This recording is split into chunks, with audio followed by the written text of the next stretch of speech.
recommend Meetup to a lot of my friends that are looking for different things. Wine tasting, movies, book club, meet a lot of new people, a lot of new friends, and it will make you more social.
What is a chess dynasty? Unceasing dominance, move after move, again and again and again.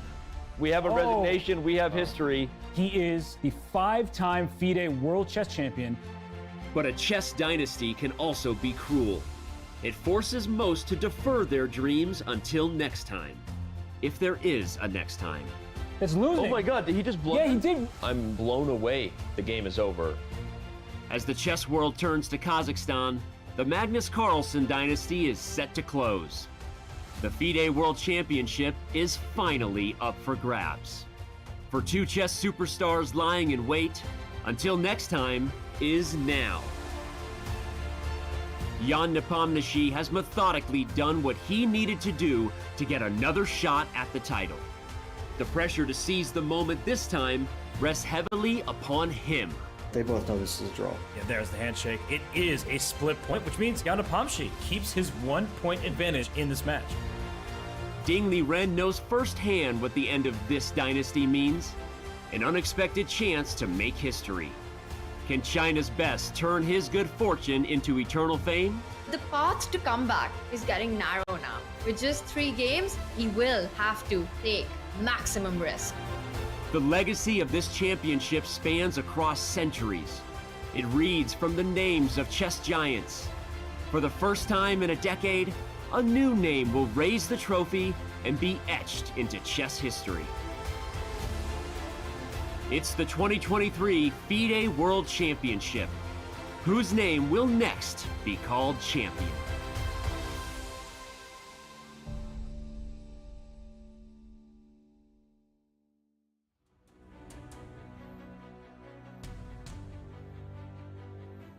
Welcome to the 2023 FIDE World Championship match. We are in cool Astana, but the temperatures are rising inside the halls of the St. Regis Hotel.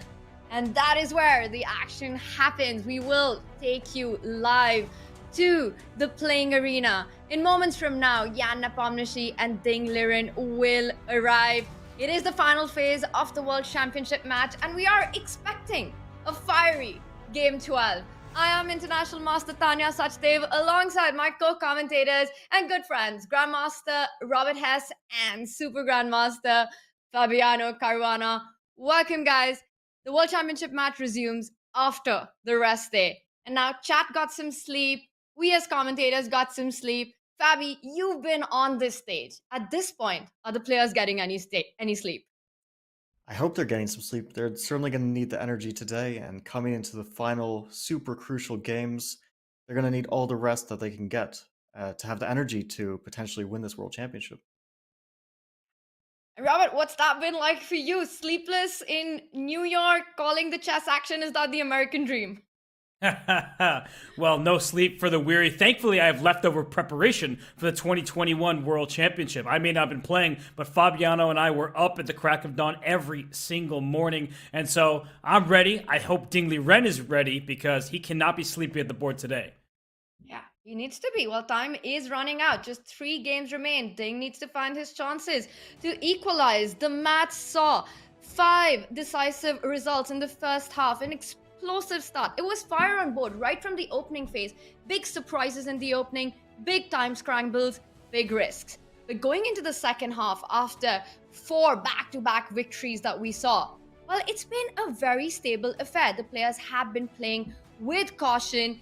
They have been playing solid chess, confident draws there, and it has coincided with a rumored potential preparation leak of training games. Hikaru Nakamura said it is an unprecedented World Championship prep leak. Well, has the last 4 draws, Fabi, bought that time for Team Ding to come up with fresh opening ideas? Was that the strategy with the cautious approach that we saw from Ding?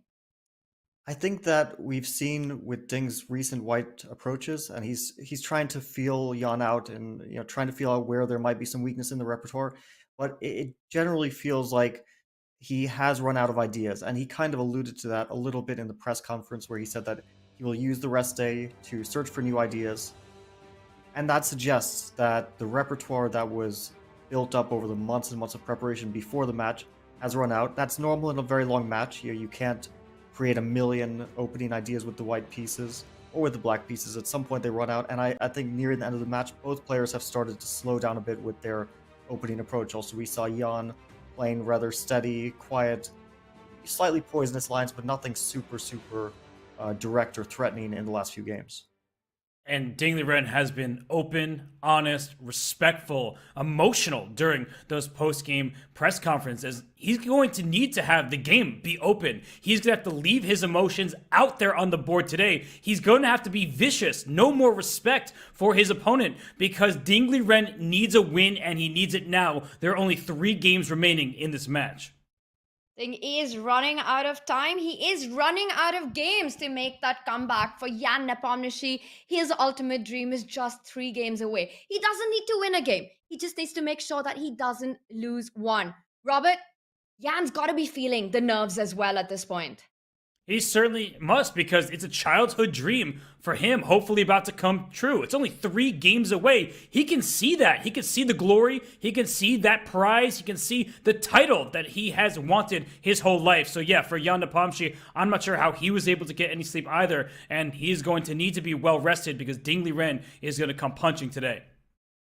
So close yet so far for Jan. And Katie, after game 11, did ask him if indeed the hardest part of the match was behind him. And Jan responded in disbelief. You got to be kidding, no? I'm not. I mean, indeed, it's 3 games, and I should give it all, yeah, to do the job, let's say so. But of course, it's nothing anything it's over. Obviously not. It's pretty much unclear match, I think. Of course, I will try my best in the last 3 games. Also, tomorrow will be a rest day. I have more time to prepare some extra idea.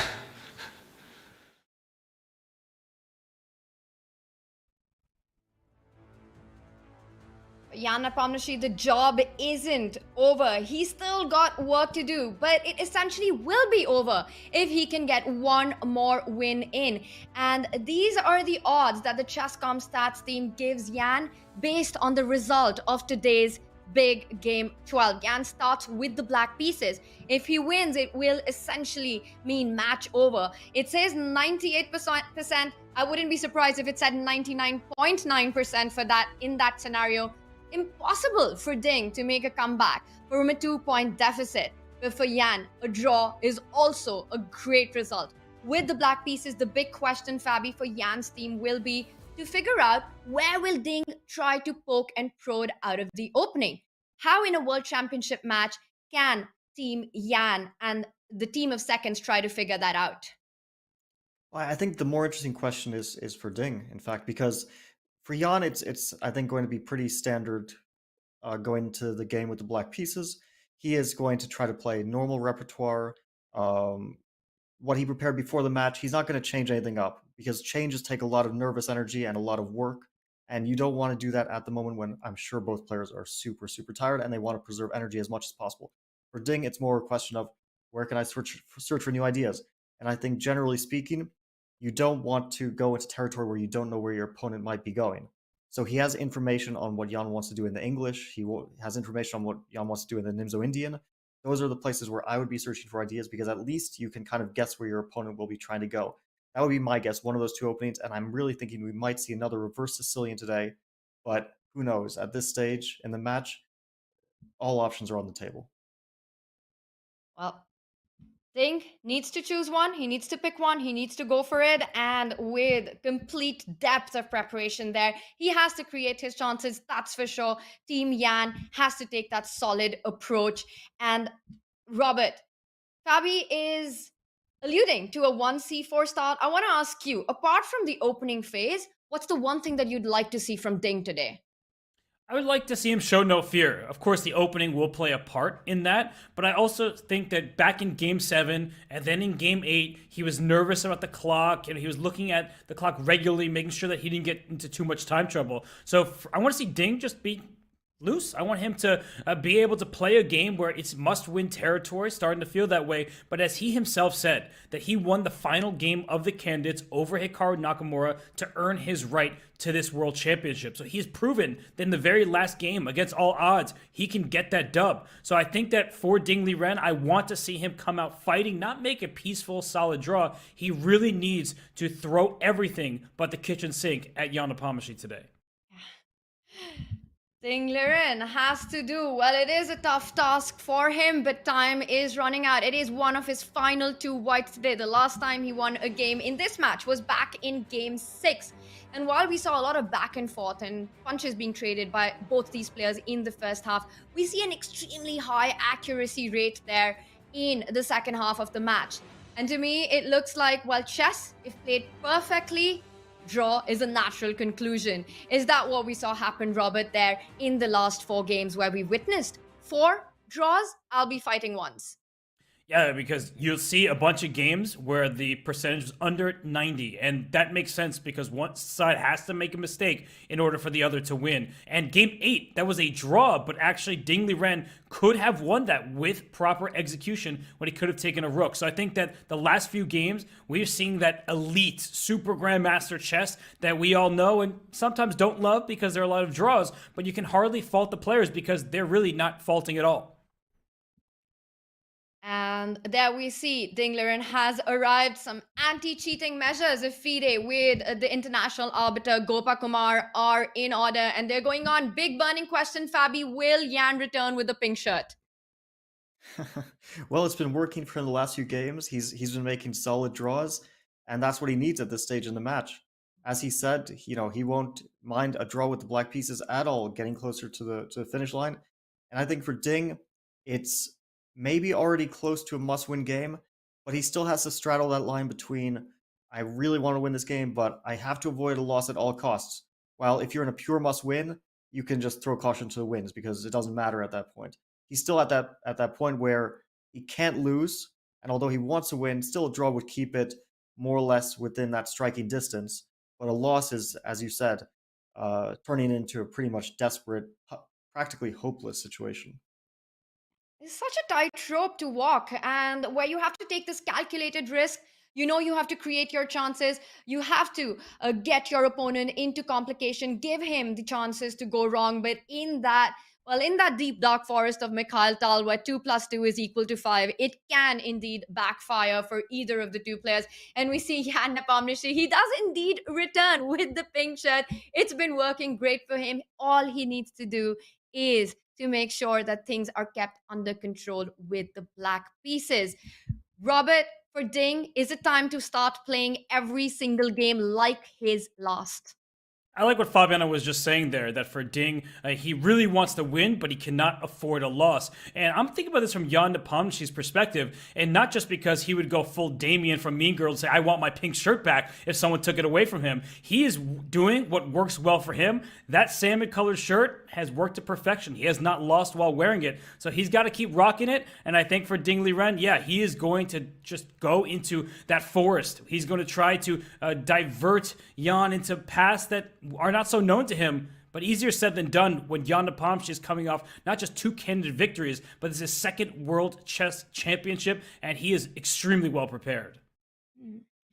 Yeah, wow. A big game 12 coming up. Chat, tell us, what do you think? Will we have a decisive result? Will Ding push too far? Will he be the one who it might backfire to? Now remember, if Ding loses at this point, it will be match over. He has to make sure that he gets his chances, but in a way that he can also keep things under control. He does have 1 more white, and it will come in that final game 14. While the players are getting ready to step into the playing arena, we still see the chairs are empty. They will be arriving any moment, taking off those jackets. Handshakes will happen. And once again, the big question will be, where has Team Ding found the chances to poke and to prod Jan out of the opening? Now, Fabi, we saw in the interview where, in fact, Ding said that he wants to look for these fresh ideas.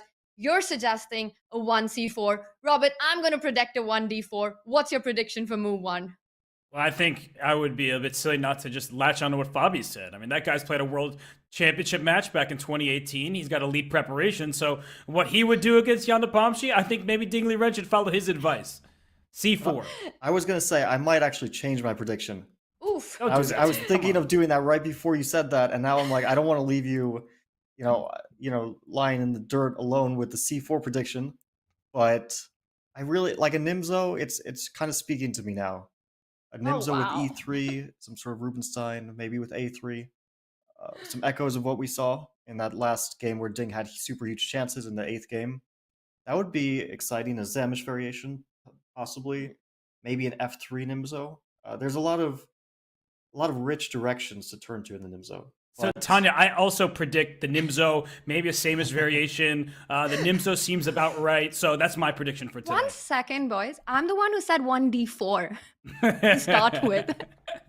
I love how Fabi, Robert wanted to follow your 1c4, and now you say 1d4. But Robert seems to agree. Chat, what do you think? Where will Ding find his chances? Will it be 1c4, 1d4, or will it be something completely random, something that we haven't seen so far? Now, in game 4, the first game that Ding Liren won, it was indeed the English Opening. Game 6, which Ding Liren won, was the never seen before at the World Championship match, the London Opening. So we might see something that we have no idea what it will be, but we will find out in just a few moments. We see Jan Nepomniachtchi has arrived. He's ready to go. What has his team expected from Ding is also the big question. Fabi, we saw Jan shut down game 11. He was disappointed with not being able to create too many chances, but it really was his own decision to trade off the pieces, to go into the endgame. That also comes from a place of really conserving energy and stamina at this stage of the match. How important is that for the players? well, I really do feel like that was a bad decision by him, though. Despite the match situation, despite how he's up in the match, and in a vacuum, of course, draw with white or with black is one step closer. But I was looking at that game afterwards, analyzing it a bit, and it was really, really unpleasant, and it was super safe also for white. If he had played that queen e2 move that we were talking about, it was a safe, basically a free roll, as I think Dubov put it. White was playing for no risk and with good chances of potentially getting a serious advantage. And he looked disappointed. He also looked a bit tired to me in the post-game press conference. I think that he still needs to keep his psychology at a good level. If he lets that slip, if he's trying to avoid calculation or avoid difficult decisions, that could really come back to bite him. It's as Jan said himself. It's still the match is fully on. It's not going to be an easy road to the finish line, whether he wins or not. It's still a huge battle. I mean, these guys are gladiators, and they're going to be fighting to their last breath. If Ding needs to win in that final game, he's going to fight until the Bear King. So Jan still needs to keep his psychology fully there. He has to keep his head in the match, and decisions like that one, they're a little bit concerning from that point of view. It's going to be a spectacular game. 12 is what I'm predicting. We're also getting some chat predictions in on Ding's first move. And while chat thinks it's going to be 1e4, I would be absolutely shocked to see that happen. It's not something that we see very often from Ding. And 32% saying 1d4. I think that has something to do with Robert and Fabi switching sides at some point, but also the English Opening at 20%. So a big question there for Ding Liren. We've been talking about Jan's decision for game 11. Yes, but how hard is it for Ding as well to deal with the fact that this match could have been equalized in game 8 itself, where he had the option to actually pick up the rook and the match on the spot. And that's definitely something that's way more haunting than anything that Jan has been able to create with the white pieces, Robert. Yeah, it's a great point. I think that for Ding Liren, people say, oh, his losses must be the brutal part of the match. No, game 8, that was a missed opportunity. Missed opportunity, and we see at least the first moves have happened. The guest plays the move with the queen pawn opening, 1d4 on the board. Ding is going to put that pawn right back before he shows us what is his preparation. Where indeed does he want to test Jan Nepomniachtchi? It's not just going to be about the opening phase. Fabi, as you mentioned, no matter what position we get, it very well could be a battle that comes down to a king versus king position. Yeah, certainly. But I think we will see the move D4 because it looked like Ding was gesturing to make that move. So it looked like it wasn't the guest's choice so much as Ding telling him I want to play D4. So I think we may see an Nimzo, which is an exciting prospect because the Nimzo is a really fighting opening, but only if white doesn't move that queen to c2. Then it's like super drawish. But we'll see in a second whether he wants to play d4 or not. It's gonna happen. I have a feeling. 1d4. Come on, Ding. Do this for the chat, do it for the commentators. Well, he did get a great position out of the Nimzo E3, A3 line, Fabi, something that is your specialty as well. And there we have it, Robert. 1d4 on the board. You're welcome. I called it. What do you mean you're welcome? I'm the one who said, oh, d4, maybe a Nimzo, maybe a Samish. You can rewind the tape and, well, Is it London? Knight f3, Oh no my Nimzo. God. No Nimzo. Are we going to see a London? Are we going to see the bishop on f4 on move 3? No, the London would be an awful choice for Ding. Oh, don't play the London. Oh my God. On the edge of my seat here. Not bishop f4 here. That's going to be an absolute shocker. Ding slowing down. Robert, what are the chances of a London here? I don't think we'll see the London just because he's played it before. And E3. Oh my goodness, he is playing a quiet line. This is known as the Cole, right? Mm-hmm.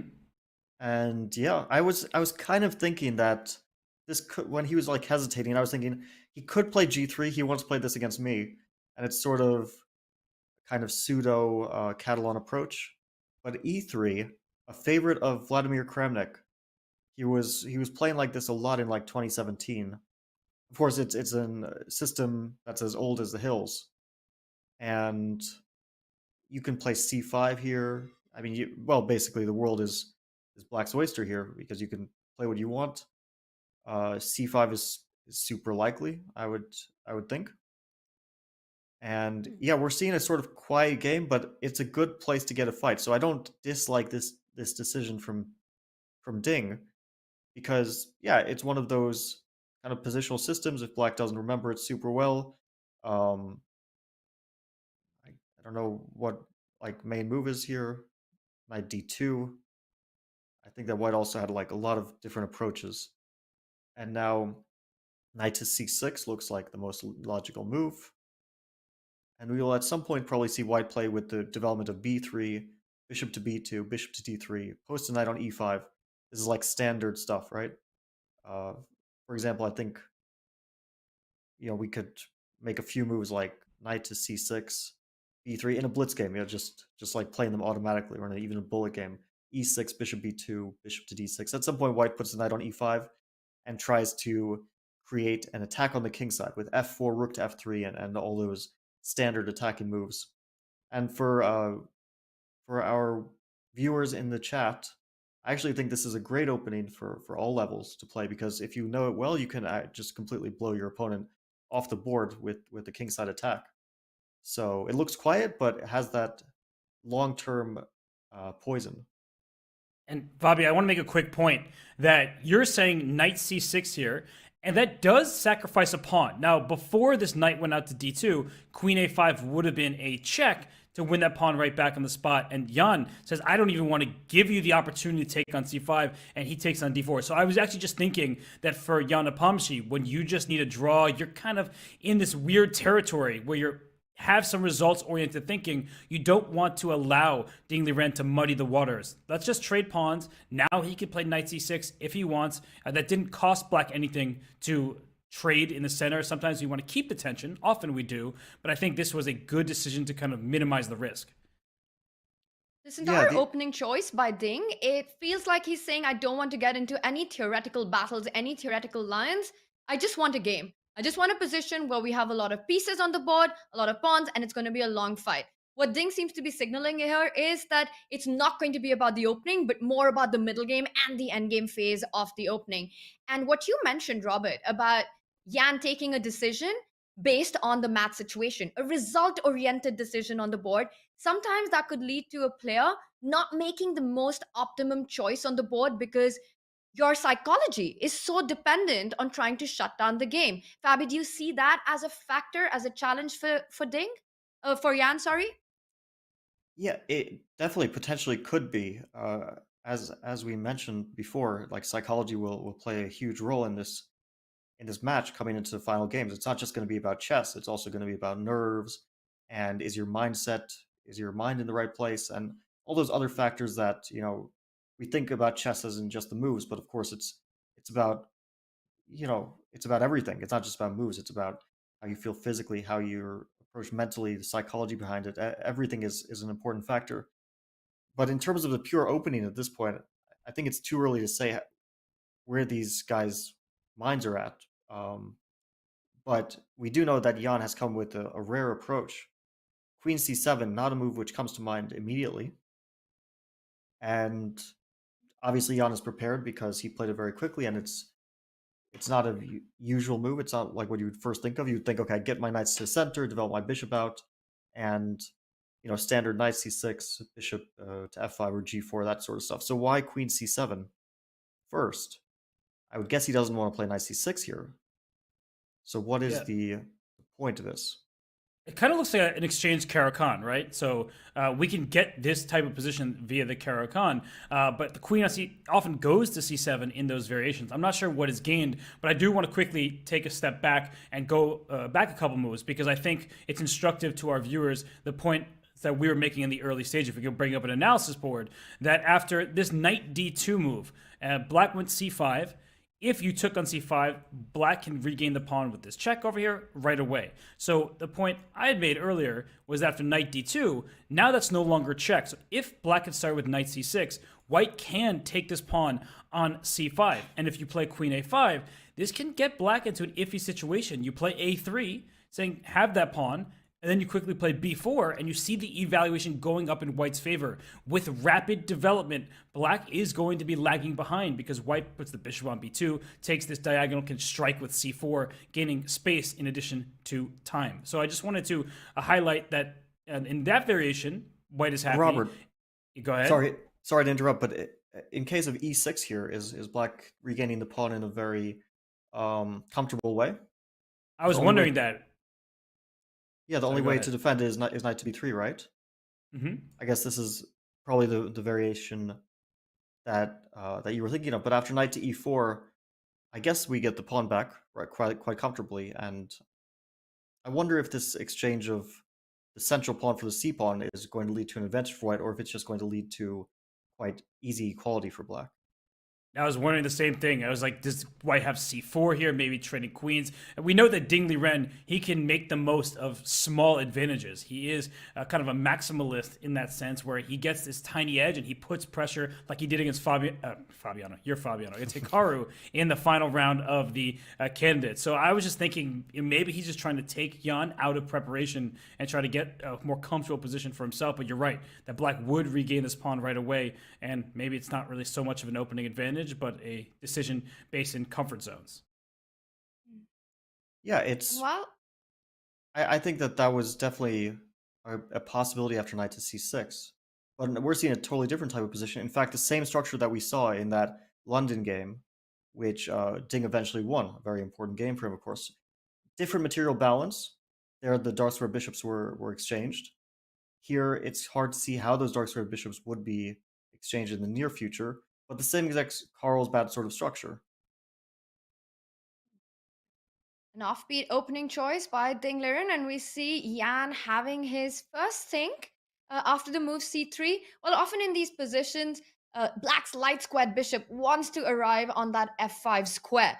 And he needs to decide if he wants to do that at the moment. He could also think about developing the queenside knight to c6, but then that would give the additional option to Ding to actually go with his own bishop to d3, taking control of the diagonal, and then black is left with not such great options for a square for the c8 bishop. But on the other hand, a move like bishop f5, Jan needs to be thinking about moves like knight to h4, hitting that bishop in return. So Jan contemplating all these decisions. While you guys were analyzing these lines about giving up the pawn on c5, I was thinking about what has been going on in the match so far. Every time Ding has played an opening that, of course, Jan has an idea about or prep about, but wasn't perhaps expecting it on that particular day, we've seen him make very practical choices on the board. When it was the French, Ding with the black pieces playing the French, Jan did go for the Tarrasch variation instead of the more topical Winawer or the e5 advance, which would ensue a lot of complications. And that's exactly the approach that we're seeing with Jan with the black pieces today as well. Not sacrificing the pawn, not going for those imbalanced positions, but taking a quick decision to grab on d4 to simplify the center. Throughout the match, I want to ask both of you, and I'll start with Fabi, Has it seemed to you that Yan perhaps has been the player better prepared in the opening, despite Ding being the one coming up with the surprises? Well, I think that Jan has chosen a very pragmatic approach to the openings, which is that he plays quite positional, uh, relatively solid systems. He's, for example, this, like, we mentioned Black could have played knight c6, inviting d takes c5. Instead, he's going for just standard sort of Carlsbad structures. Also against the London, he was playing the most positional system where he takes on d4. He doesn't. You could try to grab a pawn on b2 in the London. You can play some crazy variations that we were talking about. But he's playing super solid positional approaches. Queen c7, I still don't know the subtlety behind this move. I'm trying to understand it, but it's not really coming to mind why Queen c7 over knight c6. But I'm sure that there is some reason why you might play Queen c7 first. And yeah, as you mentioned here, bishop to f5 really comes to mind as the most natural move. You stop bishop to d3. If knight h4, you can just play bishop to g4. Looks pretty reasonable to hit that queen, gain tempo on the queen on d1. And the question is, yeah, does he want to play bishop f5? Does he want to play knight c6? I would think bishop f5 first is the most logical move. Looks pretty logical to me. I mean, it seems like Black has several options, and for Jan, he's just trying to be accurate here. Knight c6, sometimes you meet that with bishop to b5, pinning that knight. Maybe that's why he started with queen c7, just to give that knight an extra defender. It's hard to really describe sometimes the different move orders. It seems like they all lead to the same place, but every single move allows something from your opponent, right? Just a little change of decision making. And I feel like this is a bad sign for Jan. His position, of course, is totally fine. We're only 6 moves by white into this game. But the fact that he keeps thinking, he wants to take a path and he wants to figure out what direction this game goes in. Knight c6, if he were playing a bullet game, he would do this instantly without even thinking. But as we keep talking about, he's wondering if bishop d3, that's a problem for this light square bishop. And big question, actually, is does Jan feel comfortable in these types of structures? In where we have a Carlsbad structure, we usually see Black having the Carlsbad structure, and we get a typical pawn minority attack at some point, throwing the pawns up the board to challenge this extra pawn on the queen side. But he's not really a Caro-Kann player, so maybe Jan just doesn't feel at home in this structure, and that's why Ding picked this opening. It's certainly possible, and also I like the general approach of keeping the position closed, as many pieces on the board as possible. Pieces are not going to be traded anytime soon. You don't have a release of tension. The tension remains in the position, like in that London game, for a very long time. So basically, when you're under pressure and you really want to draw, what you really want, just psychologically, is a quick trade of pieces or complication, something that you can calculate, or even what we saw in the last game where Ding had the white pieces, where we see a theoretical fight. Jan has to calculate some stuff, goes into an endgame where he knows it's kind of very much within the drawing margin, and it's just kind of a smooth defense. Here, it's every move is a decision. Even if it's a small decision, every move is a decision. And I actually saw a fun line in case of bishop f5, which I wanted to mention. After bishop to f5, I'm thinking knight e5. And how do you think you would react to this move? I thought that was a rhetorical question. I was hoping it was, but I guess let's see what happens if knight c6. Well, here I was wondering about bishop to b5 as well. It's definitely a question, because if I play bishop takes c6, I'm spoiling your pawn structure, creating an outpost on the c5 square potentially. I was kind of hoping you would play knight b to d7 instead of knight c6, because I wanted to play f4. I know it looks a little bit, risky, positionally risky, but I have some g4 ideas somewhere. Not sure exactly where it might work out, but I don't see why this is obviously bad. You can't exploit the e4 square so easily, because white also has bishop b5 ideas, so there's definitely some tactical potential in the position. Bishop d7. Wow, that was not a move on our radar. It just feels a bit too passive. One can understand that it takes control of any pins along this diagonal, getting ready for knight c6. And wow, I see, Robert, that it's a bad move in the position. Yeah, I think we can understand why it doesn't compete for the center in a meaningful way. It's developing, at least off its initial square, but it doesn't actually get onto a useful diagonal. So I believe that White's automatic move is knight to e5 here, and this is honestly a great outcome from the opening for Ding Liren. The position isn't that bad for Black. We're not going to pretend that it is, but this was a mistake. Now, I think it's an objective mistake from the sense that the evaluation clearly has changed in White's favor, but from a, as Fabi said, pragmatic perspective. That's what Jan has been all match. That's how he chooses openings. He's saying the position will be rock solid for Black. So let's say you want to go and take this bishop, then what? There are no real weaknesses in Black's camp. So I don't like the move. I think it's very passive. It's not really in Jan's style, quite honestly. But I don't think it's really that big of a deal. It's not the worst thing in the world. We'll just see how he plays the next few moves, because I would be galloping my knight in the center right now. It might not be that big of a deal, but it's a little something for Ding to play with. At the very start of the opening, we see a question mark being awarded to this move. Knight e5 jumping into the center seems like a natural response. And once again, it seems like bishop d7 perhaps is a decision more based on the result-oriented approach, just trying not to take too much risk, being very solid. Might not have been Jan's choice had the math situation been any different. And Ding continues with the development. He doesn't jump in with the knight immediately, but first takes out the bishop. So no more black bishop coming on f5. The e5 square is always there. White simply wants to go shut castle next, bring that rook to e1, jump with that knight to e5, bring that other knight from d2 to f3, really taking control of the e5 square. Fabi, what do you make of this approach by Jan, bishop d7? Slightly passive? Yeah, I think I can only come up with one explanation for this move, which is that he picked up the bishop, and as he was moving it, suddenly he felt the urge to sneeze. And then before it could go to f5 or g4 or some like useful square, his hand released it for a second on d7, where it does absolutely nothing. And well, maybe it's super subtle and I'm just not getting it, but like why couldn't you start with knight c6, and then if bishop to e5, then you put the bishop on d7, then the bishop serves a purpose there, and if bishop d3, then you put the bishop on g4, where it serves a purpose. But basically, white should castle here, I guess. White can also play h3 to stop bishop g4. But okay, let's say you castle, and then if black plays e6, you kind of accept a slightly worse position, I think. White can play rook to e1, for example, and then let's say bishop d6, white can even play queen to e2, followed by knight to e5. Kind of standard stuff, you know, knight to e5, and bishop on d7 is out of the game. This is kind of classical Carlsbad, you know, post up in the center, knight on e5.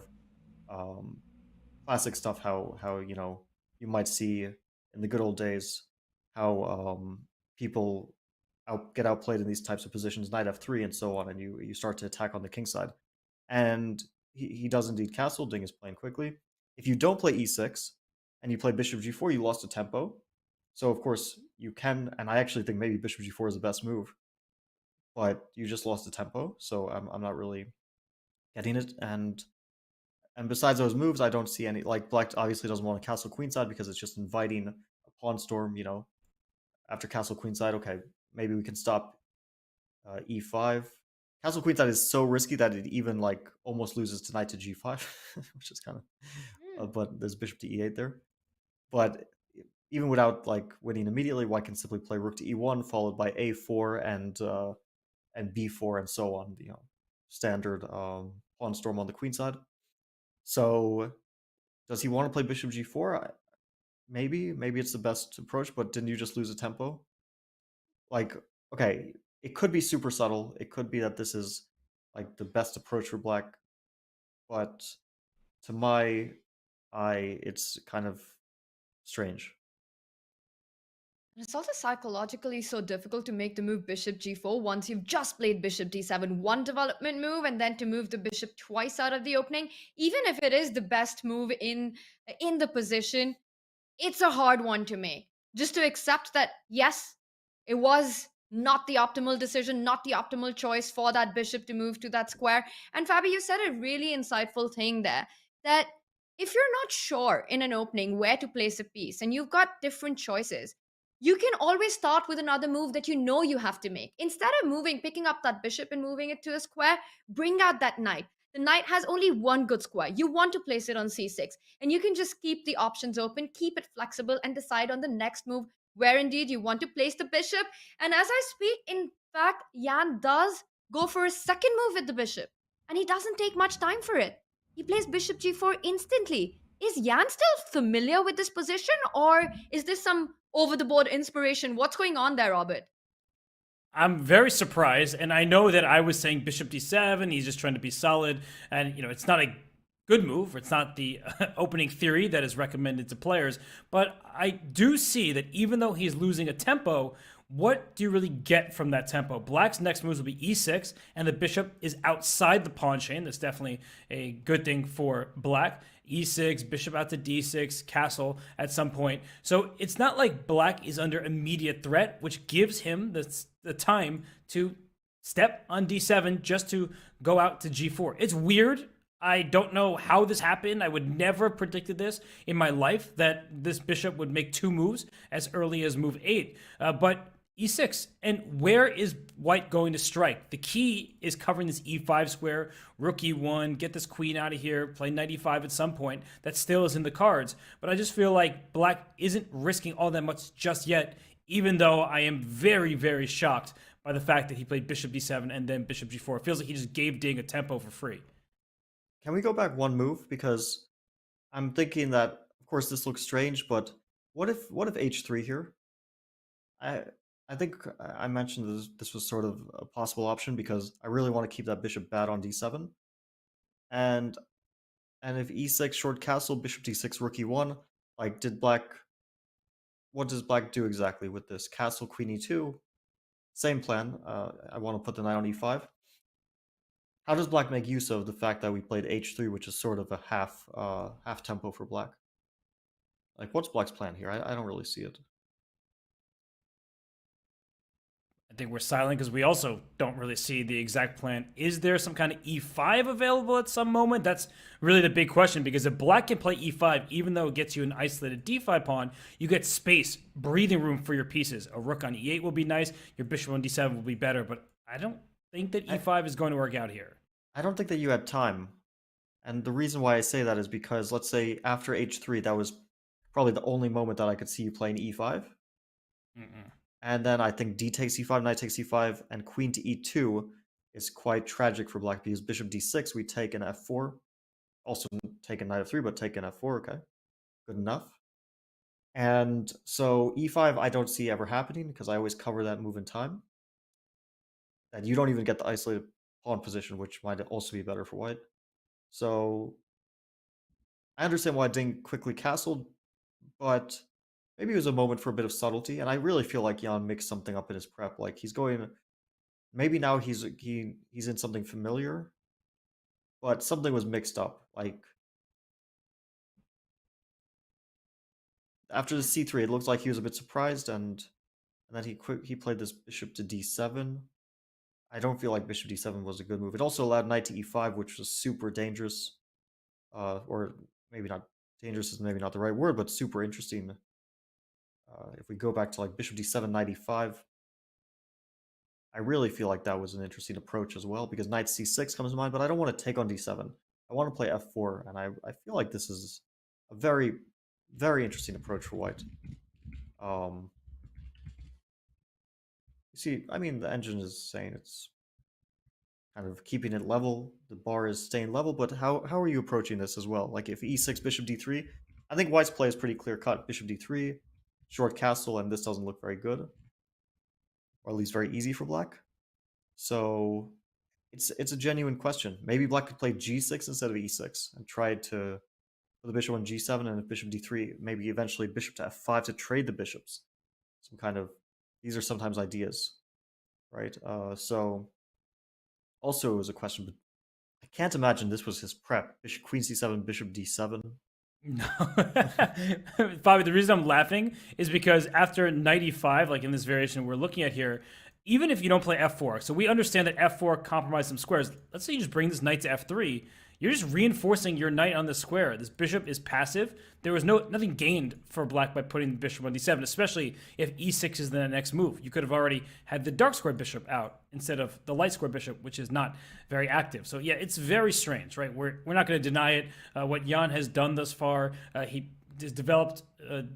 He could have developed one more piece, but instead he put his bishop on d7 only to get to g4. I think we're going to be racking our brains about this for a while, but maybe Ding Liren is already regretting the fact that he didn't play h3. Maybe he thought, Jan played bishop d7, there's no way he's going to move that light square bishop a second time, but he was maybe fooled a little bit. And if I'm Ding, I'm looking at queen a4, then I'm trying to get my knight to e5. I feel like black still has some things to work out here.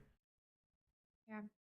Well, Ding made the most natural moves after this bishop d7. What surprises, I think, many of us is just the speed in which Jan came back to the board and made the move bishop g4. Now, they say don't move the same piece twice in an opening. And Robert, I just want to follow up on your point to show what are the dangers that actually exist in this position. Now, Ding is, of course, contemplating a move like h3, hitting the bishop. But let's say he goes with the idea of actually sidestepping the pin so that he can continue with the move knight to e5, a move like queen c2 or queen a4. But even, I just want to show a point with queen to c2. Queen a4, great move there, pinning the knight. But a simple developing move, sidestepping with that pin. If black continues with development, with a move like e6, you want to open up that second bishop in the position. But now you're one tempo too short with your king safety. White can in fact jump with the knight all the way to e5, even though the e5 square is defended by two pieces in black's camp. But does black actually have the option of picking up that pawn? Knight takes e5, you recapture with the pawn. And if black gets greedy, this could be big trouble with a check coming on b5, bishop b5 check, and suddenly you're missing that one tempo which you've just spent moving your own bishop twice. These are the dangers that could exist. I see the eval bar still thinks that black is doing fine, but I would be petrified here. Imagine queen a4 or bishop b5, knight d7. You recapture the knight, give a check on a4, Robert, instead, and then pick up the bishop. There are all these ideas that you need to watch out for with the black pieces, but for now, Ding takes another approach. He decides not to step away with that queen. These are the dangers in the position, as we're pointing out. Ding makes another natural-looking move, not going for the most direct line of trying to get that knight to e5, but brings the rook to e1, a move that at some point had to be played. Yeah, he's playing the moves that you might kind of first come to mind, right? So if you were playing a quicker time control game, you might just quickly play these moves like bishop d3, castle, rook e1. I'm not sure exactly what his plan is to continue after e6, because white cannot post the knight on e5, and that's why I think white could definitely consider moving the queen at some point to do so, as you mentioned, to play queen c2 at some moment, but black is in time now to prevent that knight e5 for sure, because e6 followed by bishop d6, you'll no longer have any knight e5 ideas. So the question is, do you want to play e6, knight f1, bishop d6, knight g3? I really don't like the knight on g3, so I don't think that should be your approach. Even if you gain the bishop pair with bishop takes f3, I'm not sure the knight on g3 is really well placed. And even castle here, I think you can play h3, bishop f3, queen f3. Is this actually getting nice for white? I mean, yes. I would think I would still think that black is doing okay here because it's so solid and all the pieces are well placed, but maybe the bishop pair really does count for quite a lot, and we might easily see the move knight to f1 now. But these guys are playing so fast. So my thought was that maybe we transpose to something that Jan knows. And so he mixed it up in terms of, it wasn't after c3. Maybe it was after bishop to d3 instead of c3. And maybe we transposed to his prep, but c3 was a different story entirely, and that's why bishop d7 was a mistake there. Right, but if we did transpose to his prep, it cost him a tempo, because there's no prep where you played bishop d7 and then bishop g4. No, that's what I'm saying. Maybe bishop d3, bishop d7 is the idea. If we go back, I don't know if we want to go back when they're blitzing out the moves so quickly, but okay, we're going to probably see knight to g3 now. Knight to g3, because obviously white wants to get that bishop, but h3 would allow bishop h5 followed by bishop g6 and the trade of light square bishops. And we can definitely talk about trade of bishops as good or bad in this position. I think the trade of light square bishops is good for black because imagine that bishop on c8, completely passive, versus a bishop on d3, an attacking piece aiming at the king side. Black is almost always happy to trade those bishops off, so h3 only facilitates black's positional goal. Besides the fact that after h3, bishop h5, black can't even get the bishop kicked away from h5, so you can't break the pin because now knight g3 allows bishop takes g3. So knight g3 here, I think having said A at this point, Ding must say B. He must go knight g3, otherwise there was no point to his previous play. So knight g3 I think will be seen. And okay, there's this like funny h5. I don't know if it's probably what? Bishop g5. The players just keep surprising us with the bishop moves. What on earth is going on here? Knight g3, but Ding going for bishop g5. I don't believe he's actually threatening to take on f6 with white having castled on the king side. Do you really want to take chances opening up the g file? Jan hasn't committed with his own king position. He very well at some point could actually decide to go long castle and build his own chances. And Fabi, you were very surprised with the move bishop g5. But the more you look at it, well, it feels like another natural move in the position. It is a developing move. What caused that little surprise by you there? No, it's sensible when I think about it, but I think the reason why I was surprised is because I didn't really see the idea, and now I see that white does have knight e3 ideas, exploiting that potential, knight takes d5. For example, knight to d7 here comes to mind, but then maybe knight to e3 is quite interesting. Because bishop takes f3, queen takes f3. White is not at all worried about the h2 pawn being hanging because this would probably be very, very bad. King h1, bishop should drop back, otherwise it gets trapped, and then knight takes d5, and obviously things have started to go quite wrong in black's position. We're already thinking about, some potential sacrifices on e6 and some potential mates, but white doesn't even have to sacrifice material, right? Just positionally, black is in so much trouble. So bishop g5 has those ideas. It's not something you usually see, I think, bishop g5 in Carlsbad structures, right? Not super often. No, but Fabio, I think what Ding is doing is he's discouraging Jan from castling kingside. And it is true that black can castle queenside, but this is what we've been talking about from the start. Ding wants a position where kings are on opposite side of the board. He wants to be able to attack Jan. And so even though this opening has been very strange, we'd have to really dive into the nuances to better understand it, and I think the players maybe aren't fully aware of how each move has changed the position. But I like what he's doing, because if you castle kingside, are you really prepared for bishop takes f6, pawn f6, and your king feels a little bit open over there? I actually do think that Ding is playing this quite interestingly, and this enterprising style is what he needs to score a point, and he is putting Jan into the think tank. He's ahead on the clock, and that's not something we can say that often in this match. I love it. I love what you're saying, that a potential opening outcome where we've got opposite side castling, we know that would mean an exciting middle game. Of course, now if black goes short castle here, you will pick up that f6 knight without thinking. But the question is, Robert, if black was to play h6 instead, I hit that bishop. Is Ding anyway planning to pick up that knight on f6, allowing these positions with the long castle? Bishop takes f6, g takes f6. At some point, my idea is clear with black. I want to go long castle, put my rook on g8, and start asking questions on the g line. Fabi, who do you think this kind of a trade and this imbalance in the position would favor? I think the question here is simply, is knight to e3 strong? It kind of forces, I think, bishop takes f3 most likely. Bishop f3, queen f3, and long castle. F3 and long castle. And okay, the question is, first from a positional point of view, is this good for black? Because you are inviting some potential pawn storms. Also, you are inviting the trade of f6 for the h2 pawns. But maybe that's a good trade because queen f6, bishop h2, king goes somewhere, bishop to f4, and white's king is somewhat weakened. So I guess black is not too worried about this one. And then I guess most likely white will play g3 instead of queen takes f6. But okay, you can defend this pawn with g3 or h3. It's a bit of a question. And then probably f5. And then this is like, standard race b4, b4, h5, b5, this sort of pawn storm. And wow, Jan, did castle kingside, by the way, so he is unafraid. He does not think bishop takes f6 would be a problem yet. This opposite sides castling would have given us quite an adventure. But maybe Jan's saying bishop f6 doesn't threaten anything. And to answer your earlier question, Tanya, of h6, at some point white can do what we were saying black might think about, bringing the bishop around just to get control of this e5 square. So maybe Ding is playing this positionally rather than going for any sort of tactics. But of course, you must calculate bishop takes f6, gf6, and what happens in the resulting position to the black king.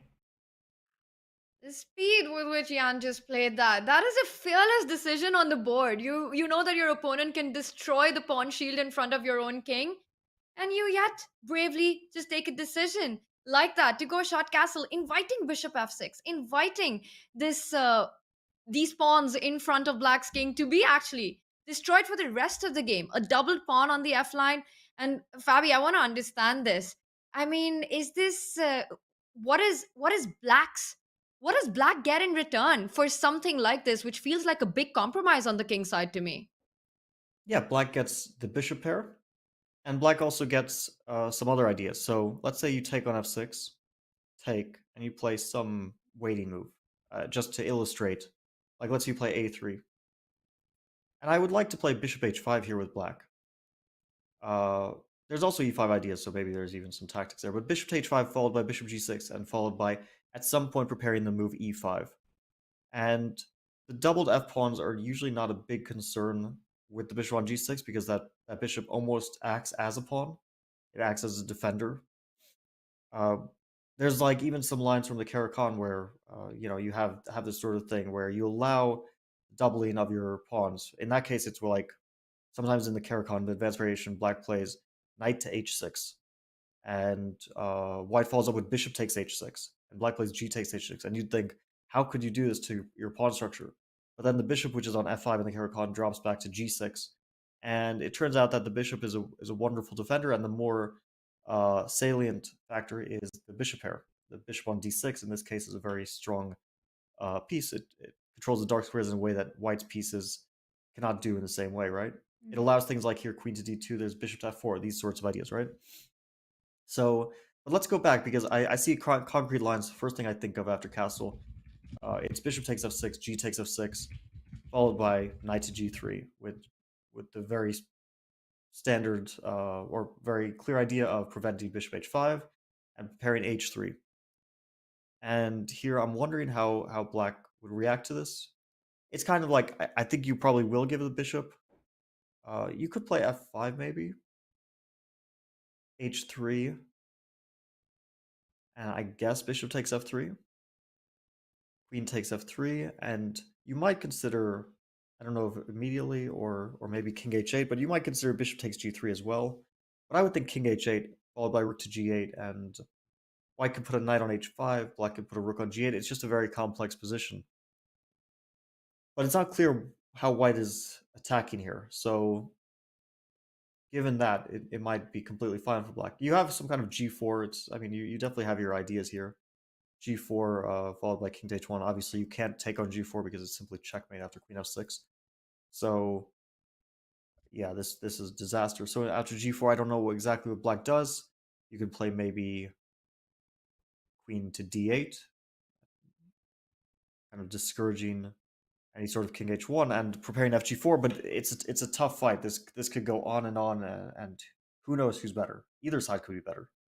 I love these lines that you're showing, Fabi, because in all of them, one thing's for sure, that it's going to be a very complex and a dynamic middle game position, despite having a slow opening start.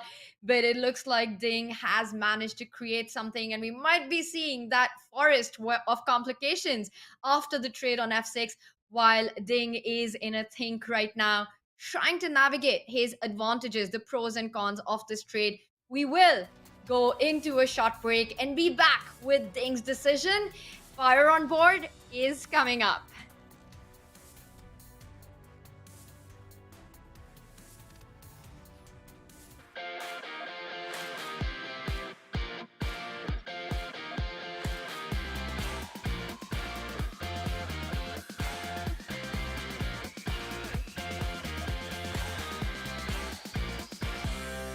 Hi everybody, International Master Danny Wrench here, Chess.com's Chief Chess Officer. We are here and excited to be collaborating and partnering with World Quant as an official partner of the Champions Tour in the year 2023. I'm now speaking with Chief Strategy Officer for World Quant, Nitish Maini. The people have met us, and now time for the big questions. Jumping right into the basics, tell everybody a little more about World Quant and what exactly is it that World Quant does? Thank you for having me, Danny. And you already introduced me. I'm the Chief Strategy Officer at World Quant. World Quant is a global asset management organization. It was founded by Igor Tulchinsky in 2007.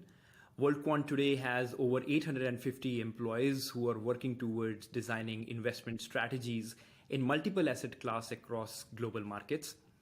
World Quant believes in empowering the ideas of the talent across the globe, and we have 23 offices in 13 countries today. Amazing, amazing stuff. So tell us now a little bit more about this project called World Quant Brain. So World Quant is built on the belief that talent is global, but opportunity is not. And we strive to take this opportunity to everyone around the globe. World Quant Brain has been designed as a tool which empowers us to take that opportunity to anyone. That's fantastic. Seriously, that's amazing. I had no idea about that. Learning about this along with our viewers, and obviously as a website and a company with a mission to also connect global communities and increase the opportunity for chess, that makes it even more of a natural partnership. Tell me a little bit more from World Quant's perspective why you guys run the IQC. So World Quant has this mission of democratizing quantitative finance. And International Quant Championship is one of the tools we have to spread the message about this opportunity which World Quant is offering to everyone to be a quant in the world in the quantitative space. And International Quant Championship empowers the individuals to utilize their ideas and show that they can do it, and gives us an opportunity to take this message to them wherever they are. That's great. Now, you said the finals will be in person. Was I right that it'll be in the Bahamas? That sounds like a pretty great location. Can I come? Yeah, absolutely. Absolutely. I can? Okay. So I don't know that I'm qualified to be in the IQC, but tell everybody a little more. So the finals are going to be in the Bahamas. What will that be like for those who make it? Yes. So the finals, as you said, is planned to be in Bahamas for the IQC. So World Quant celebrated its 15th anniversary last year in 2022. To celebrate that occasion, we are getting the whole World Quant organization together in Bahamas this year. And we decided that we will organize the finals of IQC at that event. So this will give an opportunity to our finalists to meet the World Quant team in person. It will give them an opportunity to watch the culture and rigor of the organization. And we are very excited that everybody will be able to get together at that event in Bahamas. Well, this has been awesome. Nitish, thank you so much. This is where I remind everybody it's their chance to get involved in the IQC, the International Quant Championship. You can use the command IQC. You can visit the World Quant Brain website. We encourage you to do so ASAP. Registration is open until May, so it's time to jump in. And maybe you'll get to meet the CSO and others in the Bahamas. Maybe I'll be there. If I'm lucky. I don't know, but it sounds like a great time either way. And Nitish, the Chess World and the Champions Chess Tour, thanks World Quant for their partnership. And we're looking forward to the rest of the year together. Thank you, Danny, and good luck to the community for participating in IQC.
WorldQuant is an official partner of the Chess.com broadcast of the FIDE World Championship.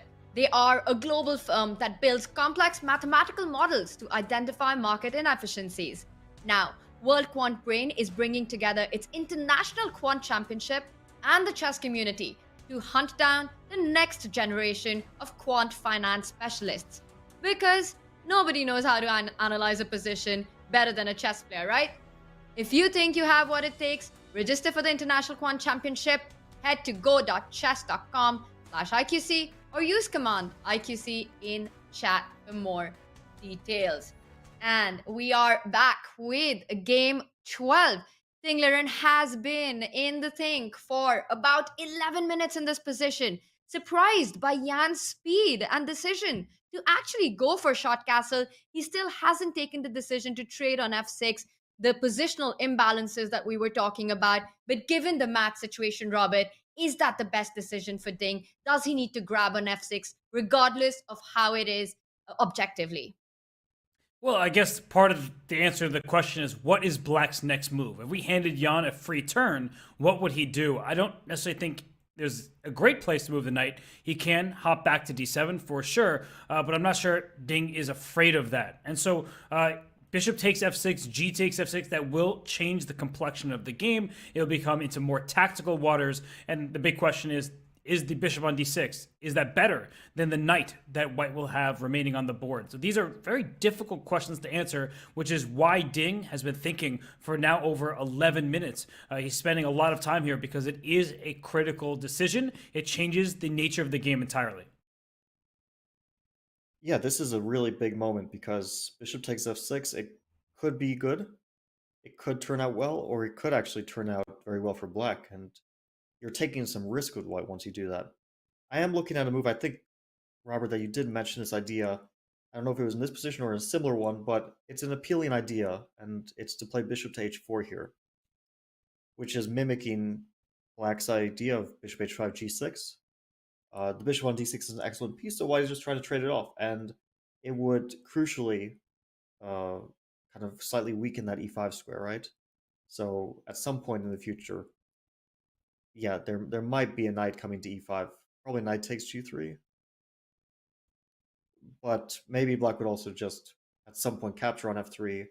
Maybe like rook fd8 here, and then try to like h3, bishop f3, queen f3, and e5 would be one of those standard ideas for black. And d takes e5, knight takes e5. Maybe white's a bit better after queen to f4, but I don't know. It might also be very, very close to equal because I think it would be completely equal if black could get like queen d6, g6 here, but if that knight to f5 is kind of coming into the game at some moment, then it could be a little bit unpleasant for black as well. So, for example, can I play rook to e7? Idea is knight f5, knight takes d3. No, 5. Oh, you trickster. I was going to say... Oh, that was my idea. I did come with a plan, but it's some sort of mess because you can take on e7 twice, and then knight takes f4, rook takes b7, and it's one of those difficult endgames to evaluate because it's the rooks against the knights with some passed pawns as well. You're a madman, Fabi. You really are. You come up with these crazy lines, and the evaluation bar is ever so slightly better for black, but it's a type of, I'm going to put advantage in air quotes, because if you make one mistake, you might just be lost at some point because white's pawns do push up the board quite quickly, and that could be dangerous. And I just wanted to stop, take a moment at this position here, and say that there are very few people who actually enjoy playing with the isolated pawn at the highest level. You get activity around the pawn because when you have an isolated pawn, inherent to that is you have open files on the adjacent lines, but you have this long-term issue that you have to keep defended, and you can't defend it with a pawn. As the c3 pawn is defended by a pawn, that's good. It means you can use your pieces elsewhere. You often need to have a piece tied down to this pawn on d5. So I think Fabi made some great points there, showing that there are some concrete variations that allow black to make moves like rook e7, even though it would seem risky with a knight going to f5. But I think if white has a few turns, just consolidate, I think this could be a long-term issue for black in a position like this.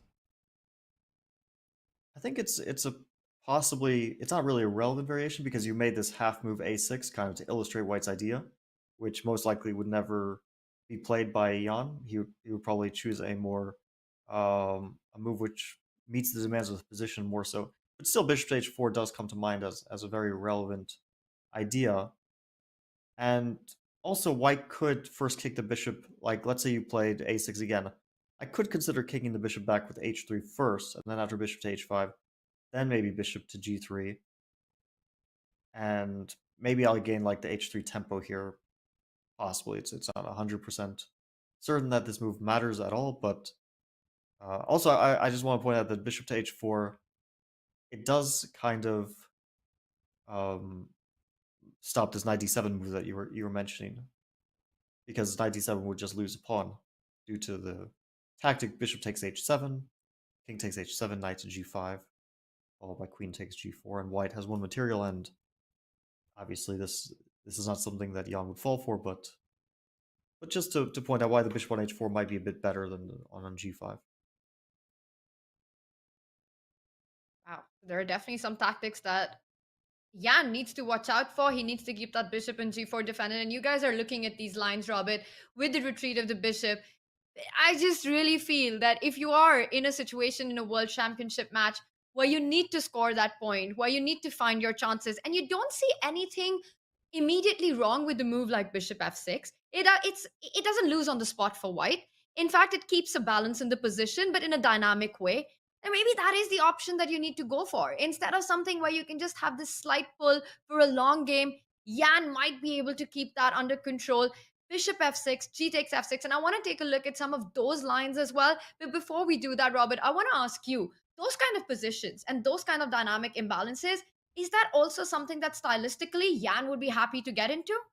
He'd be thrilled. And I think we say this regularly when there's a choice, let's say in a rook endgame, where you can defend passively with even material or defend actively down a pawn. Most players choose the activity. That's how much they want options for their pieces. We love optionality. We love flexibility as chess players. We want to have choice. So in a position like bishop takes knight, pawn takes, when this king steps aside, rook g8, we see all sorts of plans for black that are of your own making. Whereas if you see a position with bishop h4, bishop g3, you're kind of like, what am I really doing over here? Because let's just make a move like bishop h5 and get to a position that I think is interesting, is that white still feels like the side for choice because you get to hop into the center first and you're just a little bit more active. Now, this line is even. Black is not in harm's way, but I'm just trying to make the point that oftentimes we would prefer chaos and activity over a little solid position where our opponent is playing for two results. I just think that Jan, he would like to enjoy his position a little more where he has chances of his own, even though he's not playing for a win necessarily. I think that will help him in his path, in his quest to trying to just hold on to this game and have 2 games remaining where he keeps that 1-point lead. Let's move 12 for Ding, and he's almost in a 20-minute think about this very critical decision, which will pretty much set the tone for the rest of the game. Does he go for a more positional approach with bishop h4, or grab that knight and go for these imbalanced middle games that we have been looking at, where either of the players can go wrong? And once again, Ding has to take calculated risk in this game. He can't go all out. He can't get super rash, because if it backfires, that would be match over.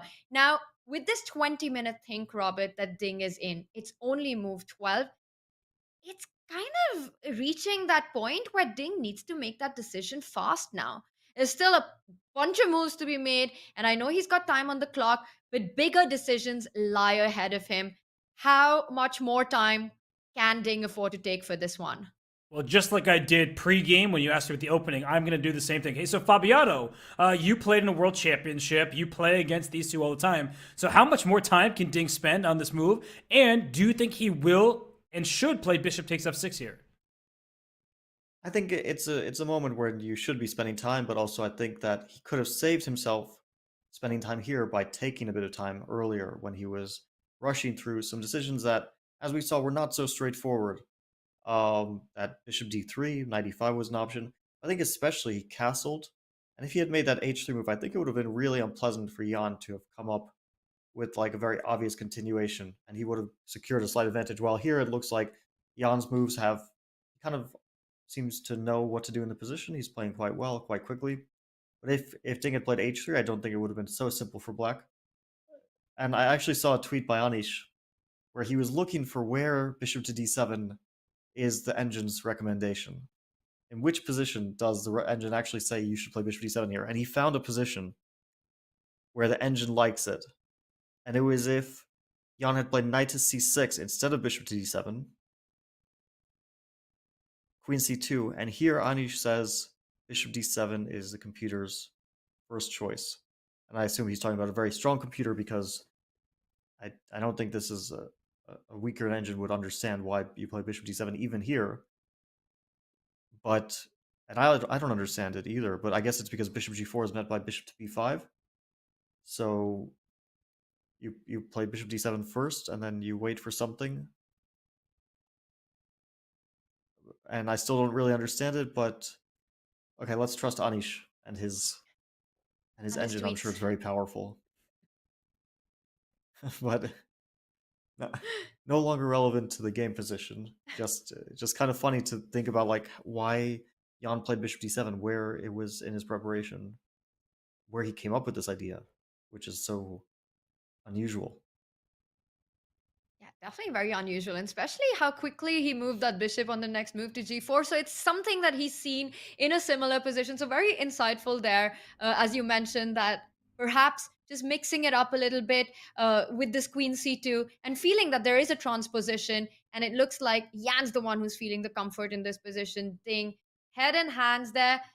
Is that a sign that he's not feeling as confident? If you have to take that decision of grabbing that knight, you probably would have done that a couple of minutes ago. Now, crossing that 20-minute mark, I'm getting the feeling that Ding is feeling shaky right now, not as confident. Is that the feeling right now, Robert? Yeah, I mean, the more he thinks, the more I'm a bit concerned for him. But perhaps the more likely it is that he takes on f6. I mean, sometimes you can convince yourself to do something because you're like, I burned so much clock. I'm trying to analyze this position. And it does change the entire nature of the game and maybe even the match, because the last few games have been very solid. There have not been chances for Ding Liren to play for a win. He desperately needs a win. So I could see him making that choice. But yeah, he's spending a lot of time. It's been over 22 minutes at this point. And taking on f6, allowing the pawn to capture back, that opens up the g-file, that gives Jan some necessary play in this position. I think that Ding, from the start of this game, he just wanted to have a slow build-up. He wanted to have a small plus and try to work it like he did in the London system game. So he just has to move. Honestly, it's hard for me to say that, or I should say it's easy for me to say that because I'm sitting here just talking about the chess while he's playing it and has to deal with every single repercussion. But I feel like being down on the clock has not helped Ding at all throughout this match. So I was thinking of some funny lines, and I think I see a very weird draw with the move that nobody would ever Fabi, play. don't say the D word. We talked about this. I'll try not to say the D word. But in this case, there's queen to d2, which is also a D word, I guess. Going to d2. And at first you think like, oh, bishop takes f3, you're ruining your pawn structure, but there's bishop takes f6. And the draw I saw was g takes f6. Maybe there's bishop f4 as well. Queen to h6. Bishop to e4. Rook takes e4. D takes e4. Bishop takes e4. f5, defending checkmate. Queen g5. And there, that's your D word, Robert. Well, the only D word that Ding is thinking about is getting that dub in somehow in this position. But he needs to make a decision fast. The line that you're saying, Fabi, not going to happen in a million years right now. It is impossible to imagine Ding walking into something like this. And currently, still in that think tank. I'm getting worried for Ding here, guys. I'm actually thinking like, one, he needs to make a move, and second, he needs to show more confidence in this position and in his body language. I know body language is a controversial topic, but just looking at Ding right now, I have to ask you, Fabi, do you feel that it is an aspect that has been missing from Ding in this World Championship match so far, where one has just been able to say that, well, Ding, it looks good. He's kept things under control, nerves under control. Does it look to you that, in fact, Ding has been shaky? Well, I think it's just, this is why I try not to read too much into body language, because if you look at Ding during pretty much any game, He rarely looks super confident or pumped up. I think that's just his demeanor, and that doesn't mean that he's not confident. It's just how he expresses himself. Is you know we can think about like the super expressive guys like Hikaru, Anish, Jan, these guys who wear their emotions on their sleeve. I don't think Ding is one of those guys. So even if he's like completely winning, he rarely shows extreme excitement. You can kind of see, you can see if you know him well when he's starting to really like his position. But I've seen him in good positions looking worried. It could just be that he's concentrated and calculating. It's not something I would read too much into. But I think I say that a lot. Yeah, body language not easy to read into. Everyone has a different way of expressing themselves, especially at a chessboard when there's so much going through your mind, and even sometimes the players have no idea what they're thinking. Right? They're like going through a million moves a minute, and it's not like even they always know that the evaluation is this, right? We're seeing the bar. They have no idea what the evaluation is. They might think more or less it's equal or slightly better for white, but the truth of the position they're trying to figure out in real time. I want to suggest another weird move. This one doesn't lead to a draw, so you can thank me for that. It probably leads to a bad position for white, but I'll still suggest it. Move rook to e3. I know it's ugly. Wait, it's not that bad? Not that bad. Oh, wow. So my idea was just to free the queen to play queen c2. And I was thinking if bishop to h5, then now knight to g3 kind of attacks that bishop. So it justifies provoking the bishop back. If bishop g6, now maybe we could take on f6 under very good circumstances. Or we could take on g6 and maybe even play that. Take on g6 and some move here. I'm not sure exactly what, but queen to d3 is playable, I guess. It's not obvious why white would go for this, but okay, it's some sort of direction. So maybe it's not so stupid. What an idea. Rook e3. That didn't come to my mind. I mean, I was trying to make bishop takes f6 work. I was thinking about knight g3, just trying to go after this bishop. But this was bothering me. After knight g3, I was wondering if the knight could move and hop over to h5, just offering a trade of knights. And it seemed to solve many of black's problems here if you can get these knights off the board, because bishop takes f6 was the one kind of threat in the position, and we don't mind taking on h5 with our bishop to get back to g6. Yeah, I think it's probably a very good idea, because you if you allow knight takes g3 and play h takes g3, then it's very difficult to remove that bishop from g4. But also, it's not clear exactly how white would respond without knight takes h5, because queen c2 would allow bishop. Does it allow bishop f3? Because bishop f3, bishop h7. Oh, he took an f6 though. And Okay, yes, the and I sharpest have to approach. say, I'm relieved to see that decision by Ding. The more lines that we were looking into, it just feels like this is where the chances can be. And well, finally, after a long think, Ding does decide to go for the approach that guarantees the most fun in the middle game for all of us. Bishop f6. Yan will undoubtedly come back and recapture in seconds. And now Ding has to think about what really the follow-up is. The second world champion, Emmanuel Lasker, said, if you see a good move, find a better one. Now, in classical chess, the thought that has been echoed by top players often is that if you go into a think tank that's more than 15 minutes, you're not actually finding anything new in the position, but in fact, you're just double checking and sometimes doubting your own decisions. Ding has to make sure that's not the case for him. Yan recaptures, and Ding plays the move immediately. So this is what he was thinking about. The follow-up, the knight comes to g3, threats of pushing that pawn h3, forcing black to take a decision with the bishop on g4 in the air. Fabi, happy with this decision finally made by Ding? Recapture on f6, fun middle game for all of us. It's definitely fun, and it was what we were analyzing a little bit, right? We said the move f5 here, h3, taken on through queen f3, and some sort of very complex fight on the king side. The queen side action is paused, right? We're not going to see anything happen there. There's no point for either side to do anything on the queen side. No standard b5, b4 ideas. All the action is directed to the king side. I'm wondering about the move king to h8 as well. Very natural. It might even be the first move which comes to mind. White's only idea with this is to play h3. Otherwise, I don't see a point. And yeah, I'm kind of wondering, was bishop takes f3 forced? Because black can take and play f5 here. There's bishop takes g3. But there's also bishop takes h3. I mean, it's actually an option. Because here there's... Because gh3, now we can take on g3? What is this? Take, and king to h1? This works out for white, right? Yeah, because you have knight h2 to block a check. I think Fabi's think if black can take on h3 and open this king, but when this knight comes back to h2, what's the material count? Is it 3 pawns for this knight?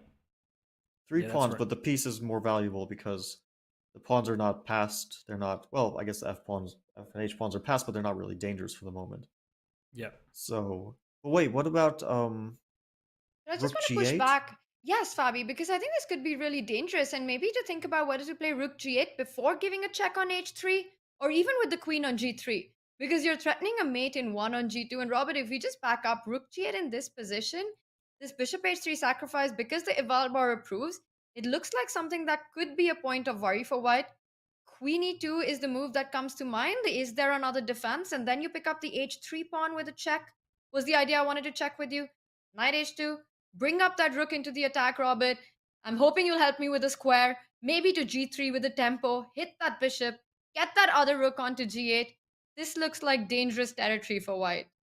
I don't like it. I think I don't like it for black, I should say, because I feel like you're not going to checkmate the white king, and once pieces get traded, only black has the opportunity to lose this game because the material imbalance is such that white has a bishop for 3 pawns. But as Fabi was saying, with the double pawns, it's not as easy to get them rolling. I think this would be taking way too much risk for Jan Nepomniachtchi. And there's another variation I want to go down, which actually has the same material imbalance, but colors reversed. So if we go back after knight g3... sorry to interrupt, Robert. Yeah. But I just like... I really think that it could be a very important line, but not specifically this one. I was thinking, like, you don't have to take on g3 immediately. You can play rook to g8, and I was just, like, wondering about this one. Here? Instead of taking on g3, like, instead of taking with the bishop on g3. Because you kind of, I think, are, like, king h1 makes sense, right? And so, if take on g3, now I take with the rook. And it's kind of a different story. Because there will be like rook g8 followed by rook g2 ideas. And it looks like the queen's more active on g3, but I feel like this is really dangerous. Like knight h2, rook to g8. Yeah, okay, so you defend against it. I mean, even rook g2 is a big question because the queen in an open position could cause some... Apparently not. Yeah, apparently not rook g2. But I think I can sense it, Fabi. I know you well enough. You're coming to be like, oh, if I don't see anything concrete here, then white should have the long-term advantage, practically speaking, even if the eval bar says it's zeros. Yeah, I definitely agree. I was just... I have this feeling that there's something concrete here, like maybe e5 or something, but I don't 100% see it. I'm getting... The spidey sense is tingling. But that being said, yeah, if you don't see it, then you probably don't go for this with black. No, that's absolutely correct. It's such a deep line. And actually, what I was going to show was, let's say you do play king to h8, and we get this normal variation where this pawn f6 is under attack, queen h5 is at the threat, you play f5. I was wondering, can Ding take on f5? It's the colors reversed of 3 pawns for a piece. But in a situation like this, I'm threatening checkmate. You play f6. And can I just take a 3rd pawn and say, all right, let's see how this game goes? I like it. Yeah, 3 pawns and the obstacle bishops aids in the attack. The bishop on d3 it's a better piece than the bishop on d6 because black has less pawns to potentially blunt it. So, I don't know. I intuitively, it looks very nice for white. I see the Valbar is not super excited, but in a practical game, I would... If given a choice, I would probably pick the white pieces because let's say rook d8, queen either to h5 or to f3. It's hard, maybe f3, right? Because queen h5, queen f7, maybe you don't want to trade queens. Queen f3 followed by rook to e6, rook to e1. I'm having more fun with white than with black in this position. For sure. No, I mean, this type of position looks scarier for the black king. The knight isn't really playing. It's not influencing the position very much. So I feel like, is this what Ding is going for? Because I was trying to work out where he could possibly play for an edge, and this at least creates an imbalance and one that seems at least easier to play for white. That would be a big decision by Ding to go for these complications, sacrificing a piece, a very committal one, because now you kind of just have to start thinking about building an attack. And games would probably be very difficult for white in this. So if you take this committal decision, you really have to be sure about your chances. And given the mat situation, it would be a big decision by Ding. But that's what he has to do. He has to find those moments, those complications where he does give Yan the opportunity to go wrong as well. And as chat is pointing out, that Yan is now the one who's going into a thing. And we're getting some fun facts and stats from our team that over 25-minute thing that Ding just went into on the previous move before deciding to take on f6 with this big decision. It was his third longest think for one move in this World Championship match. He had a longer think in game 2 and in game 4 as well. But he's long with the white pieces, and game 2 was the one that Yan won with black.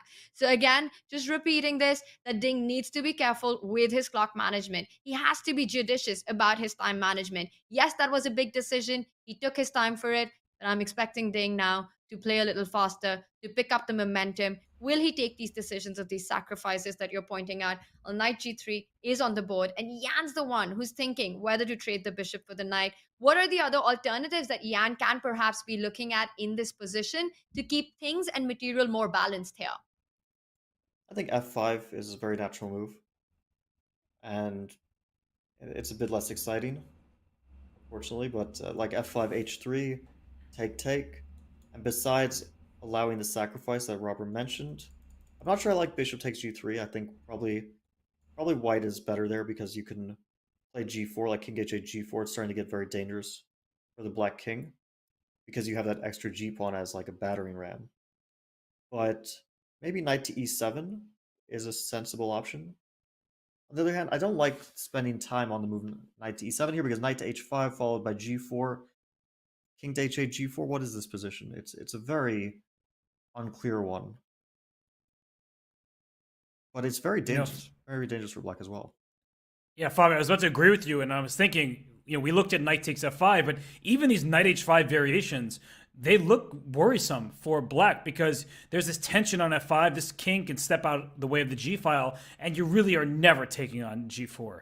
There's queen f6 checkmate immediately, but even if I didn't checkmate you, let's say I just took back with the pawn, right? Let's ignore the checkmate for the moment. You see white still has a huge advantage because checkmate will be on tap. h7 is threatened. My queen stares down to f7 as well. This does not seem like a position you want from black's perspective. So I really like your knight h5 idea from earlier and in this position as well. So maybe Ding does have options here, and that's what Yan is a little bit worried about. He just sees that his choices, he has a few of them. He's going to have to play f5, but this knight very well may land on that h5 square or sacrifice on f5. I kind of like knight h5 it is more after we just looked through that line. Yeah, it's a big choice for Yan now because he can sack a piece or he can allow those. And let's go down that line a little bit more because I feel like there was a very interesting option for black at the end of it there after g4. I just noticed this dynamic option.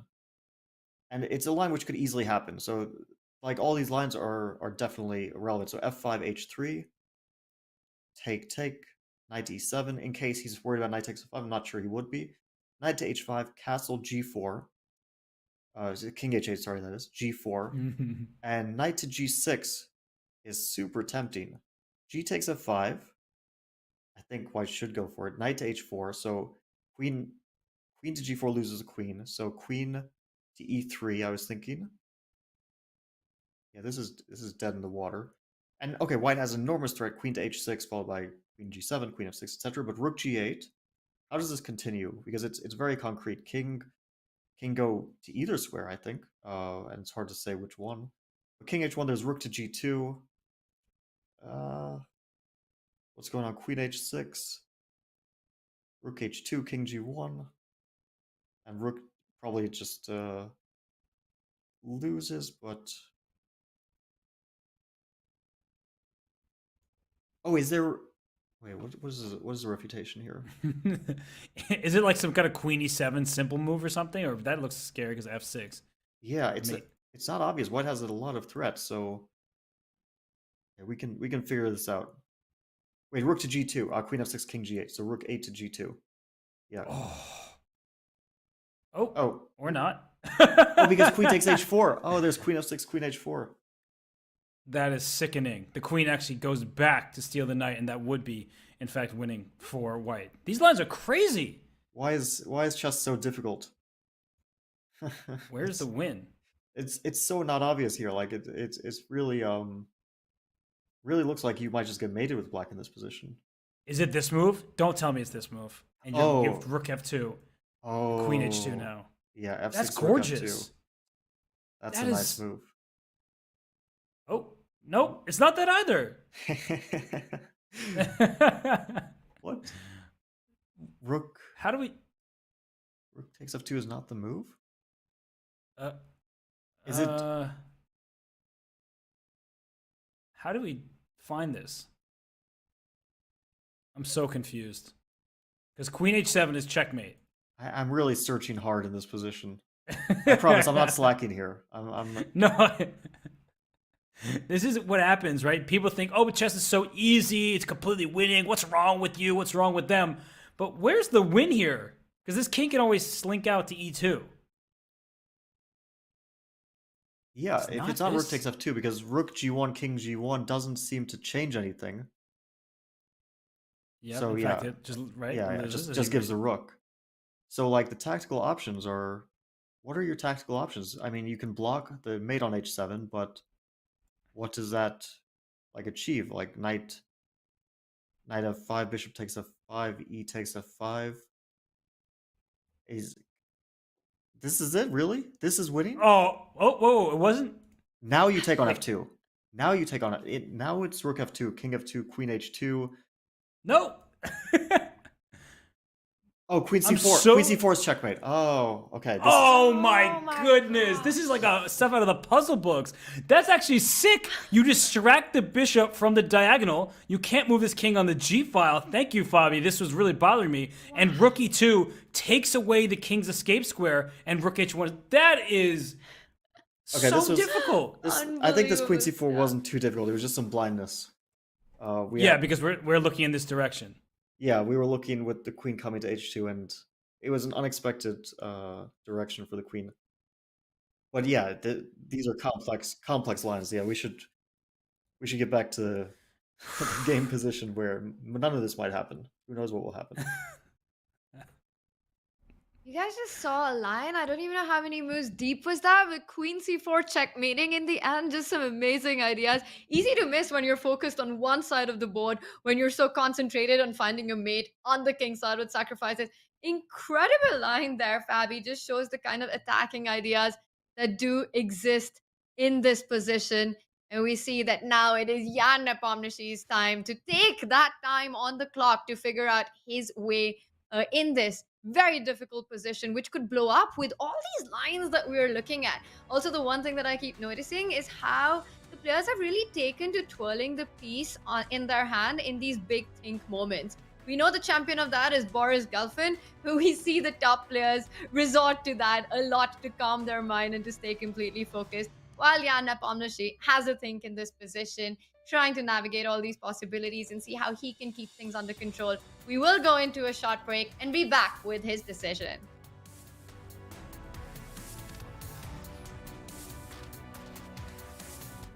Introducing WorldQuant, the partner of the Champions Chess Tour and Chess.com. WorldQuant is a global firm in the field of quantitative asset management. If you don't know what that is, it's the job of building complex mathematical models that seek to identify market inefficiency. For 2023, WorldQuant Brain is bringing together its International Quant Championship and the award-winning Champions Chess Tour to hunt down the next generation of quant finance specialists. It sounds very exciting. You put your skills in practice in a case competition where you get a real challenge. And I signed up. WorldQuant is seeking new talent and new energy, and it's looking at the world of chess to help. Because nobody knows how to analyze a position better than a chess player, right? No quant experience? No problem. So, do you think you have what it takes to compete in the International Quant Championship? Sign up and be the next Quant champion.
Jan Nepomniachtchi head and hands there for his move 13 of game 12 of the World Championship match.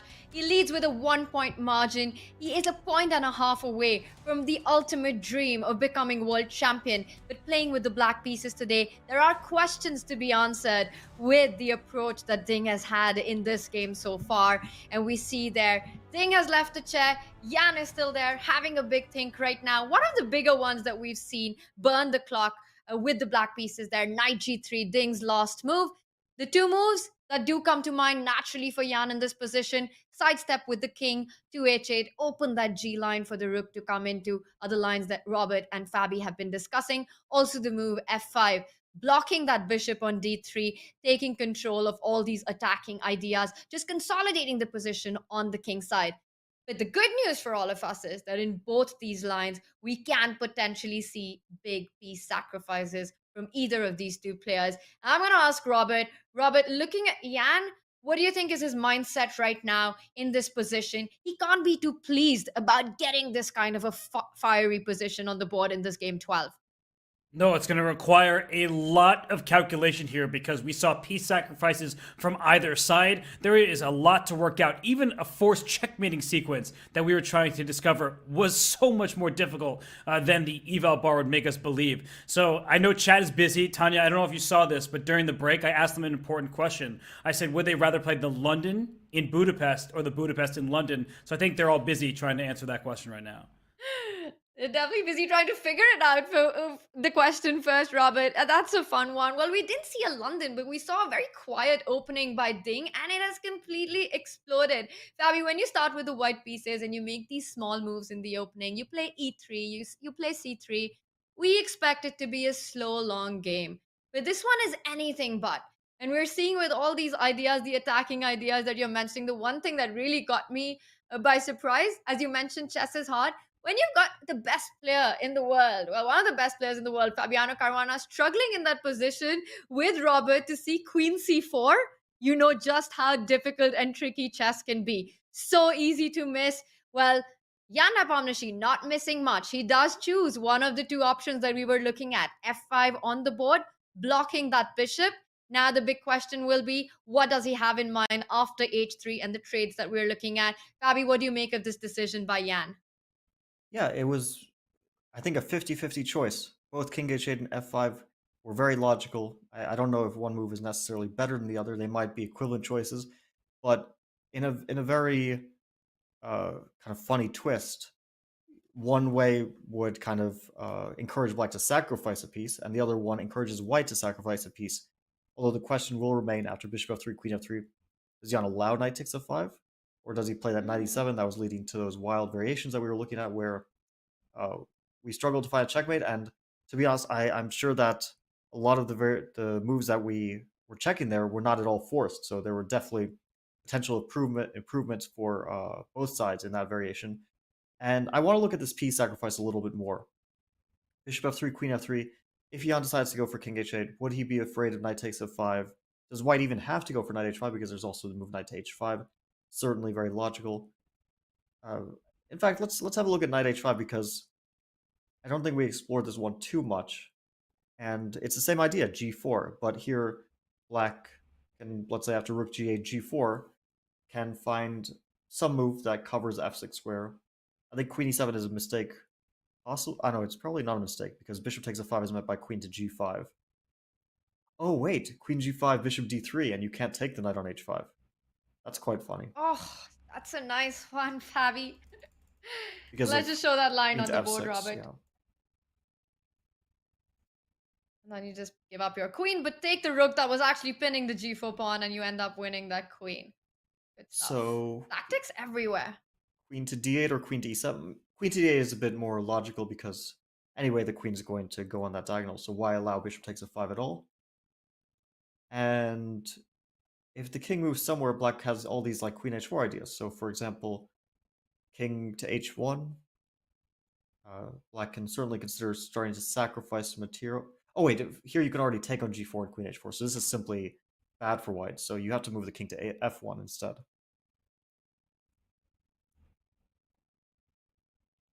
And very unclear stuff. Black can sacrifice queen h4.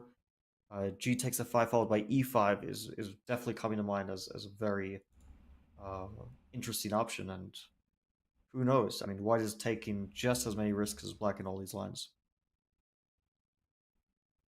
You got some decisions by the players. By the way, h3 was played. The knight on f3 has indeed been picked up. And after queen f3 will be the big moment. Does Jan allow the complications with that knight jumping into f5, picking up those 3 pawns for the piece in the line that we've seen? Now, the one question I have for you, Robert, in this position is that after queen f3, if Jan wants to try to keep things under control by liquidating, by capturing that knight, which is creating so much trouble for black, queen f3, bishop takes g3.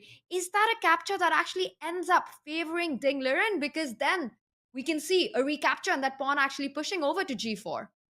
Yeah, we only briefly touched upon it, but it looks really bad for black. I don't think there's any universe where Jan would want to do that, because if he ever takes this knight on g3 and the pawn will push up to g4, that springs free the diagonal. The bishop will have new life, and it will cause probably the death of the black king. So I don't think that after queen takes f3, Jan will be taking on g3. He will have to allow this knight to hop on over to h5, and he'll live with the consequences. The eval bar says it's even, but I think this is another moment where we should reiterate to everybody watching, and even to myself, is that players don't have the engines. They don't have the eval bar. We only see the bar going up and down. We don't have the moves. They don't even have the bar, so they have to rely on their own assessment.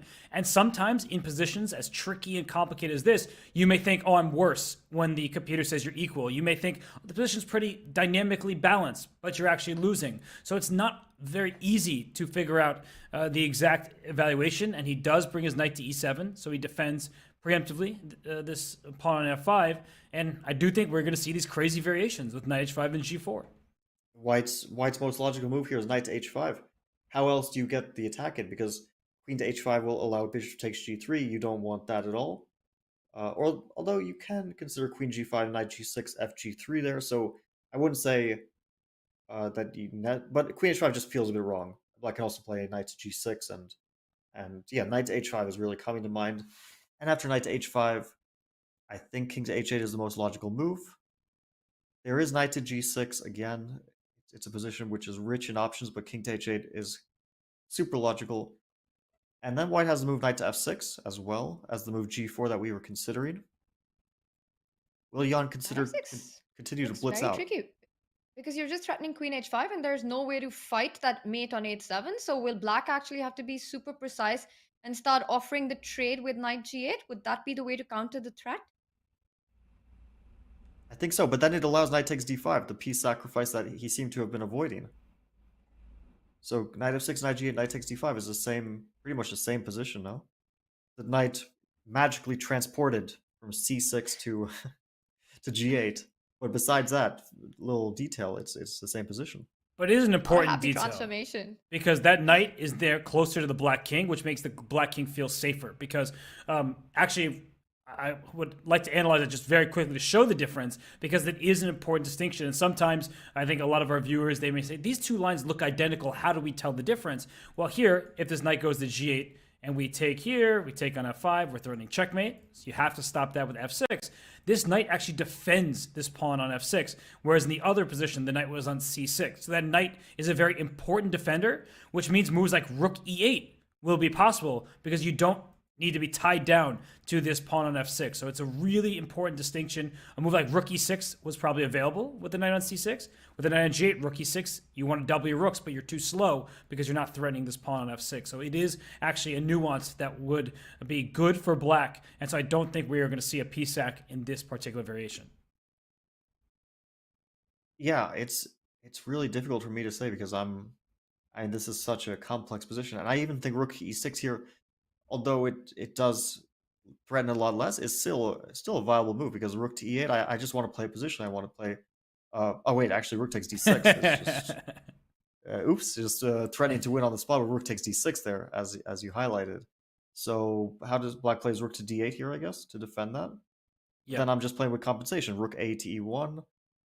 I can't take the pawn d5, but I can continue in a slow fashion with g3, king g2, and light squares. It's all about those light squares. How about that? Oof, that's nasty.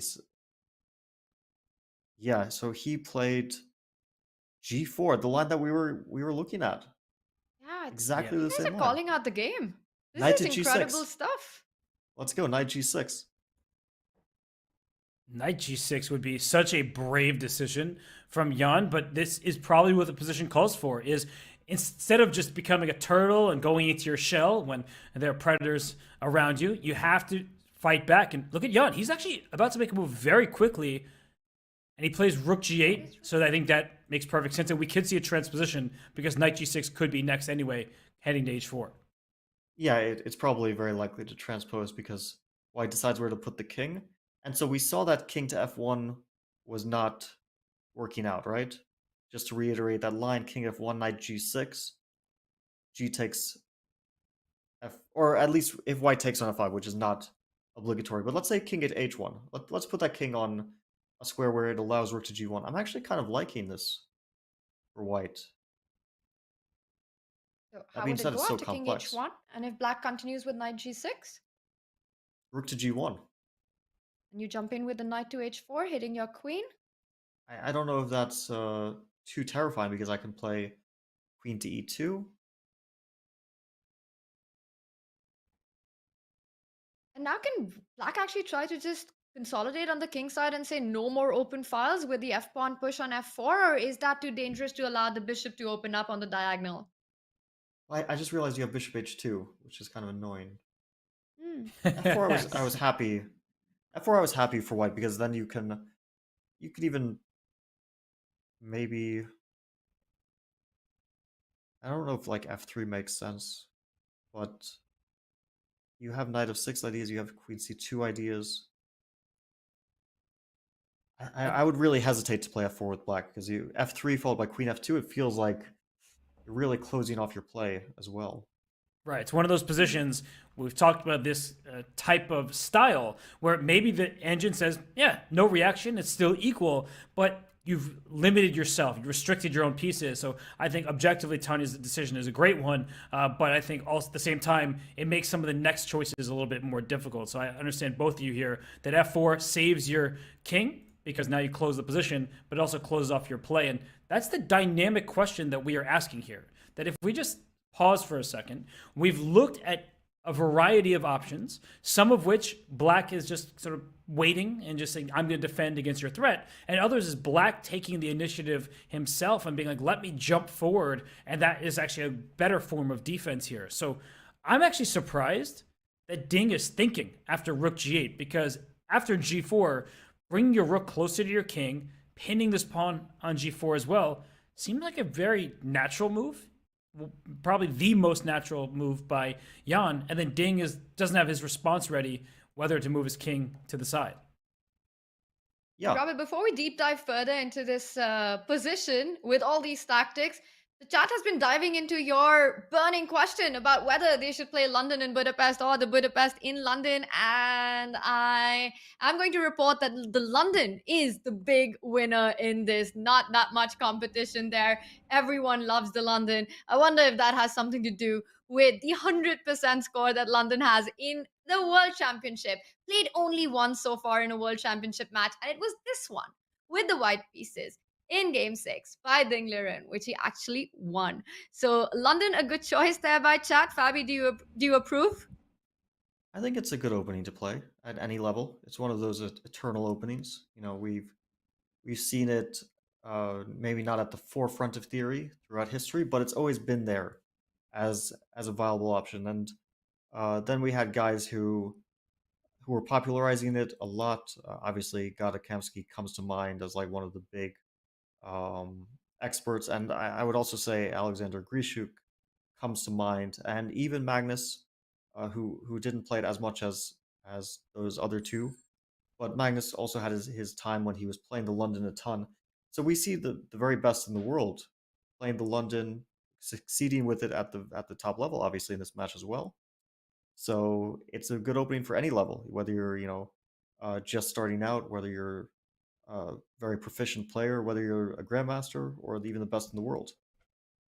Yeah, you're too professional, Fabi, because the question was, would you rather play the London in Budapest, so you have to be in that city, or play the Budapest in London? So I feel like people either are maybe less familiar with Budapest, the opening, but they seem to want to be in Budapest playing the London, but are they prioritizing the opening over the city? That's my big question, because you've been to both Budapest and London. Well, I lived in Budapest for a little while. Right. And it's a beautiful city. But the problem is not the city, the problem is the opening, because the Budapest, to remind people, you give away your pawn on the second move for absolutely no reason.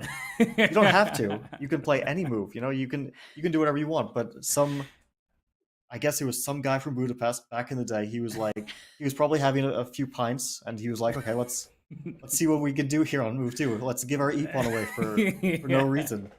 So that's the problem with the question. It's not really the city. Both cities are amazing cities, of course.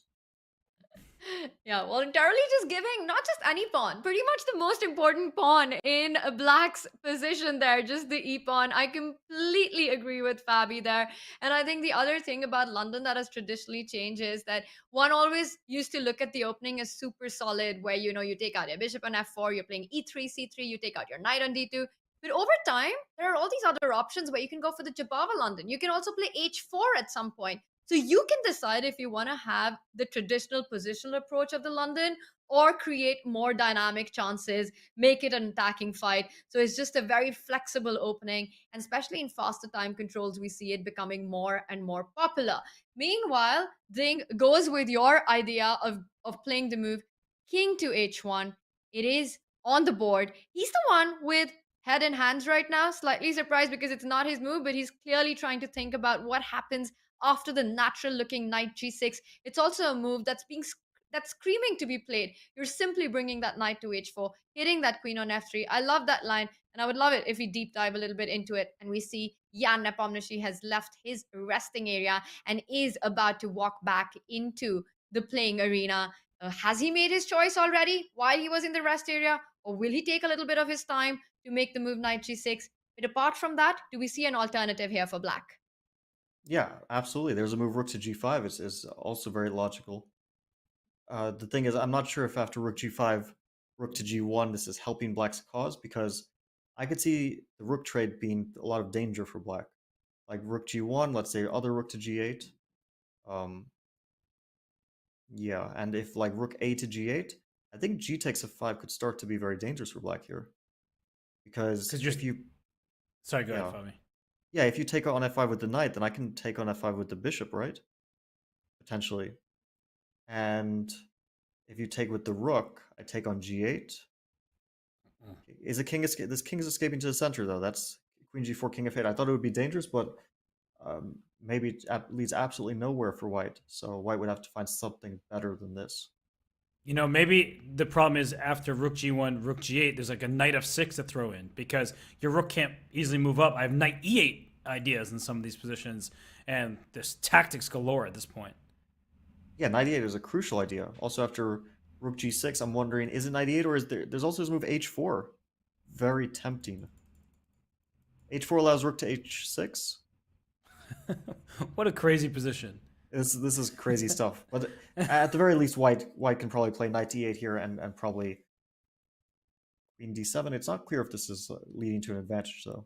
Take. Maybe just a positional advantage, some rook g3 followed by rook to g1 and claim I'm slightly better. Is that... Bold claim, Fabi. Bold claim. Who knows? I mean, it looks okay for black to the naked eye. This would be an exciting option, but the one that Jan has chosen, equally exciting and equally fun. We have been talking about this line with potential knight jumps. Knight g6 has been the move of choice by Jan Nepomniachtchi. He's looking at bringing that knight to h4. And now, once again, it is on Ding. You can't fight that threat. The knight is arriving on h4 regardless of the move that you make. Rook g1, the most natural response to this move? It's very natural. Rook g1, knight h4 followed by queen d2 is super logical. It allows that bishop h2. I don't know if that's just to remind the viewers, because it's been a while since we mentioned this line, but we did actually look at this line quite far in advance after g takes f5, which is probably a very serious mistake. And we can quickly run down that line again because I think it was quite fun. Knight to h4, queen to e3, rook to g2, queen to h6. Rook threatening checkmate, so it's even though the computer says it loses, it's not at all obvious why. So rook to h2, king to g1, rook to g8, king to f1. Again, white is threatening checkmate with queen f6, but black saves the day, I think only in one way. Or maybe black saves the day in more than one way, but yeah, this bishop to e7, f6, and now knight to f5, bishop takes f5, and suddenly out of the blue, white is threatening checkmate again, but queen to c4, rook e2, rook h1, checkmate. Out of the blue, a checkmate along the diagonal, even the queen coming to c4. So we won't see this, but it's fun to show it anyway. super hard to spot even in the moment. We struggled with it for a bit there, so it's even more difficult to visualize that type of position. You could see that you have an attack, so I feel like Jan, he knows how to play. Whether he's the initiative, that is. He's obviously a very intuitive player with great calculation skills, so I feel like he understands this knight coming to h4 is very dangerous for the white king on h1. So I think rook g1, that feels like a very safe option. Relatively speaking, you keep the tension between these pawns. And yeah, I do think that this game will just continue and both sides will have their chances to take control, to gain the upper hand. But I like the way that this is going. The direction of the game is good for Ding Liren. He needs to get a win, and this definitely gives him chances. But this line that we've been looking at, and I just want to ask you one question on it, because it just looks like Black is finishing the game off with a checkmate. Was there a possibility at some point for White to actually throw in a check on f6 and make sure you don't get your other rook into the attack with g8? Because there's a big chance of Ding actually going for this option of trying to get that queen to h6, of trying to get that knight to f6. You're basically threatening a mate in one. And if you see a way to counter Black's attack, then that is super tempting to go into. So Robert, if you don't mind, can we just deep dive into that just a little more? Pull up the analysis board just for a moment and take a look at this option? Or is this a bad idea for Ding to get into? Sorry, can you repeat the line that you're... So you take on f5. Mm-hmm. Yep. e3. Yes. And now queen h6. Right, so this is very important. And this was the point that I just wanted to make, Robert, that it's so crucial for Black to actually not spend time to take the f5 pawn. Because if you just back up for a second, instead of rook g2, if you waste time with a move like e takes f5, then White actually isn't time to come in with the attack. Queen h6, rook g2, and now nothing works out for Black because you've got a check on f6. And the bar approves, and I think rook g1 is the follow-up. The knight falls as well. So you really have to go for the attack with rook g2. What are the chances for Ding to actually miss this idea of queen c4 in the end? Because then I think that you might just go for this attack. I think that in fact e takes f5, the move you mentioned, is actually very good and a much simpler. Maybe rook g2 is good, but e takes f5, and the point is after queen h6, we aren't going with the attack immediately because we have rook to g6, and that actually just kills all the play. And I think that's what, once you see this rook g6, you just stop your calculation with White and with Black, because you realize e takes f5, White's attack is actually going nowhere, and you're left probably with your king going to be getting hunted down rather than the other way around. So with that in mind, I think although our line was fun, it's always nice to get into those fantasy variations, but e takes f5 is a cold shower. And yeah, once you mentioned that, I saw that like this queen h6 is actually a dead end for White. So Ding will not go for this. I'm completely sure at this point that there's no temptation even to go for that. So Fabi, you mentioned a different line with rook g1, knight h4, and if queen e2, there was like some bishop h2 stuff, because you're kicking this rook away. So this looks pretty annoying for White to deal with. Your rook can't go up to g2, the knight will take it. If the rook goes up to wait a sec. I was about to say, you know what happens when you're speaking, you can't do this, and I'm wondering now, what if you do sacrifice an exchange like this? It's a really interesting idea, because the knight should drop back to g6, and it's not a matter of like some direct tactics. I think it's just you're taking the pawn. So g takes f5, e takes f5, and I guess you can take on f5 immediately, or queen f3. It's hard to say what first, because those pawns are dropping off one way or the other. But let's say bishop takes f5, rook, let's say a to e8, queen to f3. We already see like a natural move like rook to e8. The computer is doubting a little bit. But yeah, White just has a lot of compensation. A pawn for the exchange is already not that much material down. Knight on h5, beautiful. Coming to f6. Bishop, very strong. Black's knight on g6, and not really in the game anymore in terms of attacking. Still a good defensive piece, but yeah, super interesting, this rook g3 idea. It was an accident. I was just trying to illustrate for everybody because sometimes we go a little bit too quickly. And I was like, okay, after bishop h2 here, this rook can't stay on the g file. It really wants to remain here to challenge the black rook. Rook g2, you're going to see the eval bar plummet because knight takes g2. This is very clear. And I was just trying to indicate that you can't make the move. And then I'm saying it out loud. I'm like, wait a second. This is actually kind of funny. So it was an accident, but it was a happy accident. Yeah, that's a grandmaster level move. That's a super grandmaster level move. To me, rook g3 just feels like a move that you wouldn't even consider. You know, you're just basically saying, take my rook for your strong bishop. I would be amazed to see Ding to go for this. For me, the more natural reply to bishop h2 would be simply sidestep, save your material. It's an important game. You're going to need that rook for the attack. Move it to f1, move it to e1, any other square orbit, but just give it for free voluntarily on g3. Such a great resource. And once again shows the kind of sacrifices that do exist in chess, where it's not just about sacrificing for attack, but taking away your opponent's strongest piece. Super instructive stuff here. And I just want to give a shout out to the featured chat by, it looks like DeWitt. If I mispronounced that, my apologies. But it says, this feels like a report game and not a typical Ding game with the offbeat opening and the wild tactics. So, Fabi, you have by far the most experience against all these players. Would you agree with that chat comment? Yeah, well, Richard definitely tends to get into some wild stuff, more so than we would associate with Ding, of course. I first played, so Richard was born, I think, in 1996. Correct me if I'm wrong there. But we first played in 2010, and he was a little kid.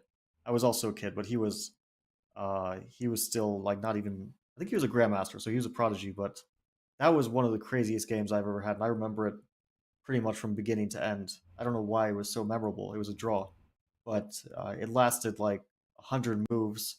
It was a team event, Hungary against Italy at the time. I was playing for Italy, and at the end, all the players were crowded around this board, which was going in like deep into the end game. And yeah, Richie has always been such a fascinating player. Of course, now he's not a kid anymore. He's a top grandmaster and the second of Ding Liren, but yeah, we could have easily seen this in some Richie game, right?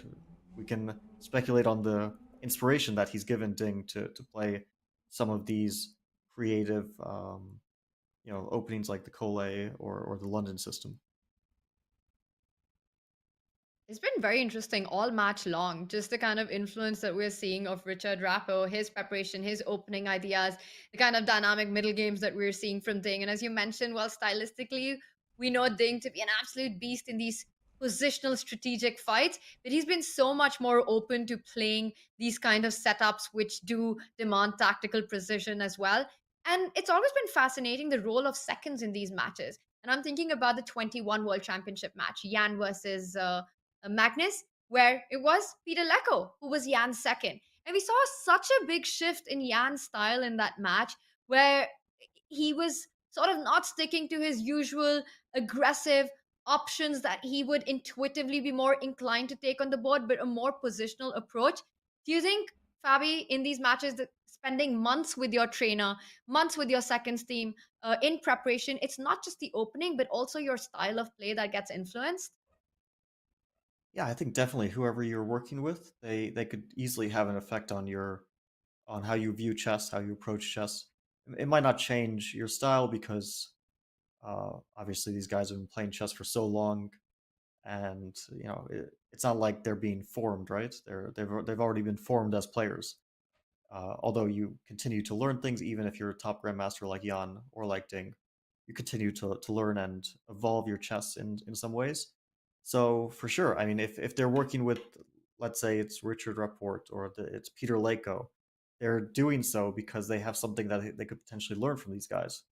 And so it might not lead to drastic changes, but it will definitely could lead to their difference in their understanding of certain positions, how they view certain openings, and these sorts of things. Yeah, I wouldn't be surprised at all if working with Richie has inspired Ding to, let's say, to change at least his opening approach, to evolve in some way how he's trying to approach chess.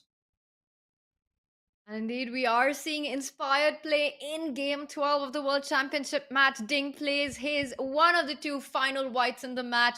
He needs to find a way to win a game to equalize. currently on move 19. Ding having a think in a complicated position. This game is going to be extremely entertaining. Do not go anywhere. We will be back after a short break.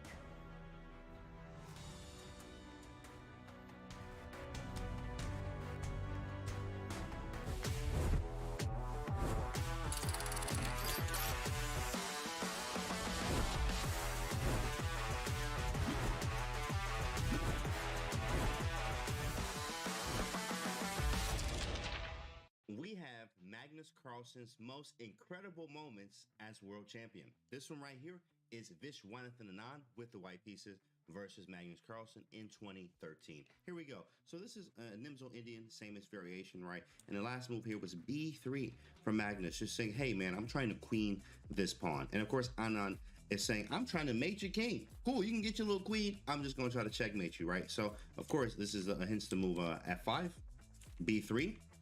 And he's like, cool. Viswanathan Anand says, hey, okay, you can get this queen. I'm going to try to go for mate. So he goes queen F4, get another piece in the game. This looks very, very dangerous here. Knight C7. What the heck is going on? Knight to C7. He thought it'd be something spectacular. He was like, yeah, I'm waiting for this one. But it's just knight to C7. Defensive move. Cool. Allows F6 to happen here. F6 is going to take on G7. It's going to be kind of annoying, scary things happening with knight H5. Magnus plays G6. Okay, it's locked up. It's going to be scary if a queen gets to H6. Also, if the queen and a rook get to the H file, it's going to be a wrap for black here. Magnus is going to be mated. Okay, cool. So Magnus understands that. Vishy Anand understands that too and plays queen to H4. Where is he going, class? H6, right? He's about to mate. He's also trying to get the rook over here too as well. Okay, cool. With that being said, your move. What do you do now? It's black to move.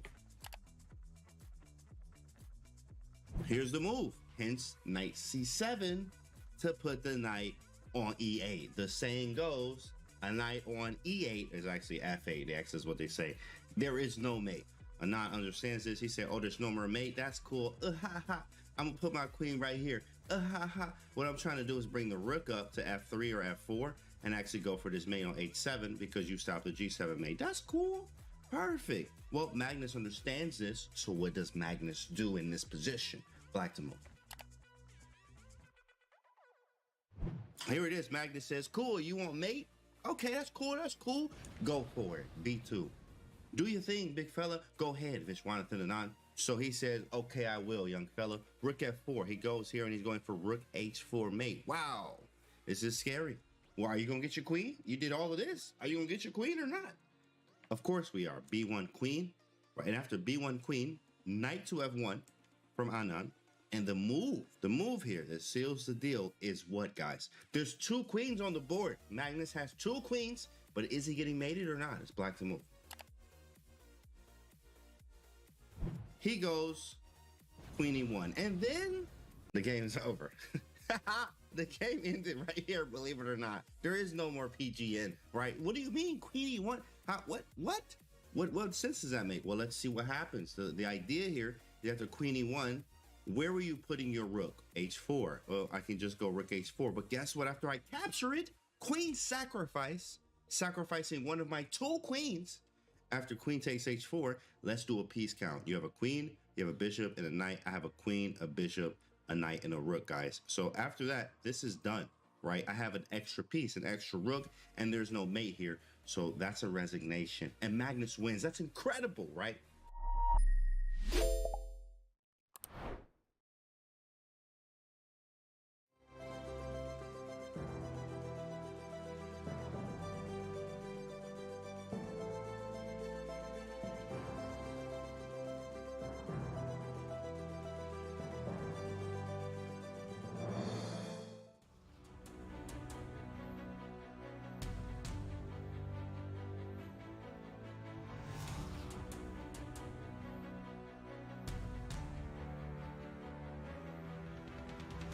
Robert, we do see Jan taking his time right now. Perhaps not one of the moves that he was expecting. The question mark on the board, our eval bar says that white made an inaccuracy here. What's going on? Why is bishop c2 been awarded the question mark right now? Yeah, it sometimes feels unfair in chess when you go to game analysis, game review, and you're like, wait, I thought I made a good move. Why am I getting a question mark? But this was a mistake. You can just see the eval bar. I'll just go a half step back. You see it was towards the center. Then after the move bishop c2, all of a sudden black is the side for choice. And we understand why Ding would make this move. Bishop c2 opens up the d3 square if you want to line up this battery and go for an eventual checkmating attack. So there is merit to this move bishop to c2. And it's not the worst mistake, right? It wasn't a blunder, but you see how quickly Jan just brought his knight up to h4, the best decision. This queen has to move, and in many of the variations we looked at before that resulted in a checkmate, it was important that this queen got to c4 when the king was on f1. Now that looks even more available to the black queen. And also, black can simply go rook g6, bring this rook over to g8. I feel like time is very important here, and playing bishop c2, it seems like a bit of a waste of time. Yeah, this is a interesting moment. Bishop c2 definitely doesn't come to mind immediately, but I think it was because he was looking at rook g1, knight h4. He wanted to put the queen on e3 to play potentially queen h6, but then he saw that f4 is kicking the queen away, and so he amended that whole concept by playing bishop c2, queen e3, end of f4, queen d3, and now you threaten mate on h7. Still, the computer does not like white at all here. Is it because rook g6 simply? It could just be rook g6, rook g8 followed by f5. And I mean, all these lines, Fabi, who is attacking who is the first question I want to ask you. well, I don't see white's attack whatsoever. Like, I just don't see how you ever get to the h7 pawn. So I think if white is doing okay, it's because he has like some very slow long-term plan. I think in this kind of position, you probably want to play f3 at some moment, because I'm very worried to be allowing like rook g8, and your queen can't move because knight f3. I just want to play like f3, rook e2 to kind of lift the rook into defense, so I can play rook e2 followed by maybe rook to g1 at some point. But I'm also super worried that I'm cutting off access to the king side, so if at some point black's pieces get in there, could be, checkmates on the h file, could be all sorts of potential attacking ideas. Like queen e7, knight f5, and queen h4, and just, you throw everything at your king, you sacrifice pieces. I don't know. Yeah, definitely not exactly here, but like if black had rook to g8 here, and then knight to f5, take queen h4, like you could start to see some potential things like this working out, right? In this case, it actually does seem to work out. Engine approved, yeah. So you give up all your pieces over here, but this king is the one that's in grave danger. Well, let's show the end of that line. Queen to f1 instead of fg6. Okay. Queen f1, rook g1, queen g1, queen h3, queen h2, queen f3, and checkmate on g2. So you can't defend against the threats. Just can't do it. Is Ding getting in serious danger? And also notice how when Yan thinks for a while on a move, the next one, he often makes it really fast. It's like he's seen a line and then he goes for it. Now, this move that Ding played, the bishop retreat, he took a while for it. And knight h4 is, of course, the first response that you look at. It's the most direct move. It's the one that threatens the queen. And now, once again, we see Ding slowing down. The doubts on that calculation, the second guessing of his own moves. Is this something that is surprising? And apart from queen e3 that you're pointing out, queen d3 is the other natural move that comes to mind. Can you guys highlight the differences between these two? And is it more beneficial for white to not provoke f4, perhaps? Yeah, I guess I'll take the lead here, and Fabi, you can back me up or find better. But if queen d3 stops this pawn from moving, that was Tanya's whole point of the question, because if this pawn were to move, then there's queen takes h7 checkmate. That was the whole point of bringing the queen and bishop on the same diagonal, forming the battery. That would be mate to this black king. But f4 is out of the question. I still think that black can play this the way that we've been talking about. Like, why not play rook g6? I don't think all that much has really changed, because after rook g8, things like this, at some point we could still push this pawn. As the rook blocks this queen and bishop's path on the diagonal, this looks really troublesome for Ding Liren. I feel like Tanya made an excellent point that when Jan Nepomniachtchi thinks, he often follows it up very quickly. He's in the flow of the game. I like the way he's playing. Whereas Ding, he goes for a think, then a move is played, then he goes for another think. I just feel like Jan has the initiative now in the upper hand. Yeah, I think decision on the on the board, Fabi. Queen e3 played. Yeah, I think that he provokes f4 with good reason, because in those lines, as Robert mentioned, after queen d3, black doesn't move the f-pawn yet, but plays rook to g6 first. And I think that after black puts other rook on g8, a very critical idea would be to take on g4 and follow it up with f5. And white's king is really the one that is more vulnerable than black's, because there's no h-pawn to cover it from potential things on the h-file, like rook g2, rook h2.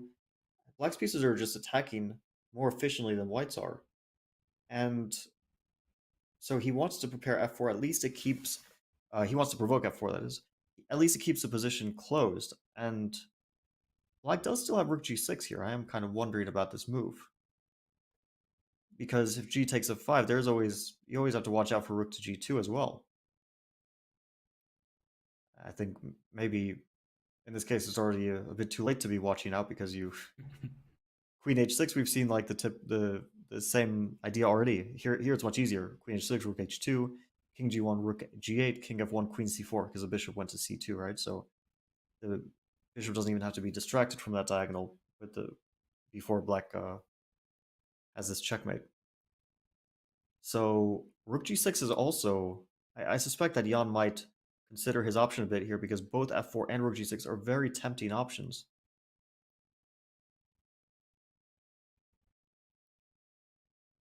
Maybe white needs to play this like fortifying f3 again.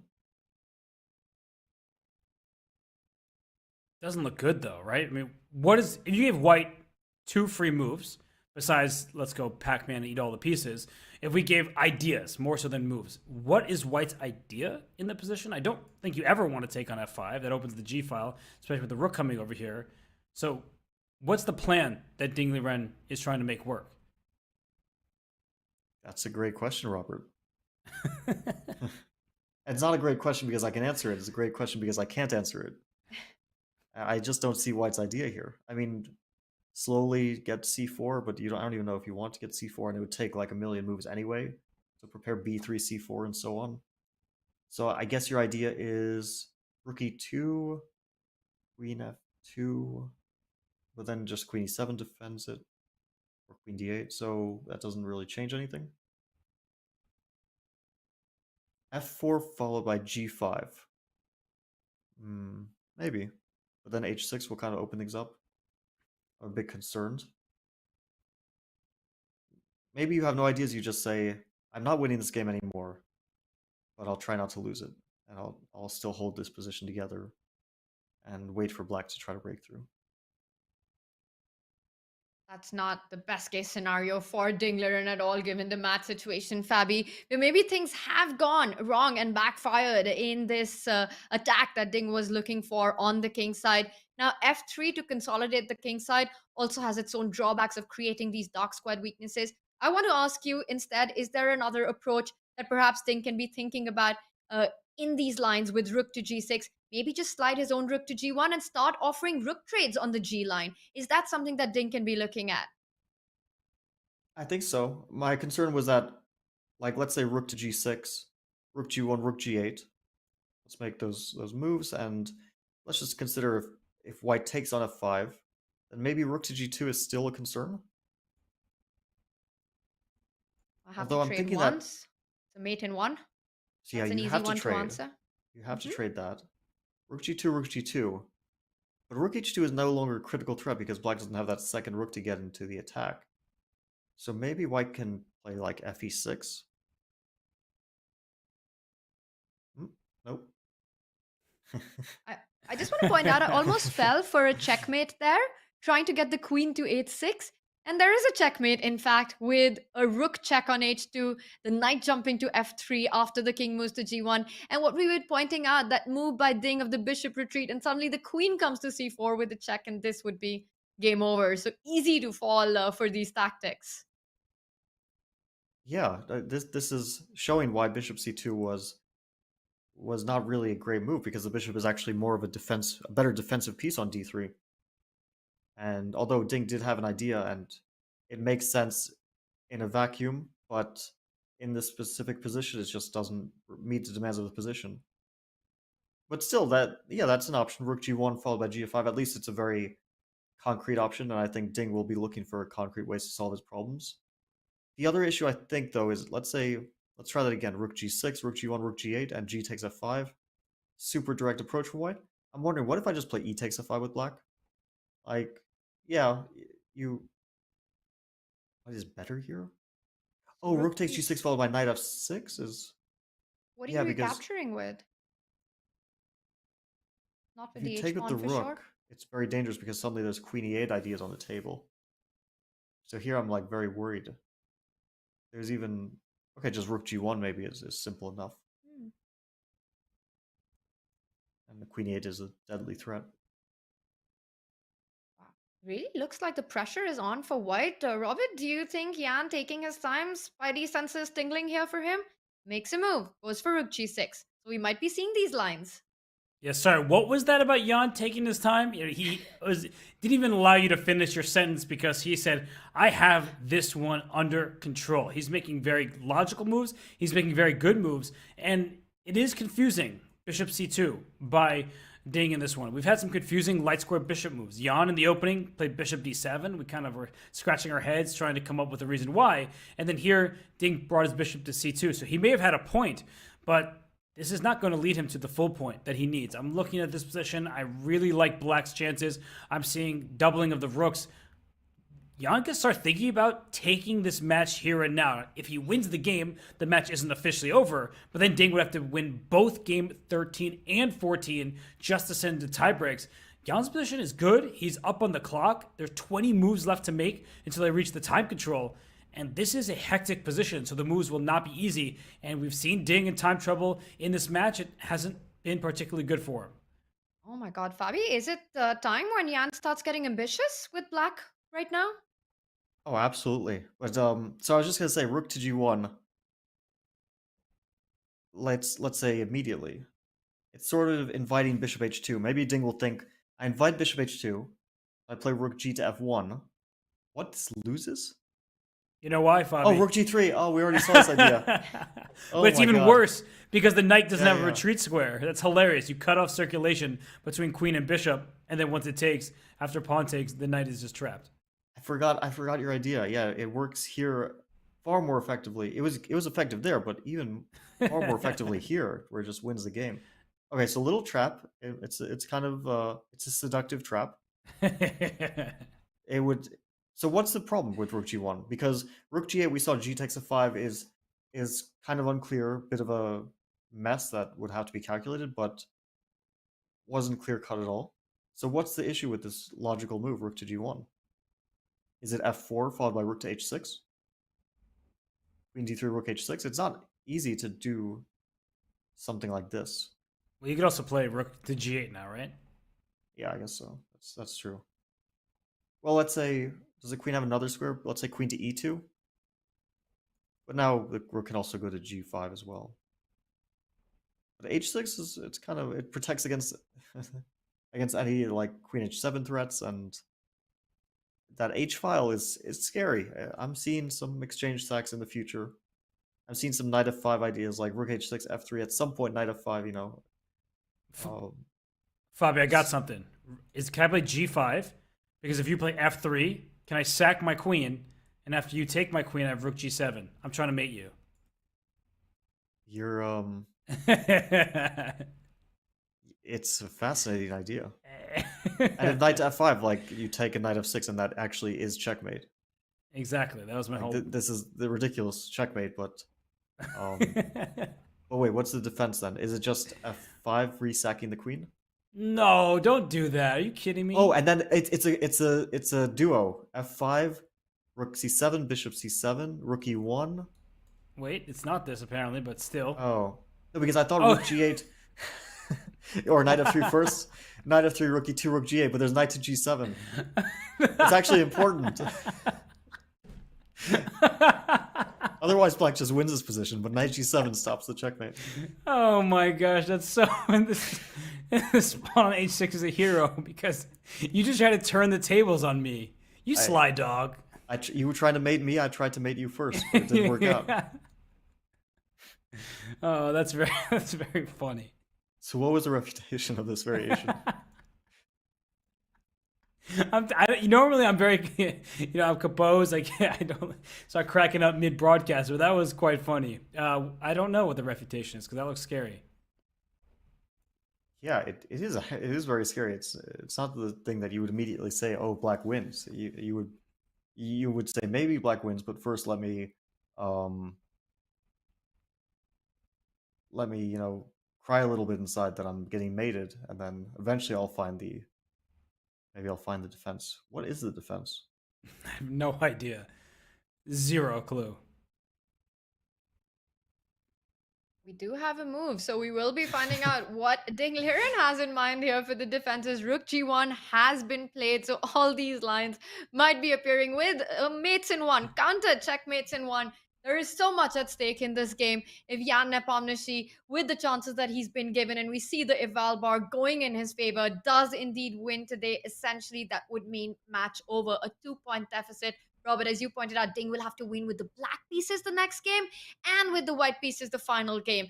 A task that sounds impossible to accomplish. With all this at stake, of course, for the two players, it is the biggest stage of their lives, the biggest match of their lives. And at the end of it, we will have a new world champion. We will have a world champion who's not called Magnus Carlsen after 10 years, after a decade. 2013 was when Magnus won the match, and after that, 2023 is when we'll have our 17th world champion. And these are definitely thoughts that are in Jan's mind, given the position that has been created. Rook G1, we've been talking about balancing the act of creating chaos on the board, but also making sure that it doesn't backfire for Ding. Is it safe to say that Ding is on the defense here right now, Robert? Yeah, I think it appears that way, but based on what we were just looking at, I could see Jan going wrong. I still don't know what the solution was there, Fabi. I see you. Yeah, I'm excited. I found it. I found it. You found it, but show it to us, Fabi. You got to show it to us. I'll let you. We'll bring up the announcement on the show. But I just want to say very quickly that it looks like just a fun line. We're just laughing, but it actually is an extremely important variation because f4 is a very logical move, hitting the queen. And we were talking about queen d3 doesn't threaten anything. You're stepping in front of the bishop, which is attacking the rook. So queen e2 does make sense. And rook h6 makes sense because it's protecting the square in front of your king, which was vulnerable, and in some positions threatening this knight. But after g5, this rook is in trouble. It's trapped. So f3 is forced. I'm giving up my queen to go for checkmate. So Fabi, how in the world were you stopping this checkmate? I think there's only one move. I think it's bishop to e5. I really hope I'm not getting this one wrong. Because rook takes h7, king to g8. Oh my god. Do it. I need to see. Is right? That's right.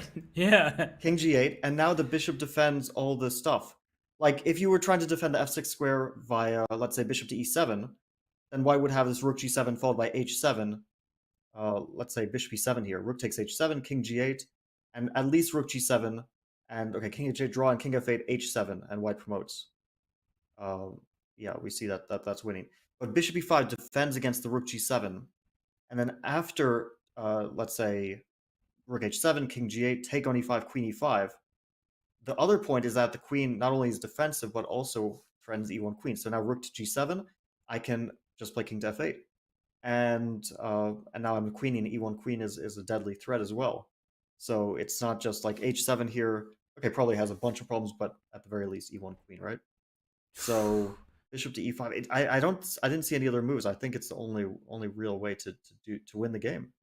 But Fabi, if bishop e5 is the only way to win, or maybe there is something else, but it's hard enough to see it in this position, but you'd have to visualize this in advance and find bishop e5 because this looks close to losing for black in many of these positions with white's attack raging on, all these mating nets configurations here against this king. So I feel like for Jan, this could be a really scary thing to see in your head when you don't have the exact answer. You don't know for sure that it's -4 and change. You think, okay, this looks scary for my king. I don't want to go for this.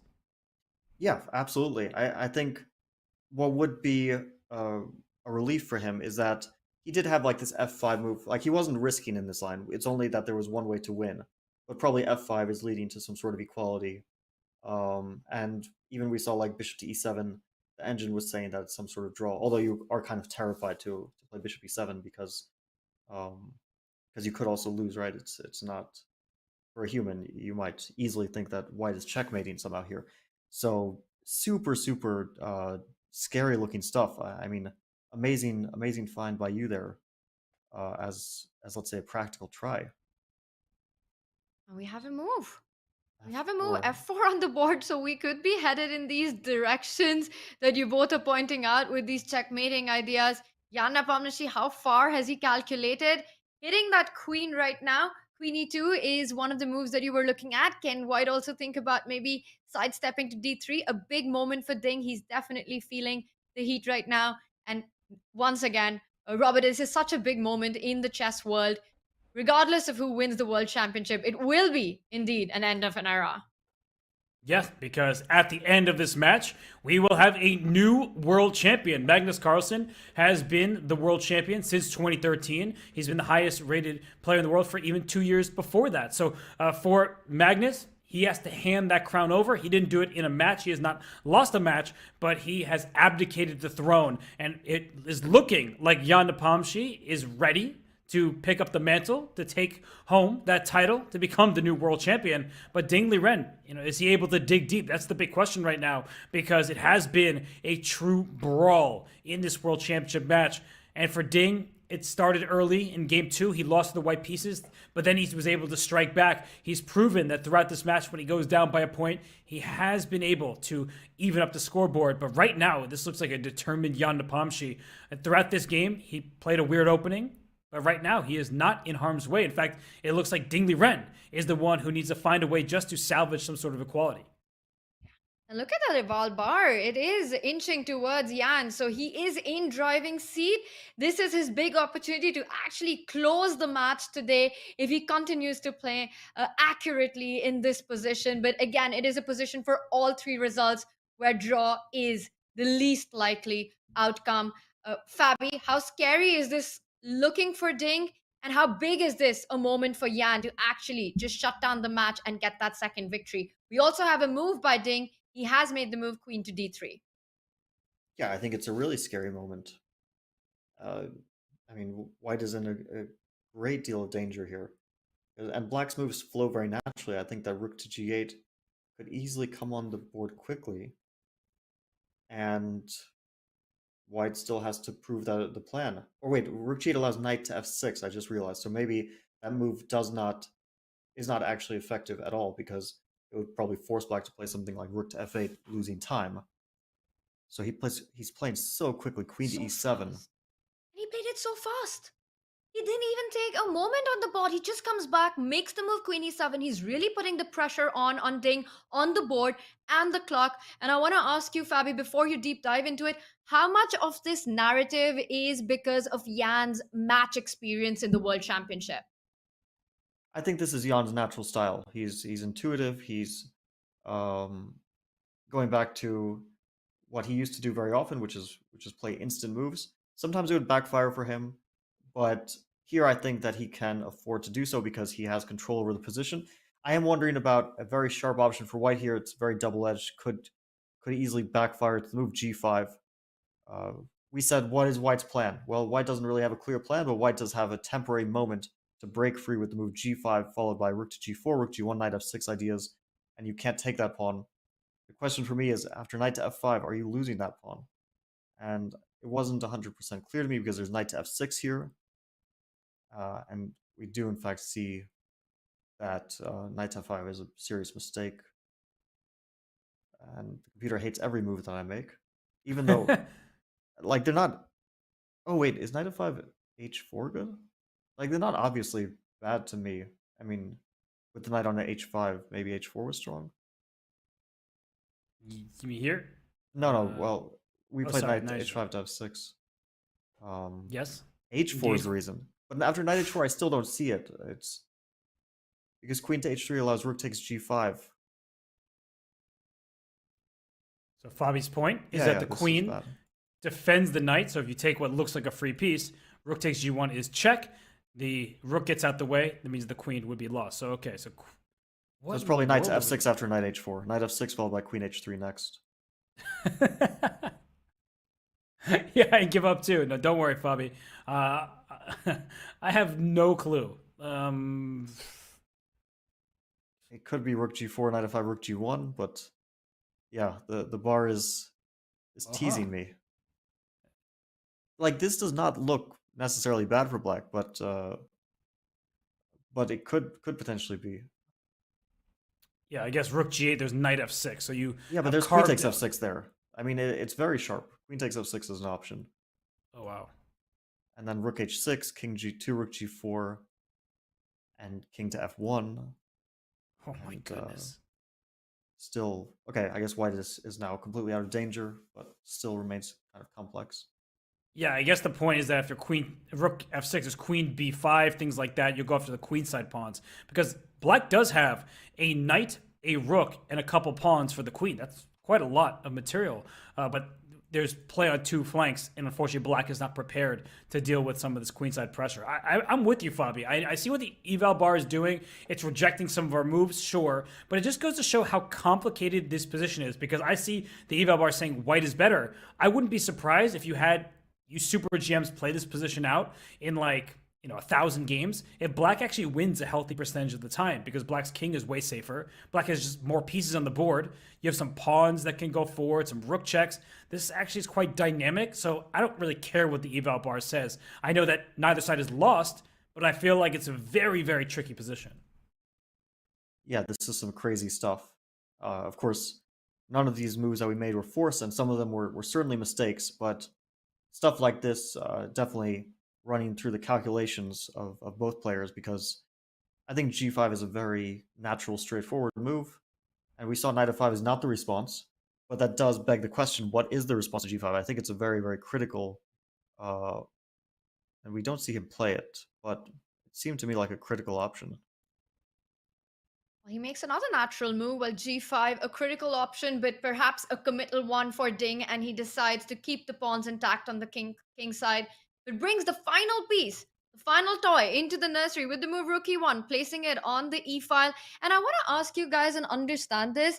Yes, we see the eval bar give Jan an advantage, but let's say Jan did have a couple of moves. How does he really build on it? What is progress for black in this position if white was not to take committal decisions like the one you mentioned, Fabi, with g5? I think one natural way of playing is rook g8 followed by rook to h6. We want to get that rook out of the bishop's way on c2 and eye the h-file. And after that, we can consider queen g5 and just slowly build up the pressure on the... It's not like we have immediate threats, but maybe we'll play f3 there.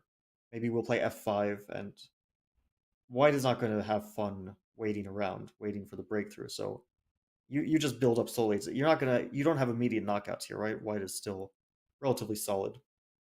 But the slow build-up of pressure could be extremely dangerous. Rook to h6 or rook to g8 here. Both moves. In fact, also queen to g5 is very logical as well. But queen g5 allows queen b5, probably not something you want to allow just yet. So rook to h6. Oh wait, does rook h6 still allow knight f6? I don't know if that's... You're a tricky man. I'm just going to quickly show it. Knight f6, Fabi's saying, because if you take with the rook, you get checkmated in one move. It's a distraction tactic. And if you take with the queen, it becomes a fork. You lure the queen to the f6. That is sick, man. Knight f6 out of nowhere. Yeah, that's a surprising tactic, but it seems to work out. So rook to g8 first to stop that threat, because then after knight to f6, if rook h6, then knight f6, black would have the rook takes g5 resource in the end. Let's say a3, rook h6, knight f6, queen f6. But I'm wondering, is there your g5 move now? Yeah, definitely g5. It's always an option. And I was thinking in another position, maybe h6 was an option, but here, h6 is maybe not as effective.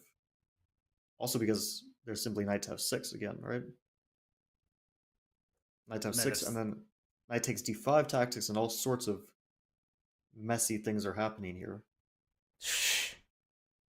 Fabi, all these lines that you're showing begs the question to be asked, that if the plan for black is to double up on the G line and get the queen into the attack, why can't Jan start doing it now, stopping this counterplay of white with the move g5, start with the move queen g5? And as I said it, Jan responds, yes, that's the way to go. He does play the move queen g5, but your ideas of rook g8, rook h6 coming up next, and that would be extreme pressure. Now, white doesn't have the option to create play on the king side with the move g5. It's pressure on the board, pressure on the clock as well for Ding. 17 moves to be made, 42 minutes for Ding. How much of a factor is that going to be, Robert?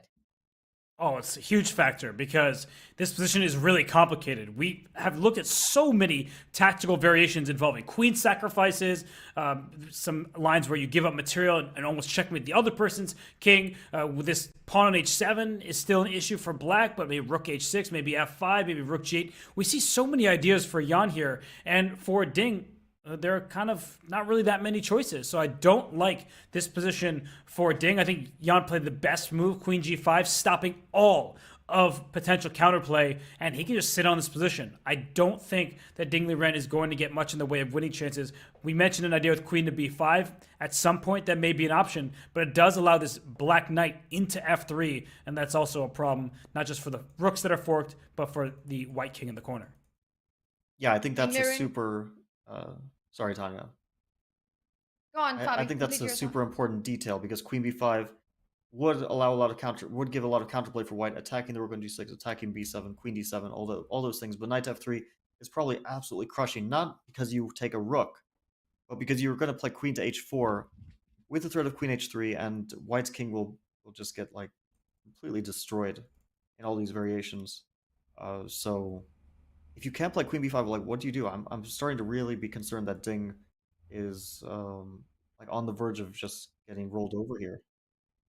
So he needs to find something fast here. I don't know what it is. c4, dc4, queen c3. I'm already looking at desperate stuff for him to try to get some counterplay. Fabiano Caruana is concerned for Ding's position, and he's got all the reasons to be. Ding Liren in big trouble in this one. If he lets this slip out, if he loses game 12, it would mean that Jan Nepomniachtchi, well, practically, at least we can say, will win the World Championship match. Ding is not thinking about striking back right now. He is thinking about survival right now. Will he be able to do it? We will find out on the other side of this break.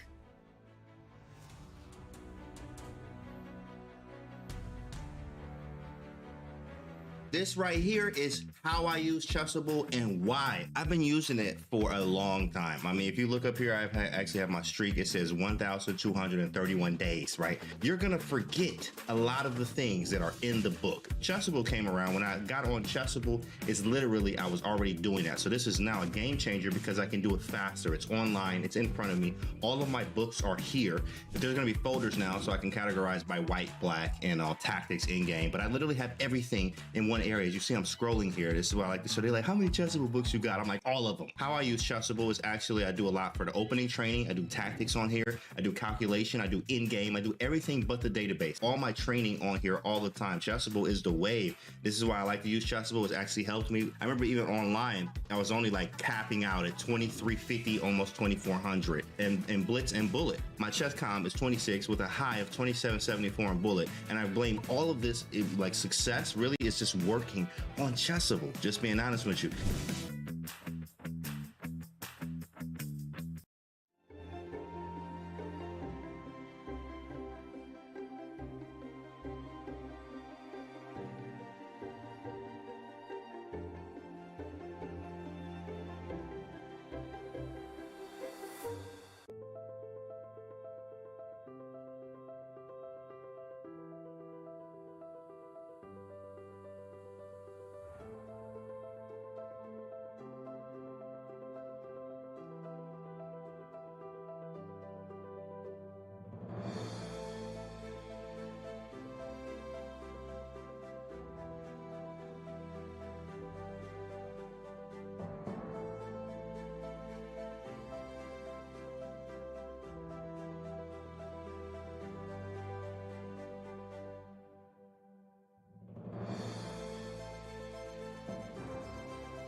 The third event in the 2023 Champions Chess Tour begins in just a few days. The Chess Kid Club Cup play-in stage takes place on Monday, May 1st, and what a way to kick off the month.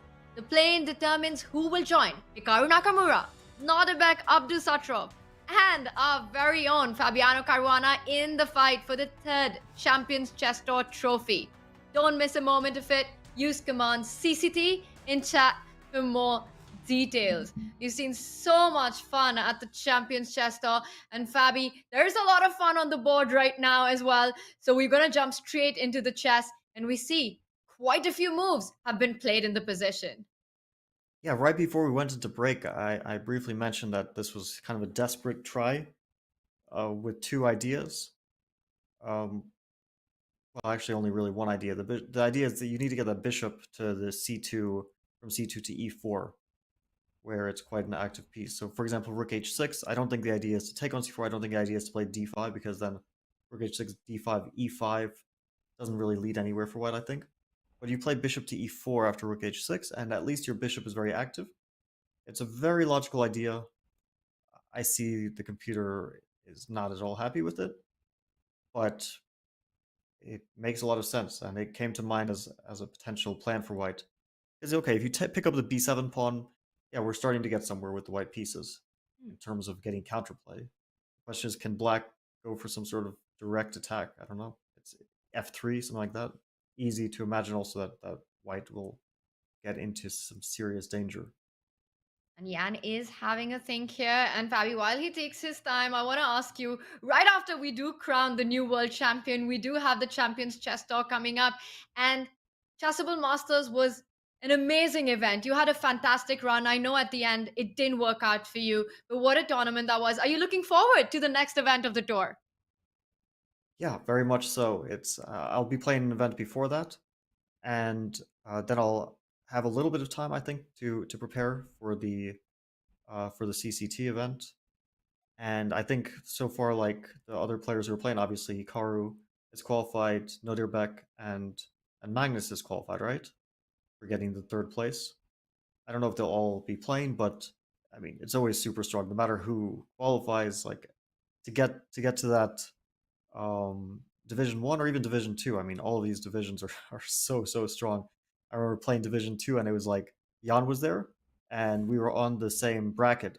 And I expected to play him, but he loses the match to Kramnik, and so we don't play. So like even if you have, you know, potentially world champion in Division 2, he still might not make it to the end of it. Like these are such tough brackets, and we see also these young players like Noderbeck and you know, Pragnanta and Nihal and all these young prodigies are posing such a challenge even to the best in the world. And right now we see Jan Nepomniachtchi posing big challenge to Ding Liren. He goes for the move b5. So Fabi, he's inviting the idea of a check along the long diagonal, echoing the thoughts that it's not too dangerous because it can be blocked by that pawn on e6. Robert, what do you make of these changes, these structural changes that we've seen in the last couple of moves? I make that it's a brilliant move, and that we see the glyph appear there. It's a double X slam, and I'm totally with it. Do you know how few people would be willing to walk into a check with d5? That looks very scary, but I believe that b5, it's unexpected, as we see. It does allow a discovered check, but it protects the c4 pawn, keeps the extra pawn there, and as we've been talking about, d5 is just a single check. Black can push the pawn up in the center, and you also have gearing up your rook on g6 as well. You could take that rook, but if you do take that rook, it's not going to end well for white. The knight on h5 is actually trapped over there, so when a pawn takes back, this knight gets caught off on the sideline. This is a really great move from Jan Nepomniachtchi. He played it quickly, he played it confidently, and it's just one of those moves that you need to make in order to become a world champion. I think I see a somewhat important... Oh, sorry, Tanya. I was just going to say, sorry, Fabi, just want to complete this thought that it is the best move. We see the eval bar approves of it. And as you said, confidently played by Jan. It is a big problem now for Ding. And Fabi, please complete your thought. But I want to also ask you, what are the chances of this game actually being a decisive one? Super high. I mean, we're definitely over 50% that Black could win this game. Just the speed at which he's playing with, the pressure that's on Ding, the position obviously is extremely bad for White, objectively bad at this point. And I'm just trying to look for chances, and the only thing that I can immediately think of, because, well, White is already down material, and so you can try to regain the material. You can play d5, I think, because if you take on g6 first, it probably just your knight gets trapped. But after d5, let's say e5, I think you should play e5. Bishop takes g6. Let's say you take with the h pawn. Looks most natural. Knight to g3. And the point is, if fg3, that knight on h4 is being trapped. But here, this is where I think there's an important moment. I think the move b4 is super strong. And if queen c4, knight to f3, and that was the point, the queen is distracted so the knight can escape, and not only escape, win a rook in a process.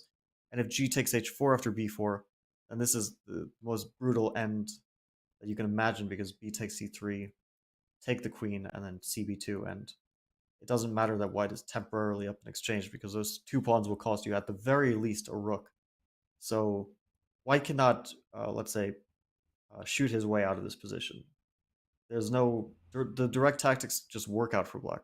It's, the question is, can he try to hold on in the short or long term?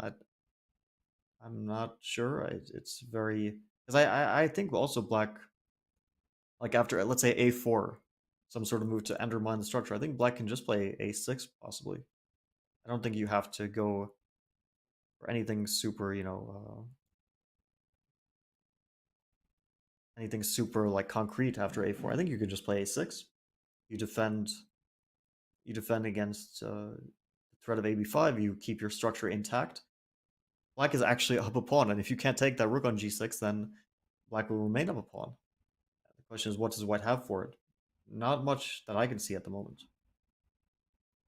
Robert, this is incredible board awareness by Jan Nepomniachtchi. I mean, Ding just made the move queen to c3, right? He lines up the queen on the long diagonal to give it check. He opens up his own bishop on c2 to grab that g6 rook. And Jan says, I don't care about either of these moves. You ask the question, how many people in the world can make such a move? I can't think of anyone. Only Jan can do Jan things. b5, double exclaim there. And this potentially looks like huge trouble for Ding Liren. He has gone into a think, almost touching the 5-minute mark. Do you see a way out here for Ding Liren to try to at least create chances to hold this game?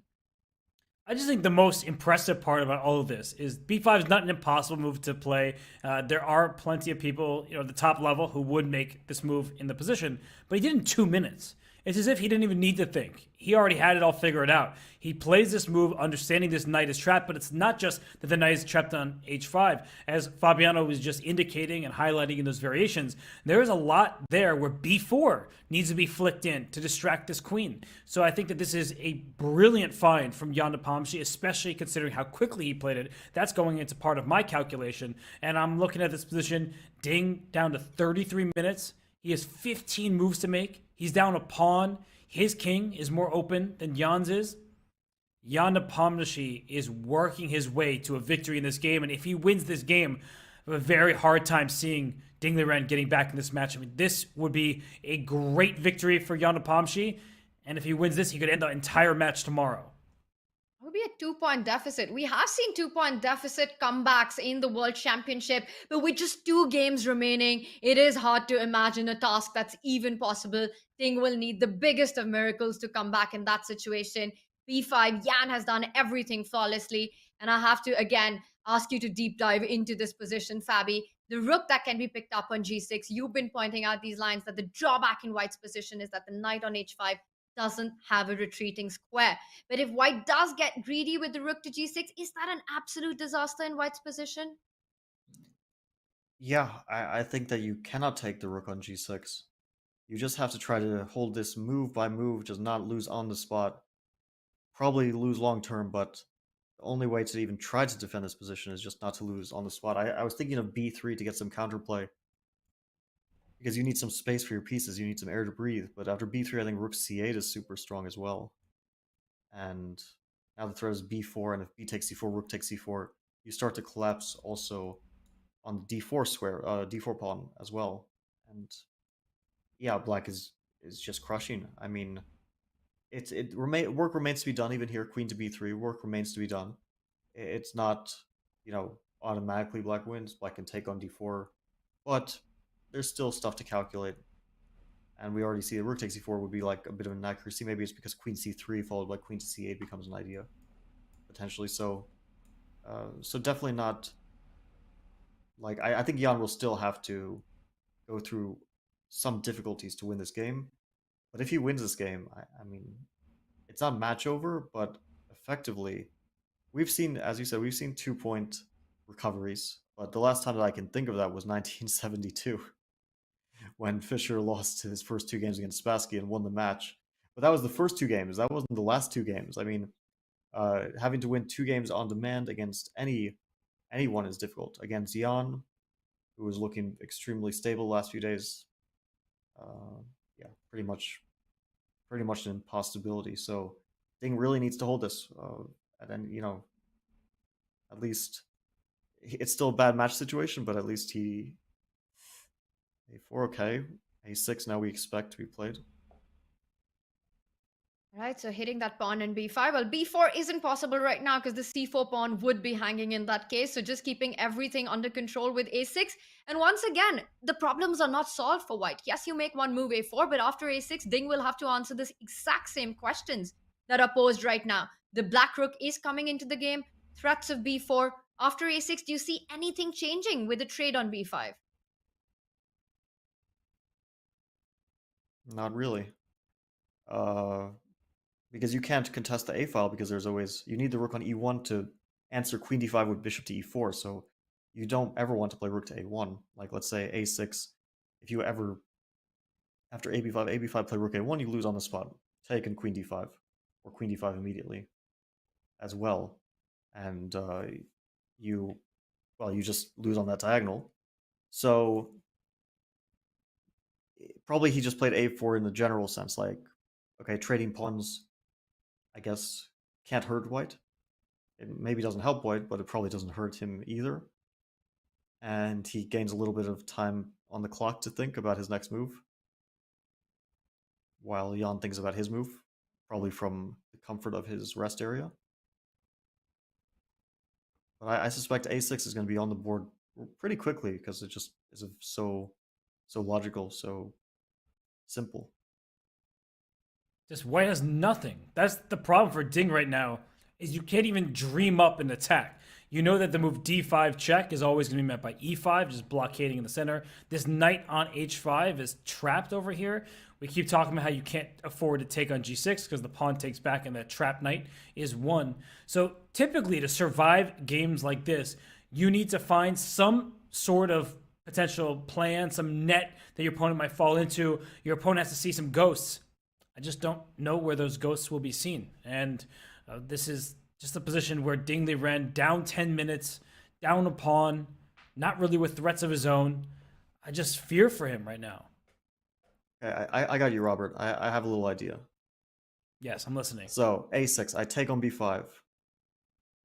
Take back d5. I think e5 is a proper response. Now rook to a1. Now it doesn't lose on the spot because there's no queen d5. Where do you put your rook? I'm not sure where it goes, but c8. Okay, c8. And now I want to play rook to a6. I'm getting something there, right? Bishop takes g6 now becomes a little bit more of a threat. Is bishop to b4 crushing? It could be. That could be an issue. Or maybe just b4 followed by knight to f3 is, yeah, b4 followed by knight to f3 just ends the game. Disaster. Disastrous end. Not just a disastrous end to the game, that would be a disastrous end for Ding Liren in the match. Now, the pre-game odds for Jan Nepomniachtchi with a win in this match going into game 13 with the outcome of the current game, with a win, a 98% to win, a favorite to win the World Championship. With a draw, also a very high percentage at 85%, but right now, it is clear that Jan Nepomniachtchi can smell blood in this position. It is everything that he could have dreamt of with the black pieces, and Ding Liren needed to make a comeback in this game, or at least keep it solid. Well, it looks like that's going to be a tough task for him. And this is not going to go easy. A4 played on the board. Ding Liren is not moving away. Jan Nepomniachtchi has a short thing and replies with B4. Is this the chance that Ding has been hoping for? We see a slight dance by the eval bar. Ding doesn't blink, picks up the C4 pawn. What's the idea of this pawn sacrifice? Well, I thought like this would naturally be followed by knight f3, but then I thought knight f3, queen c6 should be strong, but perhaps there is some tactic for black here. What does Jan have in mind? Knight f3 feels like a different plan, Fabi. He just goes for rook to g8 instead. It just feels like he gave up that c4 pawn for not much. Continues the pressure. Now knight f3 is a big threat. You don't have queen c6 anymore. Robert, with this decision by Jan?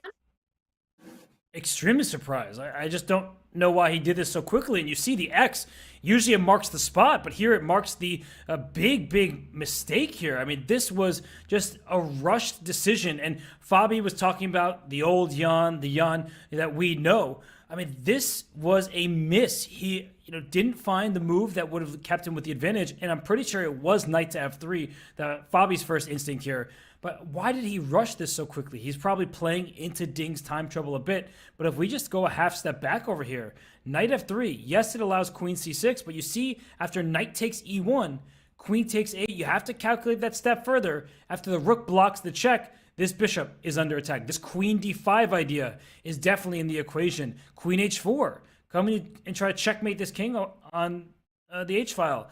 This is a big problem for white, and it says still minus almost 3 in the position. So I just feel like I'm always okay with people missing stuff. Nobody's perfect. We're all human over here. But to play it that quickly and it to be a miss, I feel like that's always the worst combination.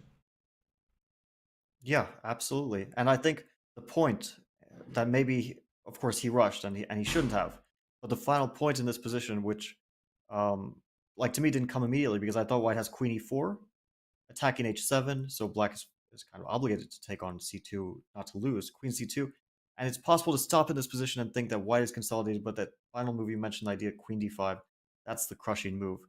It's about... Oh, okay. I guess not. I thought it was as well, so it's maybe just queen h4? Queen d5 is not good. That's like absolutely shocking stuff. Queen d5, king h2, is that the reason? Or... Oh, Fabi, what's also not good is Ding's decision that he's taken in the current live board. He went for the move queen to c6. The eval bar bounces straight back to Jan's favor. And what is the problem with this move? It does take care of the threat of knight f3, but what does it walk into? Oh my gosh, this is just too complicated of a position, so it's no surprise the players aren't making mistakes here. It's a really wild affair. And it changed. So the more depth it had, it went from a blunder to a mistake. So, and it's going back. So the engine is gaining in depth. It's trying to calculate what is happening here. It attacks the bishop. And my first instinct is just to move the bishop somewhere or to defend it. And Jan, I thought he was about to grab a piece. That would have been a little bit too hasty. But what is the reply here? I have to say, queen c6 is by far the most natural move. It's the first move which comes to mind. So it's surprising that it's so bad. It really is surprising. Of course, it's such a complex position that...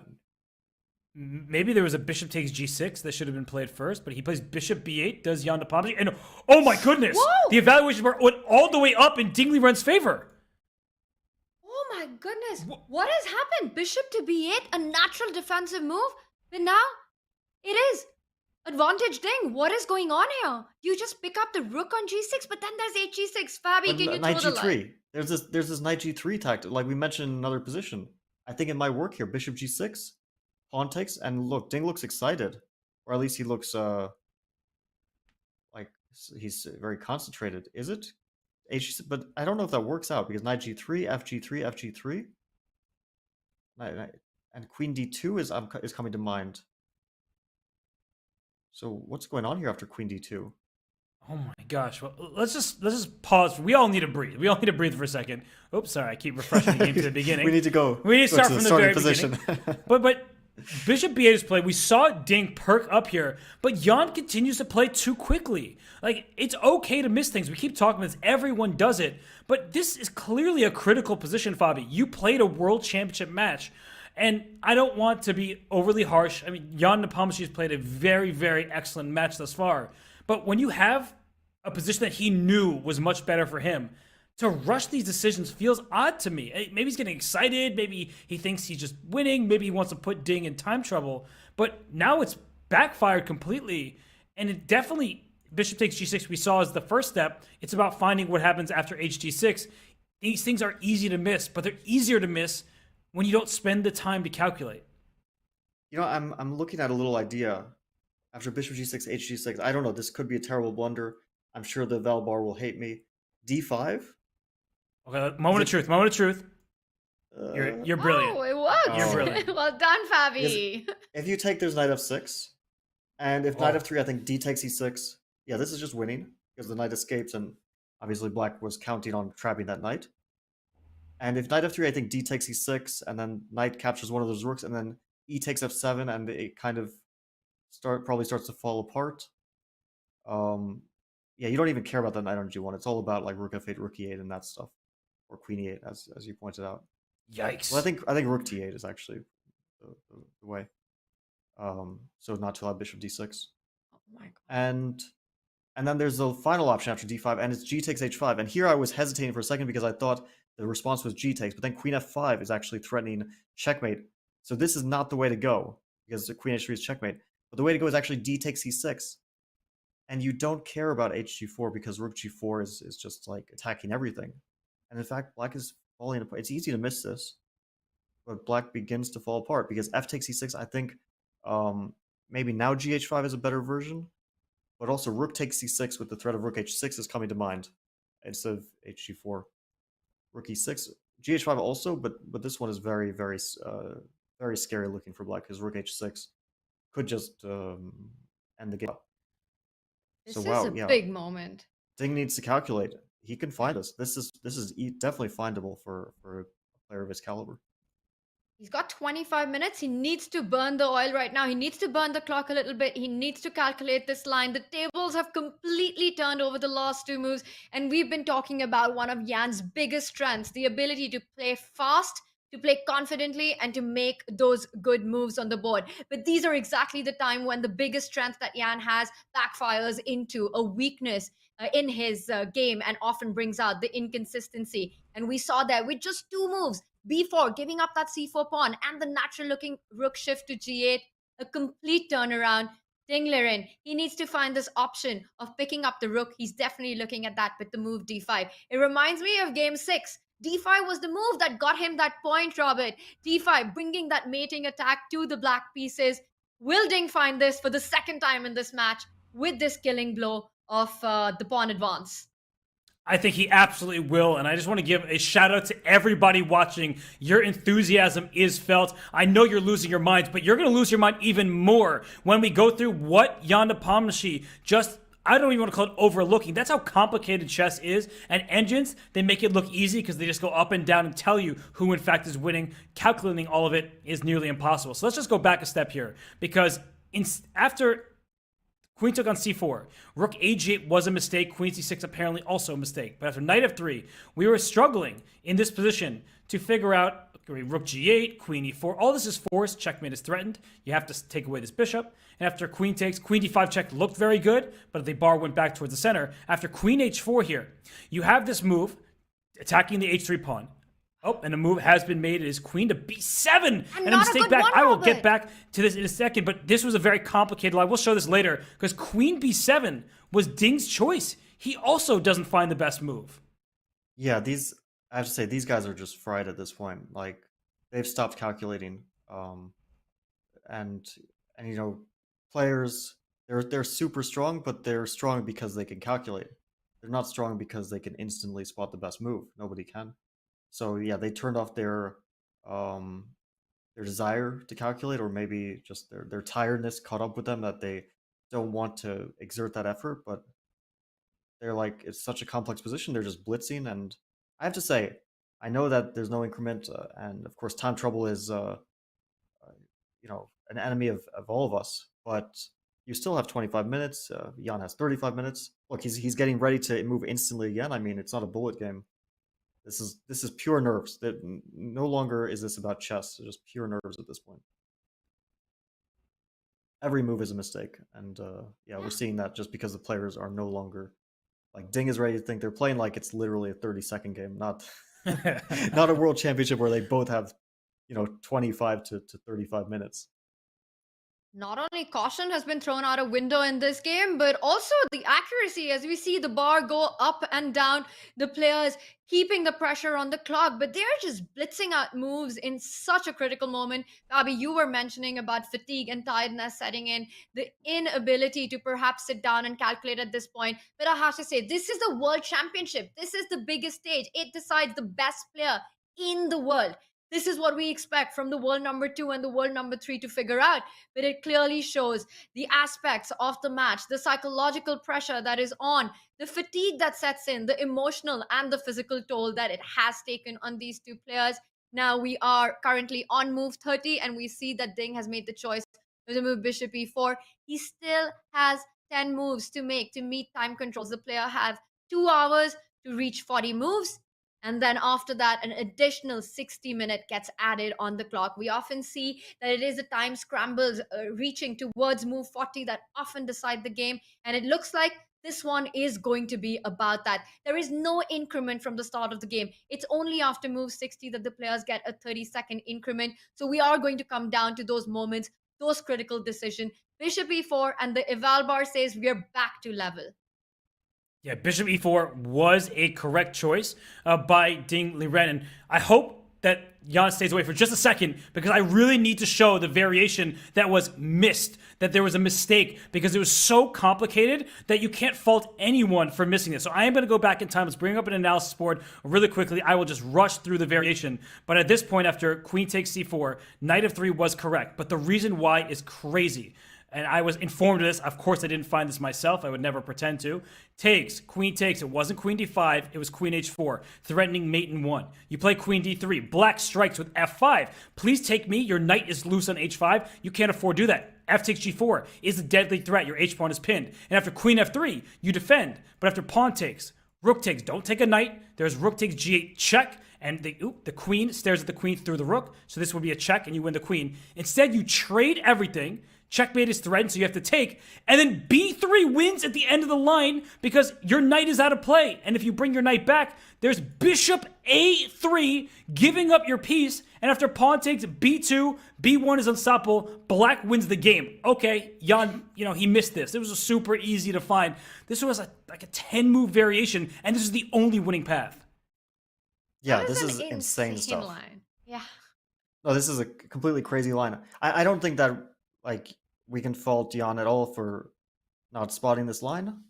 I mean, it's super difficult, but I do think that not playing a6 was kind of very irresponsible, because a6 was just a practical decision. So he's keeping his extra pawn, right? And after a6, what is the line that you have to calculate? Like, I actually thought he would play this quickly, but to play b4 quickly is very responsible, because you're giving up your c4 pawn, and unless you see this whole knight f3 to the end, and you're precise calculation to the very end, super genius line that you pointed out, I think you should play a6. b4 was a very strange decision, and now I think Jan really needs to be careful, because it's a position where, as we saw, one mistake can change the evaluation a lot. He's still potentially in danger, even though the position is balanced, and obviously Ding is in danger as well. F7 is hanging. You need to deal with that pawn, which is threatened at the moment. It's a big threat. If you lose that pawn, you might just lose the game. It couldn't have been taken in move e4 because of knight to f3 specifically. That's why Ding played bishop to e4. And if you play f5 here, I think you lose the game. G takes f5. Because queen takes h5, rook g8, followed by queen takes b8. The move that Black should play is not instantly evident to me. How he deals with the threat of queen takes f7. I think Jan is in danger, despite what the Velbar is saying. And if he keeps rushing, then yeah, he could easily lose. I mean, I don't understand this decision to rush every move. It's a world championship.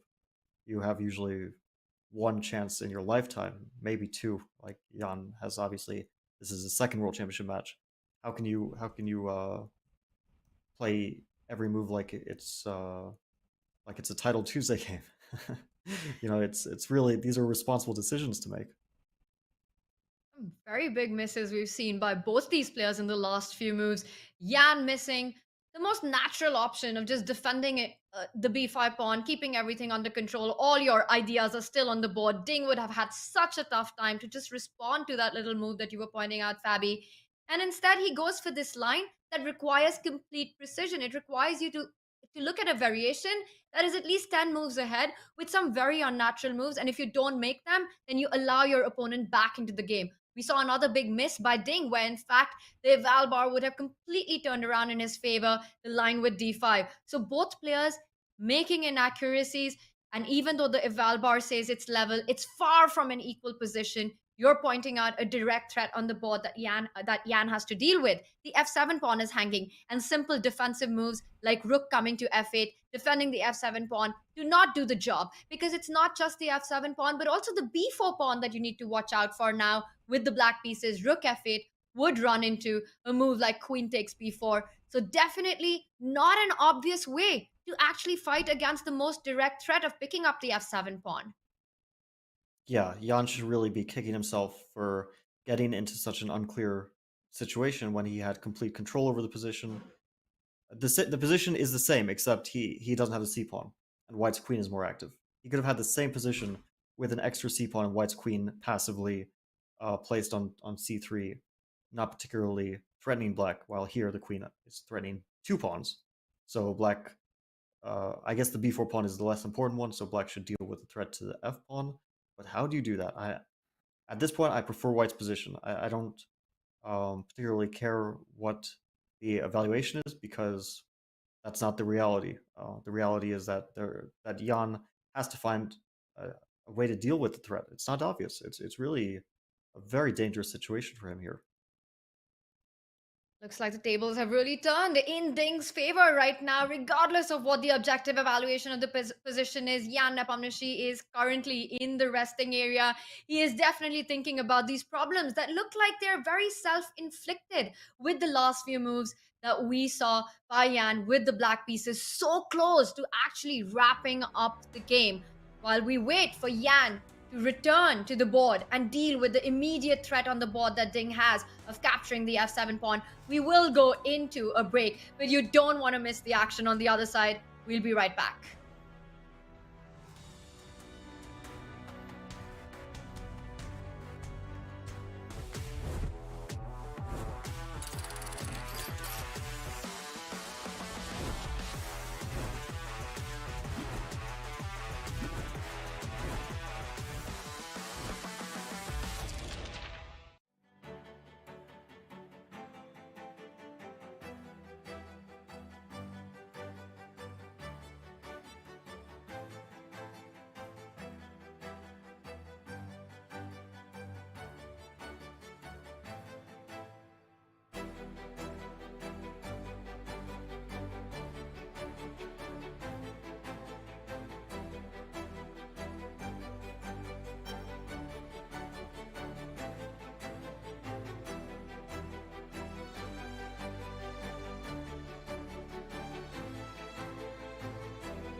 Jan Nepomniachtchi has not only burnt out the advantage on the clock, but also the advantage on the board, and it was a big one.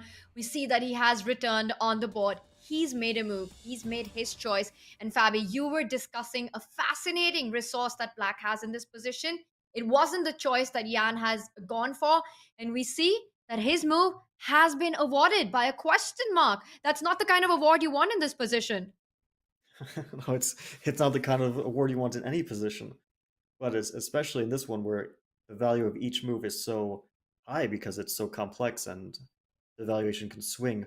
So although moves are coming on the board quickly, the move that we were discussing in the break was f3 instead of rook f8, and it kind of felt like intuitively the right choice, with the idea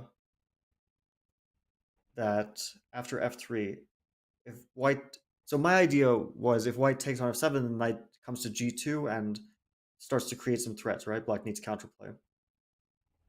And some sort of mess, and I couldn't really understand exactly what's going on, but it looked like black gets counterplay. And if white plays bishop takes f3, then the idea was to take on h5, but it's also a complete mess, and we're seeing so many moves come on the board that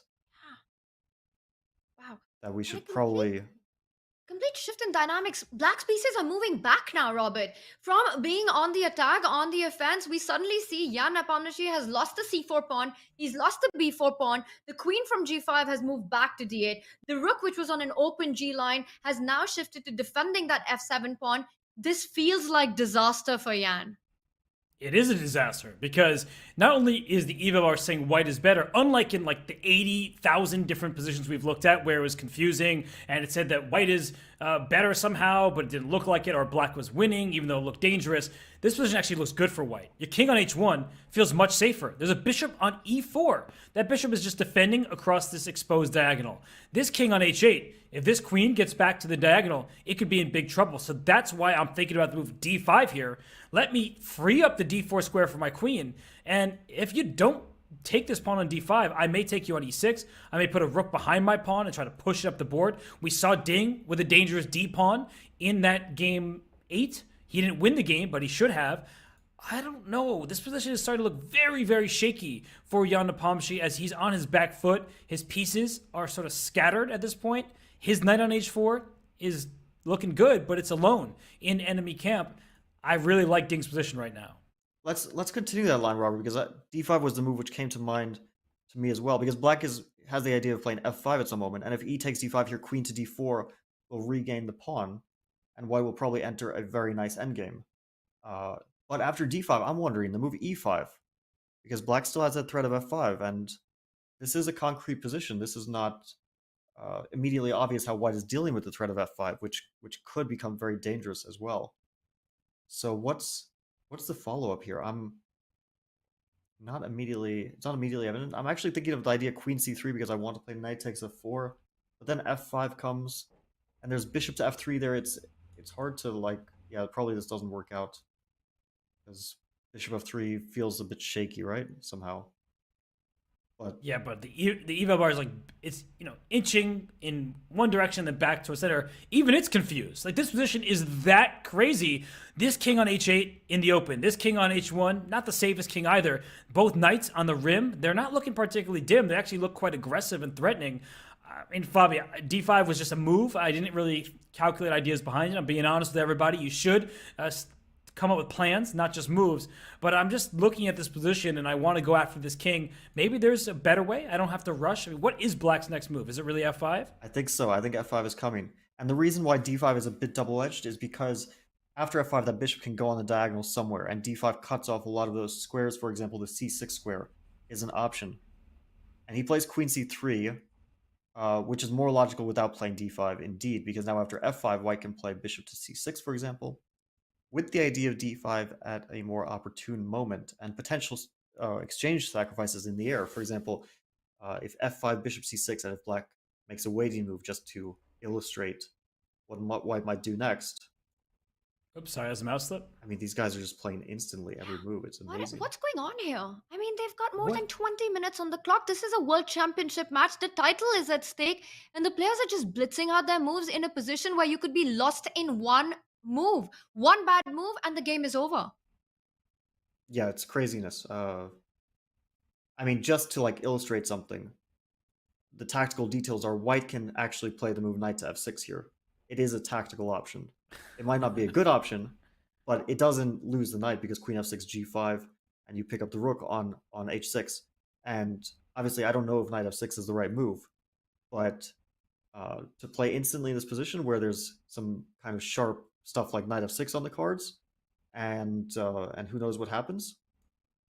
Potentially knight f6, f3 is actually very dangerous, but I don't know what that is. f3, queen f3, and then the queen can actually come potentially to d6, or queen f3 actually knight to h4 is super strong. So yeah, this actually just wins for black. So the knight would actually maybe have to go back to h5. So knight f6 not working out the way that white would hope for sure. But yeah, I mean, you can see how like d5 here is coming to mind as a very logical move. I think e5 is no longer what black wants, because now it just seems like it kills your bishop, and f5 is no longer a threat. So d5, bishop to e5, is that the answer? But bishop to e5, queen to d3? I don't know. Looks really nice for white to me. Looks really nice. Yeah, great centralization. And just to show how easy it is for black to drop things, bishop takes g6 is already a threat with the bishop loose on e5 over here. This is just a hectic position, and both sides are playing quickly. Now, they have played 32 moves. They need to reach move 40 before gaining time. There is no increment, and they don't have that much time considering how difficult this position is to calculate, but it almost feels like they're putting calculation on the back burner because they just want to speed up, and their nerves, there's exhaustion. It's just mentally fatigued considering how tricky this game has been. But I'm looking at this position, and Ding Liren must be thrilled to be here. It looked like he might lose the match today, not because the match would have officially been over, but being down by 2 points with 2 games to go when Jan has looked pretty stable. Good luck to you. But now all of a sudden, Jan looks shaky, and this is Ding's chance. He can't pull a game 8 when he was winning, but let Jan back into it and hold a draw. He needs to take advantage right here and now. Robert, you're saying putting calculation on the back foot. I know one person who's not going to be happy about that. Our friend James Canty, because it has to be calculation over everything. They needed to have that chat with James about this position, and Jan would have been a happy man. But instead, now he's just playing so fast. He's blitzing it out. Fabi, do you think this is Jan's way of trying to get into those time scrambles, of putting Ding into a pressure situation? He's seen Ding collapse in that. Is that the hope, big hope for Jan right now? Well, I'm reminded of some advice by one of my former coaches, because I used to, as a kid, play absolutely instantly in any position, very often to my detriment. And he said that, you know, when you have a bad position, it makes sense to try to press your opponent on time. Like, let's say your opponent's in time trouble and you have a bad position. It makes sense because you're objectively in bad shape anyway. You might be losing, and probably your best chance is to bluff your way out of it. When you have a good position, you don't need to bluff. You just have a good position. All you need to do is find the right moves to convert your advantage. And so there was no point earlier in the game. Jan's decision to put pressure on Ding with natural moves, with all these intuitive moves that we really liked, like queen to g5, knight to e7, knight to h4, all this stuff, rook to g8. His play was absolutely brilliant. We can't fault him for a single decision, because it was like world class, or even better than world class, I would say. Like, you know, the best of the best for most of this game. But once he reached a winning position, he didn't slow down. That was the moment where he had the objective factor. He didn't need to try to bluff Ding or put pressure on him, because the pressure was in the position. So again, I just want to like reiterate that these aren't chess mistakes. This is not about chess anymore. This is just about psychology and keeping it together under really strong pressure of a world championship match. That's purely what this is. Obviously, both of these guys know the complexity is super intense in this position. So just by pure logic, not even thinking about the position, in complex positions, you need to take time to figure out the right path for anyone. Nobody will intuitively, unless you're obviously an engine, And we even see the engine sometimes, adjust its evaluation based on the amount of time it takes to think. So if even an engine is confused here, how can a human not be, right? These guys really should have been taking more time, especially Jan, because Ding, I understand bad position, you want to kind of blitz it out, standard sort of practice for defense to try to blitz your opponent, but for Jan, really, he dropped the ball by not taking more time. And you see Ding, by the way, right there? Yeah, Robert, I was just about to say the same thing. Ding, a couple of minutes back, looked like he was about to make a move, but he looks so uneasy right now. He looks like he's so much under pressure, feeling the heat of the moment, and that's what he has to make sure doesn't happen. He still has some critical choices to make. He still has some big decisions to make. He reaches out and makes the move bishop to g2, retreating with the bishop. That kind of fights against the ideas of f3, defends that h3 pawn. I see our eval bar still pretty much remains around the even point. But Ding there, Robert, definitely giving signs that he's not feeling confident currently in this position. Yeah, it's a different kind of pressure because earlier in this game, he was in under big pressure. He was probably almost lost over the board. Now he's under pressure because he knows he's escaped, and he's like, I'm right back in this, but I still need to win. I still need to reach move 40. I only have 13 minutes left. I don't mind bishop g2. I don't care if the engine says it's a mistake because black's best move might be something that's hard to find. And this position is really one where I don't want to play it ever. I'm looking at this, I'm scared because with both sides I would make 20,000 mistakes and you don't even get 20,000 moves. So I'm just looking at this and I just don't blame either player, but I do agree with Fabi. Earlier, Jan should have slowed down. That was the big turning point in this game. If Jan had slowed down, he would not have given all this counterplay because Ding's position is just more free, it's more flowing, it's just more fun for him to play. So, by the way, let's talk about bad pieces. There's a rook on h6. Earlier, that was an aggressive piece. Now it can't move. It's stuck over here staring into a knight that's well defended by a pawn. The bishop back to g2 took f5 out of the equation. You want to play f5 in many of these positions, you're just going to drop this pawn on e6. That is not acceptable. So what does black do here? d5 is still a threat in most of these positions with the king over here on h8. This is really tough positioning. And I think that Ding did not want to allow the bishop to e5. And that's why he first brought his bishop back. So d5 can no longer be met by bishop e5. And Jan answers your question. What does black want to do? He brings the queen back into the attack. He was on the offense, went back to defend the rook on the defense, and now back to the offensive place. Queen h4, so still hitting ideas of the h3 pawn, but more importantly, the f2 pawn. Super tender there. And Ding takes an immediate decision. He just simply guards it, passes the ball back to Jan, saying, I've got the ideas of d5, all the points that you were making earlier, Robert. And it's, again, practical problems, but this time for Jan to solve. I'm really tempted by white to play d5. I understand why he's keeping it in reserve, and it makes sense to. But positionally speaking, if white can force d5, e5, which it seems to do, that black kind of has to play e5 after d5, this is a great thing for white. No, I mean, like endgames suddenly are probably winning for white. As you mentioned, Robert, that rook on h6 is really in bad shape. I mean, it's not trapped. It does perform some useful functions in terms of if the knight on h5 moves, then obviously the rook can become an attacking piece. But if we imagined that the queens came off the board and white had bishop to f3, like the rook also can get trapped potentially with g5. So it's very often in danger of getting just lost on h6. And what does black do here after rook e2? It's not obvious the next move.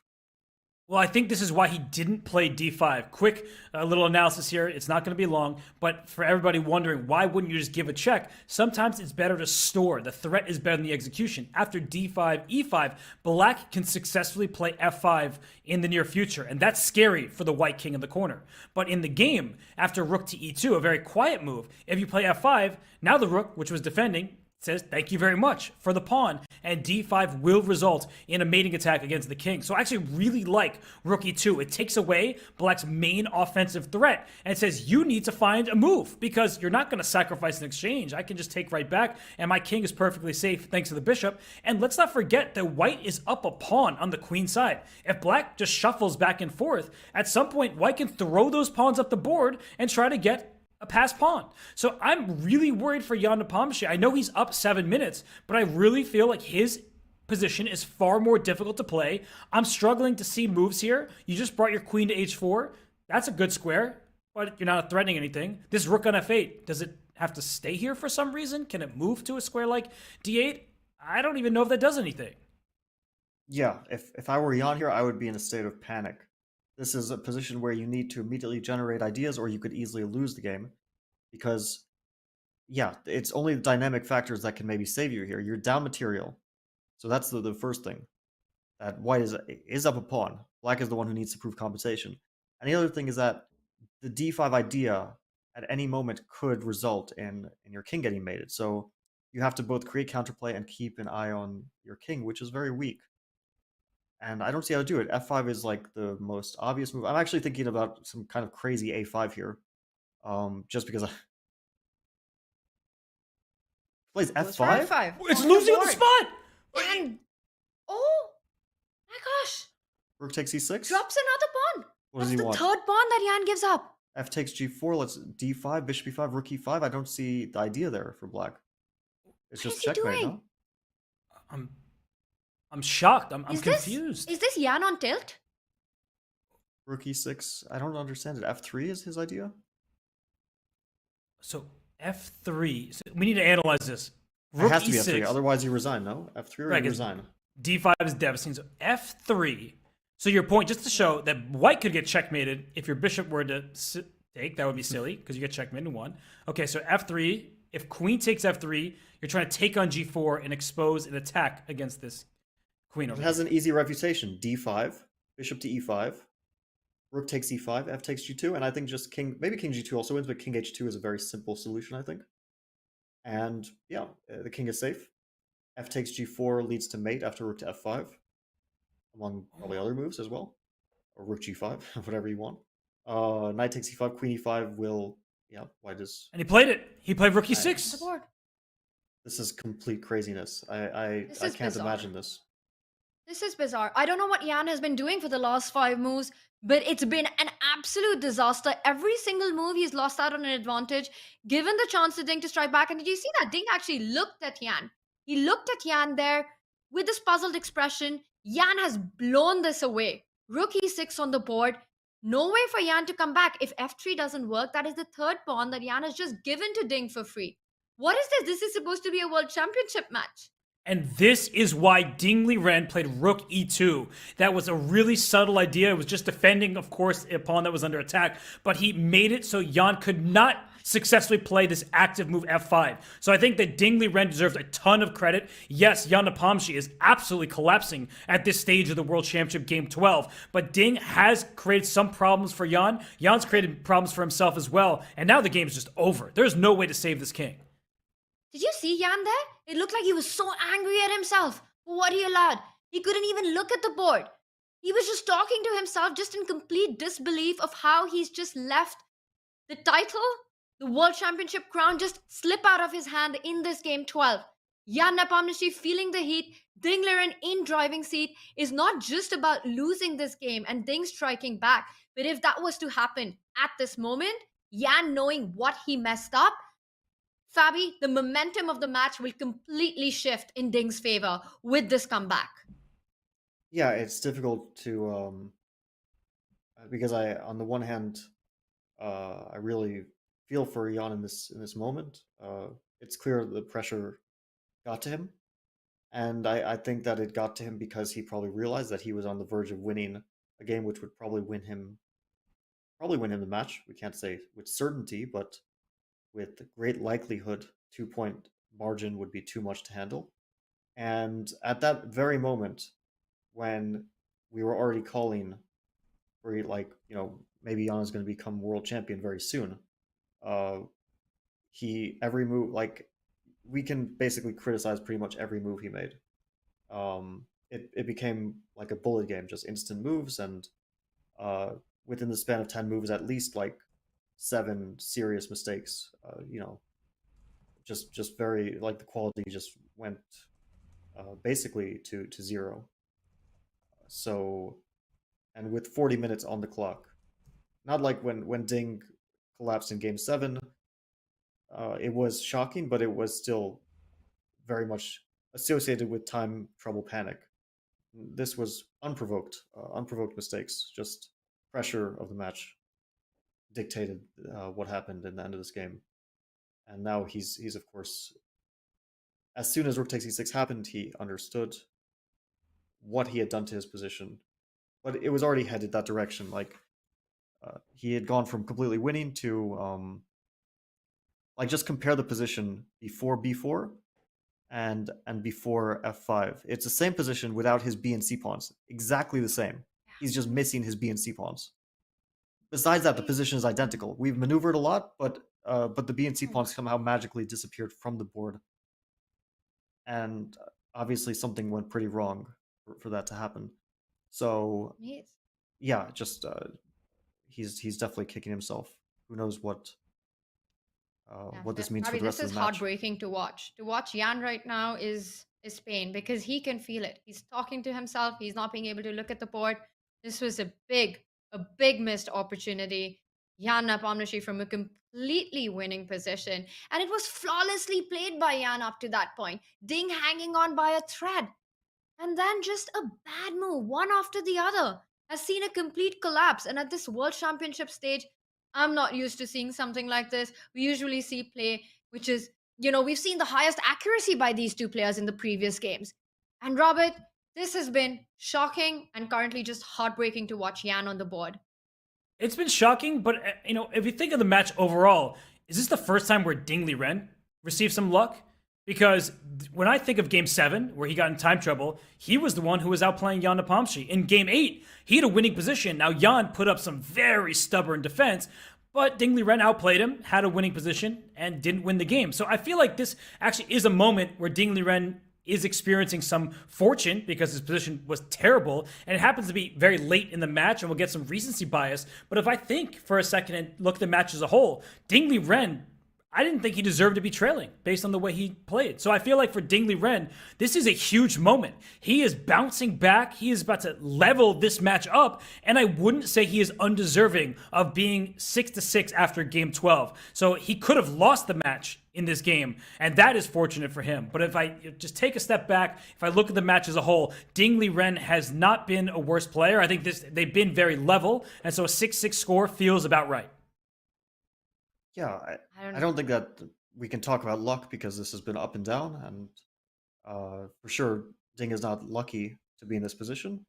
Or, I mean, maybe considering what the position was 30 minutes ago, we can say that, but as a whole, yeah. Obviously, he's counting his lucky stars because things could have been a lot worse, but, both these guys made mistakes throughout this match. They had their chances, they missed their chances as well.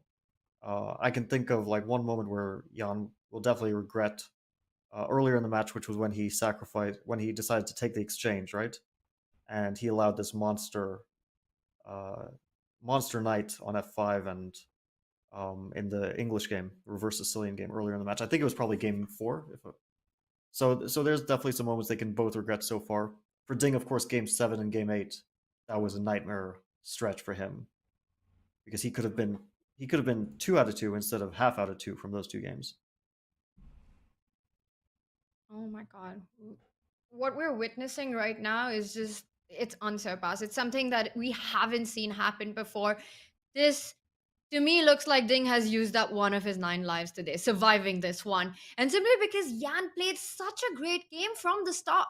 He took his chances. He went for short castle. He went into that deep dark forest we keep coming back to of complications. He did not shy away from it. Some brave, fearless decisions. I'm still thinking, Robert, how do you explain the last few moves by Jan being so close to it, but move by move, just undoing everything that you've created, being so close to becoming world champion? Yes, not for certainty, but for all practical purposes, it was clear.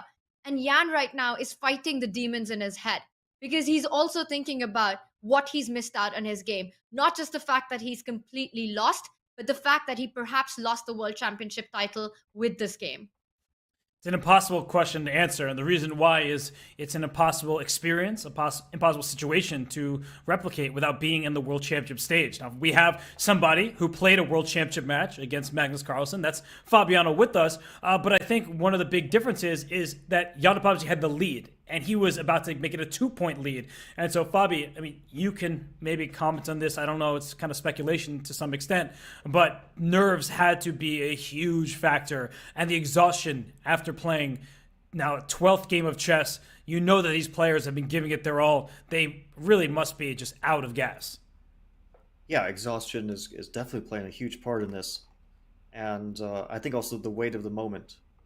Because for sure Jan realized, some part of him understood that he's very, very close in this game to winning the game and to making that huge step forward to becoming world champion.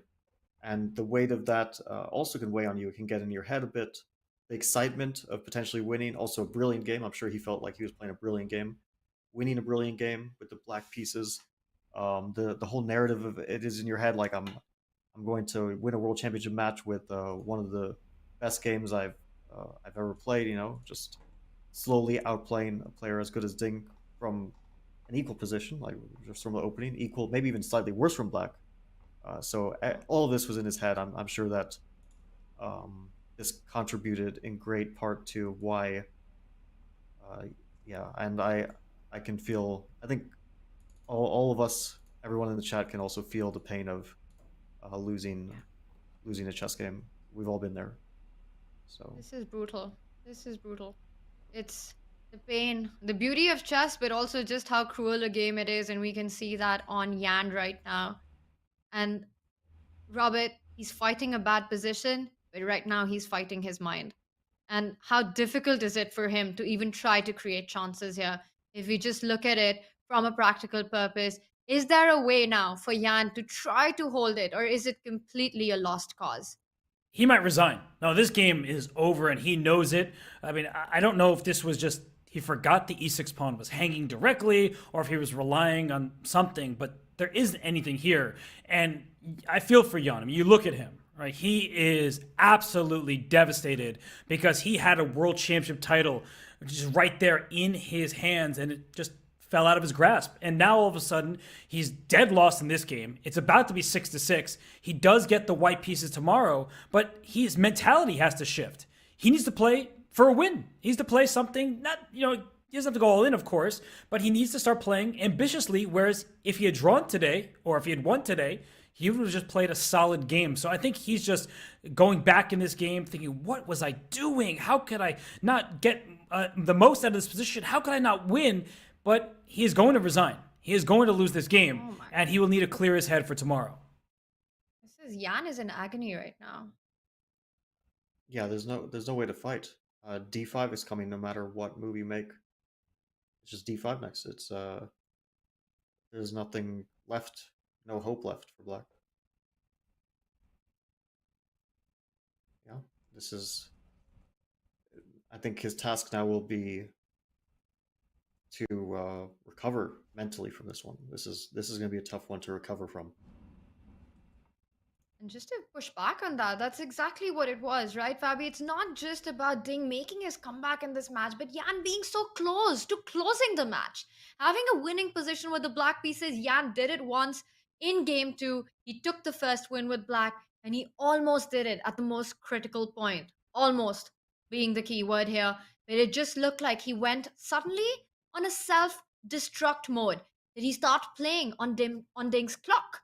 Was he so confident that he was blitzing out moves and overlooking things? Questions which not only we are asking as commentators, as chat, but Jan also has to answer for himself what happened. And of course, if Ding takes this one, Jan will not even have time. There's no rest day to recover before the next game. And look at Jan. He's unable to look at the position right now. Yeah. I think that, yeah, I've had these moments as well where you do something and then afterwards you're like, how could I have possibly done this? And then it's just going through your head like all the moments in the game where there was some good move, some good chance, or just thinking back on that position after a4, like, why didn't I just play a6 and let my opponent stir in his thoughts of how to create some counterplay rather than.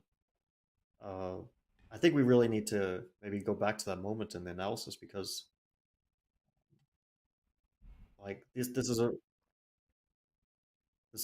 just a ruin of a position. Yeah.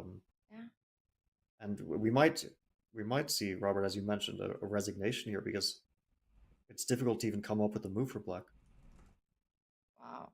And he's been in a 13-minute think, but again, it's not just the lines. It's just hard to come up with a response currently with the black pieces. Rook takes e6, picking up that third pawn by Ding Liren has just left Yan with a completely lost, busted position here, which means that Ding is right now staring at a comeback for the third time. Yan continues to be in disbelief. He is running down on the clock as well. We haven't seen that happen, something that Yan probably did not expect it, even in the worst nightmare from the position that he was coming from. He's down to 5.5 minutes on the clock, but it's not about the clock. The position is completely lost for Black. The threat of d5 on the board, nothing saving Black's king. Yan was the one who was on the attack throughout, putting that pressure on Ding's king, and Ding also realizes it. He knows he's keeping his calm, he's keeping his composure, but this is a big moment for Ding as he's staring at his third comeback at a very critical moment where he will equalize the match going into the final 2 games of the World Championship.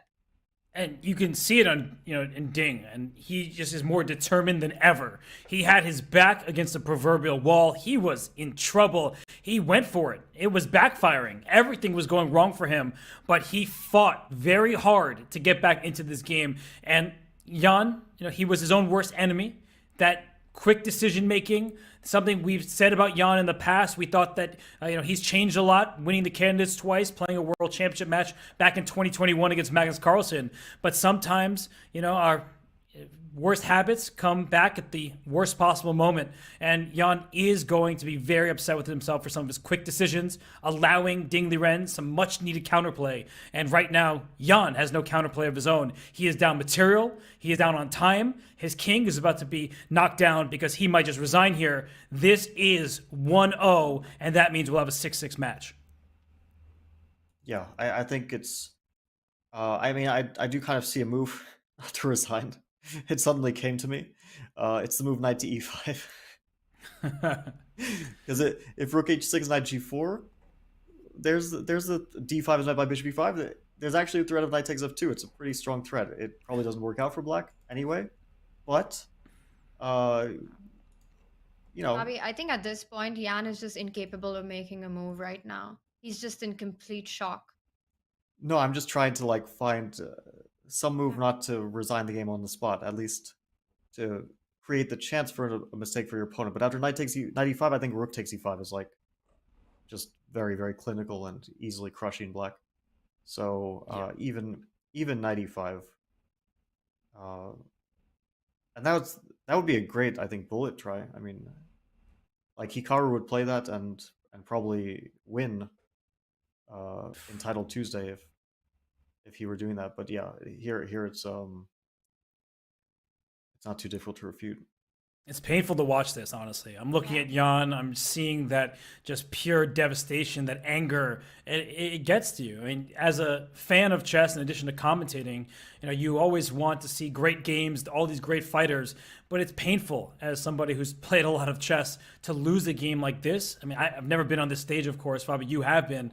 But I think we kind of all can understand what Jan is going. This is a very human moment, and I feel for him. Even though if you're a Ding Liren fan, you're thrilled. I think even then you're still upset for Jan just because of how he's feeling right now.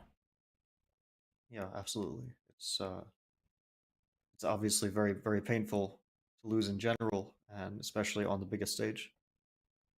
And yeah, we saw exchange like queen takes h5, will likely maybe f3. I don't know. F3, d5 seems d5, bishop e5, rook e5. There's a little bit to calculate. F takes g2, king takes g2, knight to f4. The king runs. Instead, he takes. I think d5 here, followed by d6 is very clinical. King g8, d6, and that's the black king is getting hunted, and white is up a lot of material. So d6 quickly played and resigned. Handshakes, and that is it. D6 on the board. It is game over. Ding Liren comes back in the match after a lot of twists and turns in this one. Jan Nepomniachtchi resigns in that position. Wow, we've got a match on our hands. I'm impressed that Jan is willing to discuss the game after, because obviously it's such a bad moment for him in this match, and he must be completely disgusted with how it all ended today. That was a big heartbreak moment for Jan, who was completely winning, and he was better for the most part of the game. But Ding Liren, hanging by a thread, used his opportunity. We saw a collapse by Jan, move after move. And with that, going into game 13, it means we've got the level score. And of course, now for Jan as well, dealing with this psychologically, not just the result, but the way the game went, how close he was to actually wrapping up the match. This is going to be a tough night for Jan Nepomniachtchi. Yeah, I don't know how he's going to be able to sleep, and I definitely don't know how he's going to be able to answer questions in that press conference. But Ding Liren is back in it, so as much sadness as Jan Nepomniachtchi has, there's a bit of schadenfreude where it's going to be a thrilling experience for Ding Liren, because he was about to be eliminated. Now he is leveled up. He has tied this match, and I mean, this was a very interesting game, even though it was imperfect. And it started with a slow opening, but we saw so many critical moments in this one. Fabi, take us through the action and the big moments that we had where Jan could have actually wrapped up the game. It feels like a million years ago when we were discussing the intricacies of this unusual bishop d7 move. But so much happened in this game that the opening feels like a distant memory. So bishop to d3 happened here, knight to c6, short castle, bishop to g4. And we were discussing the best way to play for both sides, but perhaps Ding did not find the best way in this position. Rook to e1, he played e6, knight to f1, bishop d6, and here a very interesting move by Ding, bishop to g5. This was actually kind of an important branching moment, because although bishop g5 or knight g3 are both fine moves, this is the one that started the whole craziness that persisted for the rest of the game.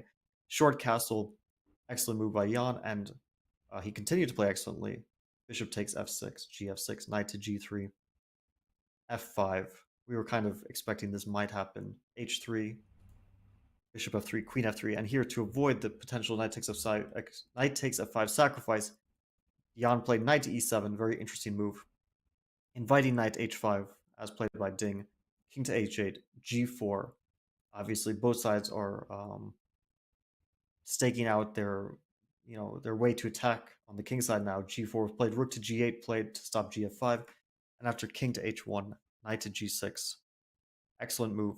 Here we started to see the difficulties for Ding, as knight to h4 was coming on the board, and he started to maybe drift a little bit.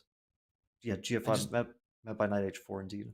I just want to show this one more time because it was such a brilliant tactical variation where this looks winning for white, but in fact, black gets there first. Throwing a check, throwing another check, and then the moves that were really difficult is bishop e7, stopping the white queen from checking here and delivering mate. And after f6, it looks like mate or a win of a piece is unavoidable, but there is some brilliant stuff. Knight f5, cutting off circulation between queen and bishop on h7. And if you take this knight, which is attacking the queen, then you get checkmated because queen c4 takes away the king's escape route. And after rook e2, rook h1 is mate. So this was gorgeous tactical possibilities. Didn't happen, but still worth showing.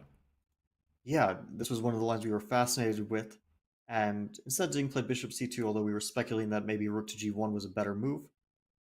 And after bishop c2, Jan started to play absolutely brilliant chess. Knight to h4. The queen moved. Now rook to g6 came. And now he played rook to g1, yeah, that's right. And f4, queen d3, and now queen to e7. Excellent idea of putting the queen on g5. I mean, all of these moves were perfect. It's like brilliant. He's just blockading on the dark squares and slowly going to break through on the king side with an attack. Rook e1, queen g5. And in desperation, Ding played c4, a pawn sacrifice, which probably doesn't work out, but the pressure was mounting, so maybe a practical decision. This wasn't a bad one. dc4, queen c3. he's eyeing some d5 ideas, but Jan played an excellent move. b5, not worried about bishop takes g6, because after h6 the knight on h5 would be trapped. Now Ding played the move a4. Very logical, and I think this was a crucial moment in the game. If Jan had played a6, We will come back to that. We've got the players in the press conference. Let's head over to Astana.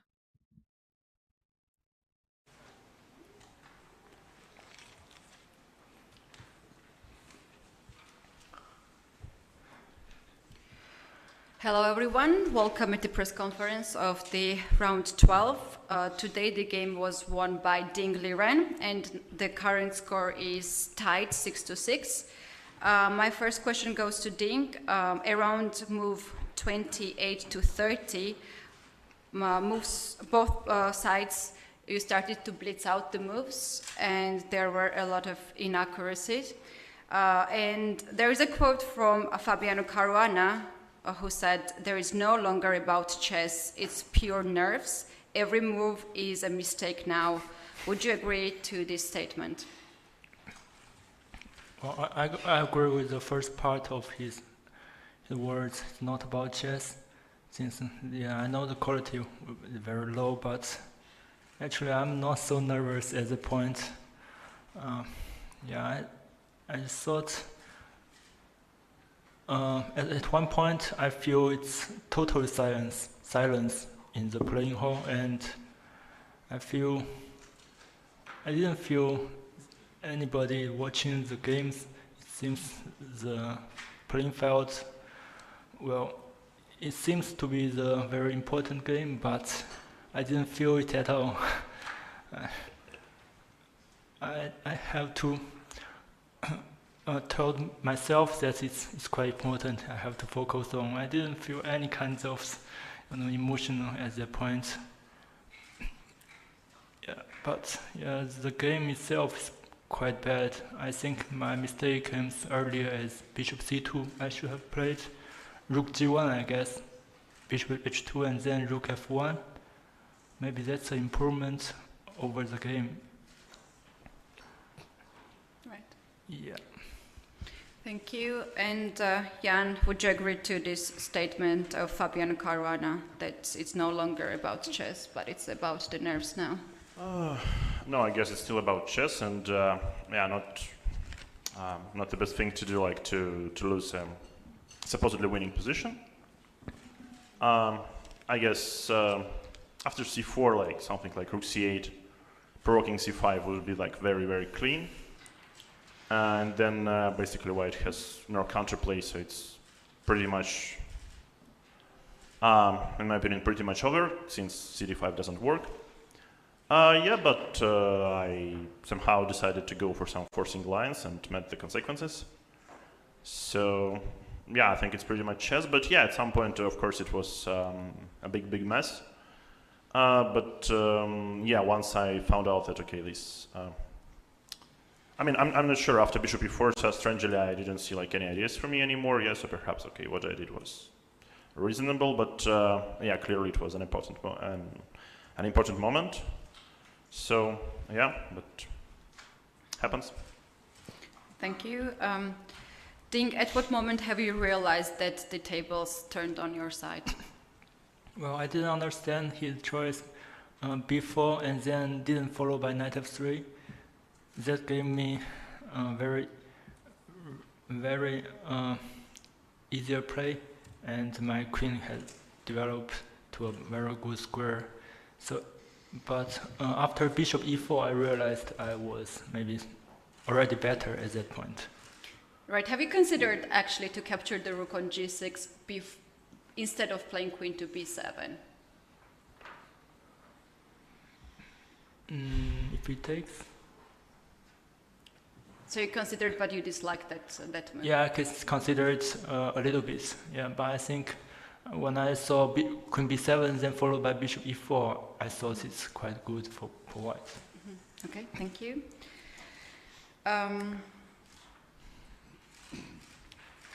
One last question from me, and then we'll go to press to ask the questions. Jan, you played very sharp moves and got a great advantage on the king side. When the things started to go wrong exactly for you? As I mentioned already, yeah, probably the whole concept, like with capturing on c4 was unnecessary, so like rook c8 and keeping the center closed. I guess it was pretty much it, but yeah, what to do? Okay, fair enough.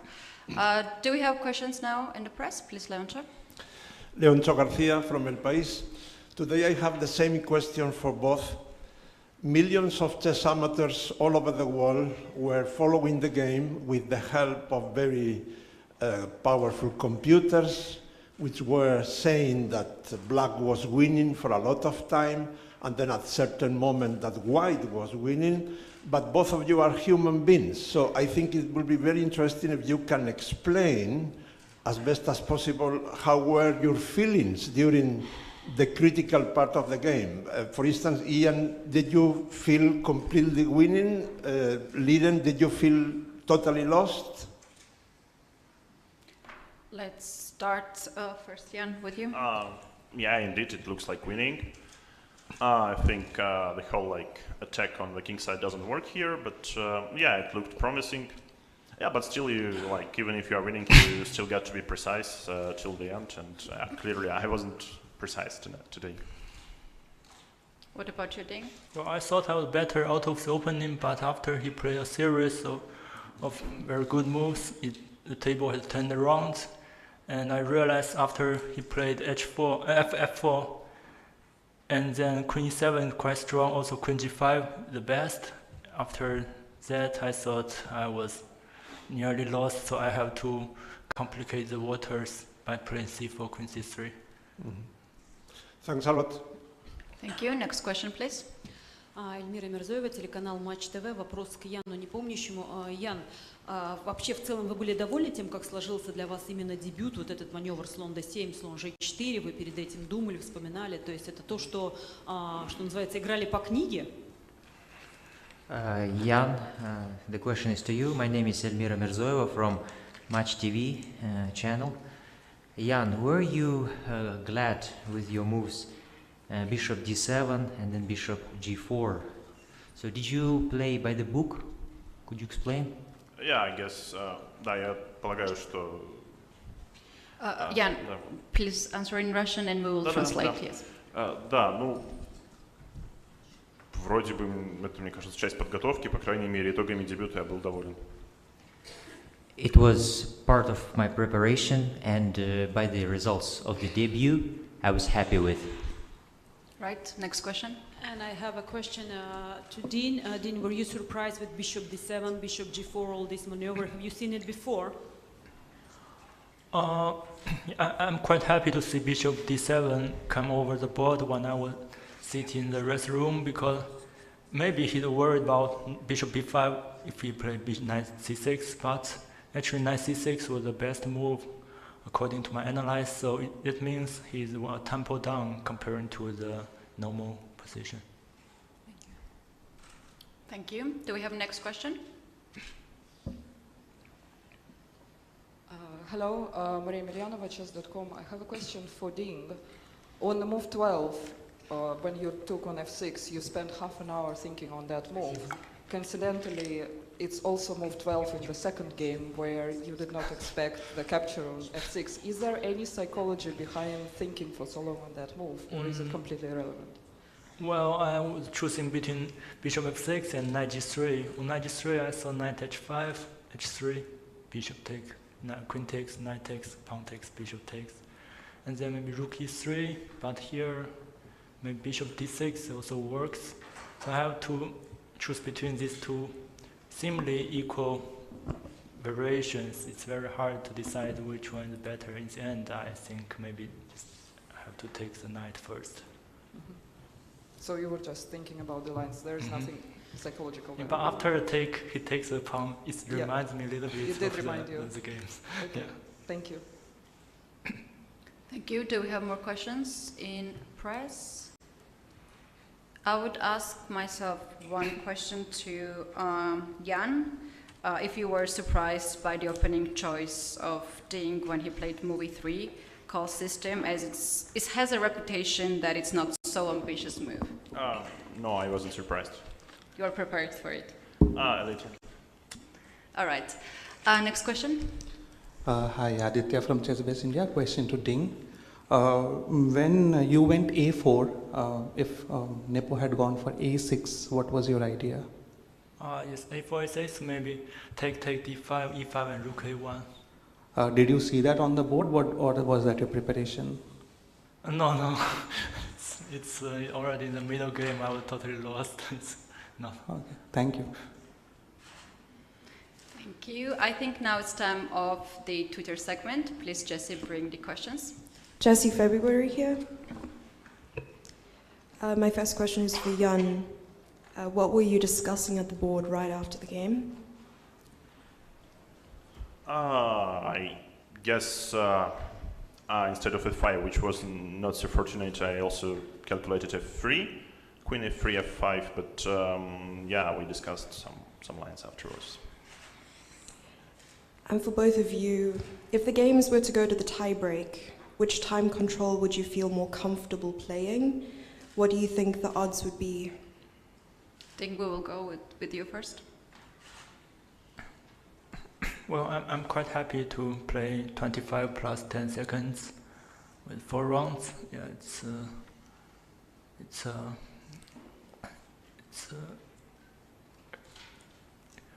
yeah, because I have played many tournaments like this time control. Right, Jan? I mean, there are like 2 classical games, so that's not the time to think about it. Okay, thank you. Next question. My last question is for Jan.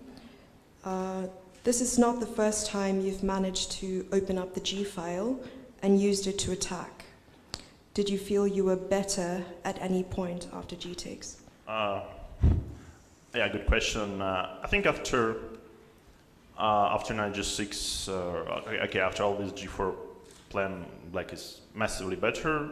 Might be not winning, but surely Black has an upper hand. And I guess the fun part that, like, I guess instead of 5, okay, F3, Queen F3, F5, Queen E3, like, whatever, like Knight F4 takes and F takes G4. Should also be quite alright for Black, but yeah, happens, as I said. Thank you. Do we have more questions? This can be the last chance for the press to ask the question. Otherwise, I would like to conclude today's press conference. Tomorrow, the round 13 will start at 3 p.m. local time. So thank you very much.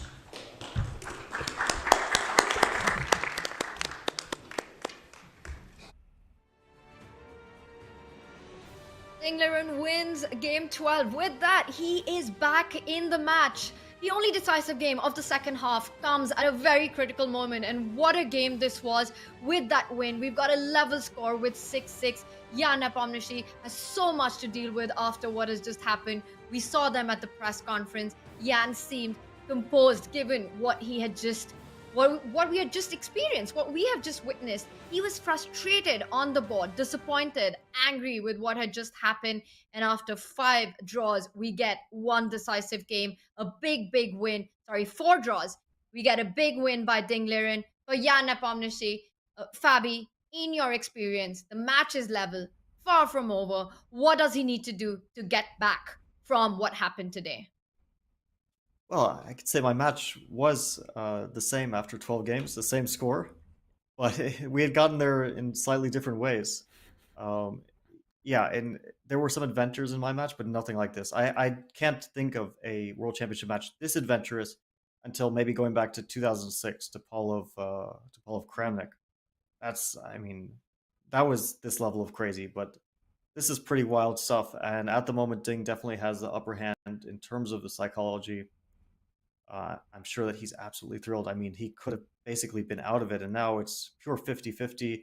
If we look at the numbers, if we think about what happened to get there today, the chance that Jan had and how he'll probably be ruminating over that for the rest of the night, we can speculate about how that will affect him. We have seen the players have shown a tendency to come back from tough losses, and they've struck back very often in the very next game. Will that happen tomorrow? It's impossible to say, but definitely will be exciting to watch. Yeah, I mean, those draws were just the calm before the storm because today's game was topsy-turvy. Jan Nepomniachtchi, he had the World Championship match. I mean, he was so close to pretty much winning it today, and yet he slipped. Ding Liren, much more confident now than he could have been during this game, and he's got great chances. He does have the black pieces tomorrow. As Fabi said, we saw earlier in the match they were trading decisive victories. First, Ding would won game 4, then Jan in game 5, Ding in game 6, Jan in game 7. So Jan has proven that he can win the day after a loss. He is able to bounce back, but I think this is heartbreaking. I don't just think he'll be ruminating on it tonight. I think he's going to be thinking about this game for the rest of his life and whether or not he does eventually become the world champion. So it was a really hectic game. The fans were treated to chaos, but I think the players, I mean, they're going to need to find a way to settle down because tomorrow is a whole new day. And a really big one. And unfortunately for Jan, no rest days, no time to recover from what he went through today. We could see the agony in him, so close to actually just closing down the match with a move after move collapse. And Ding Liren took that point. Now, Ding will be playing with the black pieces. The good news for Jan is that he starts tomorrow with white. What are you expecting, Fabi, with the action that we've seen today? Will Jan try to create his chances and try to take risks with white, or will he just want to stop the bleeding? I think we will see first move e4. I think Jan should stick to his guns and probably will stick to his guns. At the moment, it doesn't make sense to take huge risks because at the moment, after such a traumatic game, of course, if you get chances, take them, but don't try to push too hard. Don't try to force the matter because 2 draws and going to a playoff. At this point, I think Jan should be happy with that, and we wouldn't have said that yesterday. But he doesn't want to spiral out of control, to go on tilt, as they say. I think that he should, still play ambitiously tomorrow, but not in a way where he ever risks losing control. His number one priority should be quality, good chess, and keeping control of the situation. As he has to keep things under control, and he doesn't have that much time to recover. But Jan Nepomniachtchi, Ding Liren, 2 incredible fighters. They will be back tomorrow for a very crucial game 13. We still have 2 classical games. The players gave their thoughts on the tie breaks, on what happens, their feelings if it went into playoff.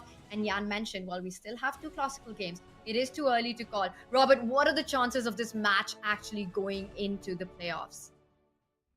It's impossible to predict at this point because we didn't think that Ding Liren was going to win this game, and he did. It's 6-6. So by the scoreboard, if we just looked at that, we'd say great chances. Typically at the highest level, they draw a lot. So we might see a couple draws, a split point, and then we will end our World Championship in tiebreaks. But I just don't know what to expect anymore. I don't know if Jan will be able to rebound, recover from today's debacle, or if Ding Liren, with his newfound confidence, if he can try to hold tomorrow and win game 14.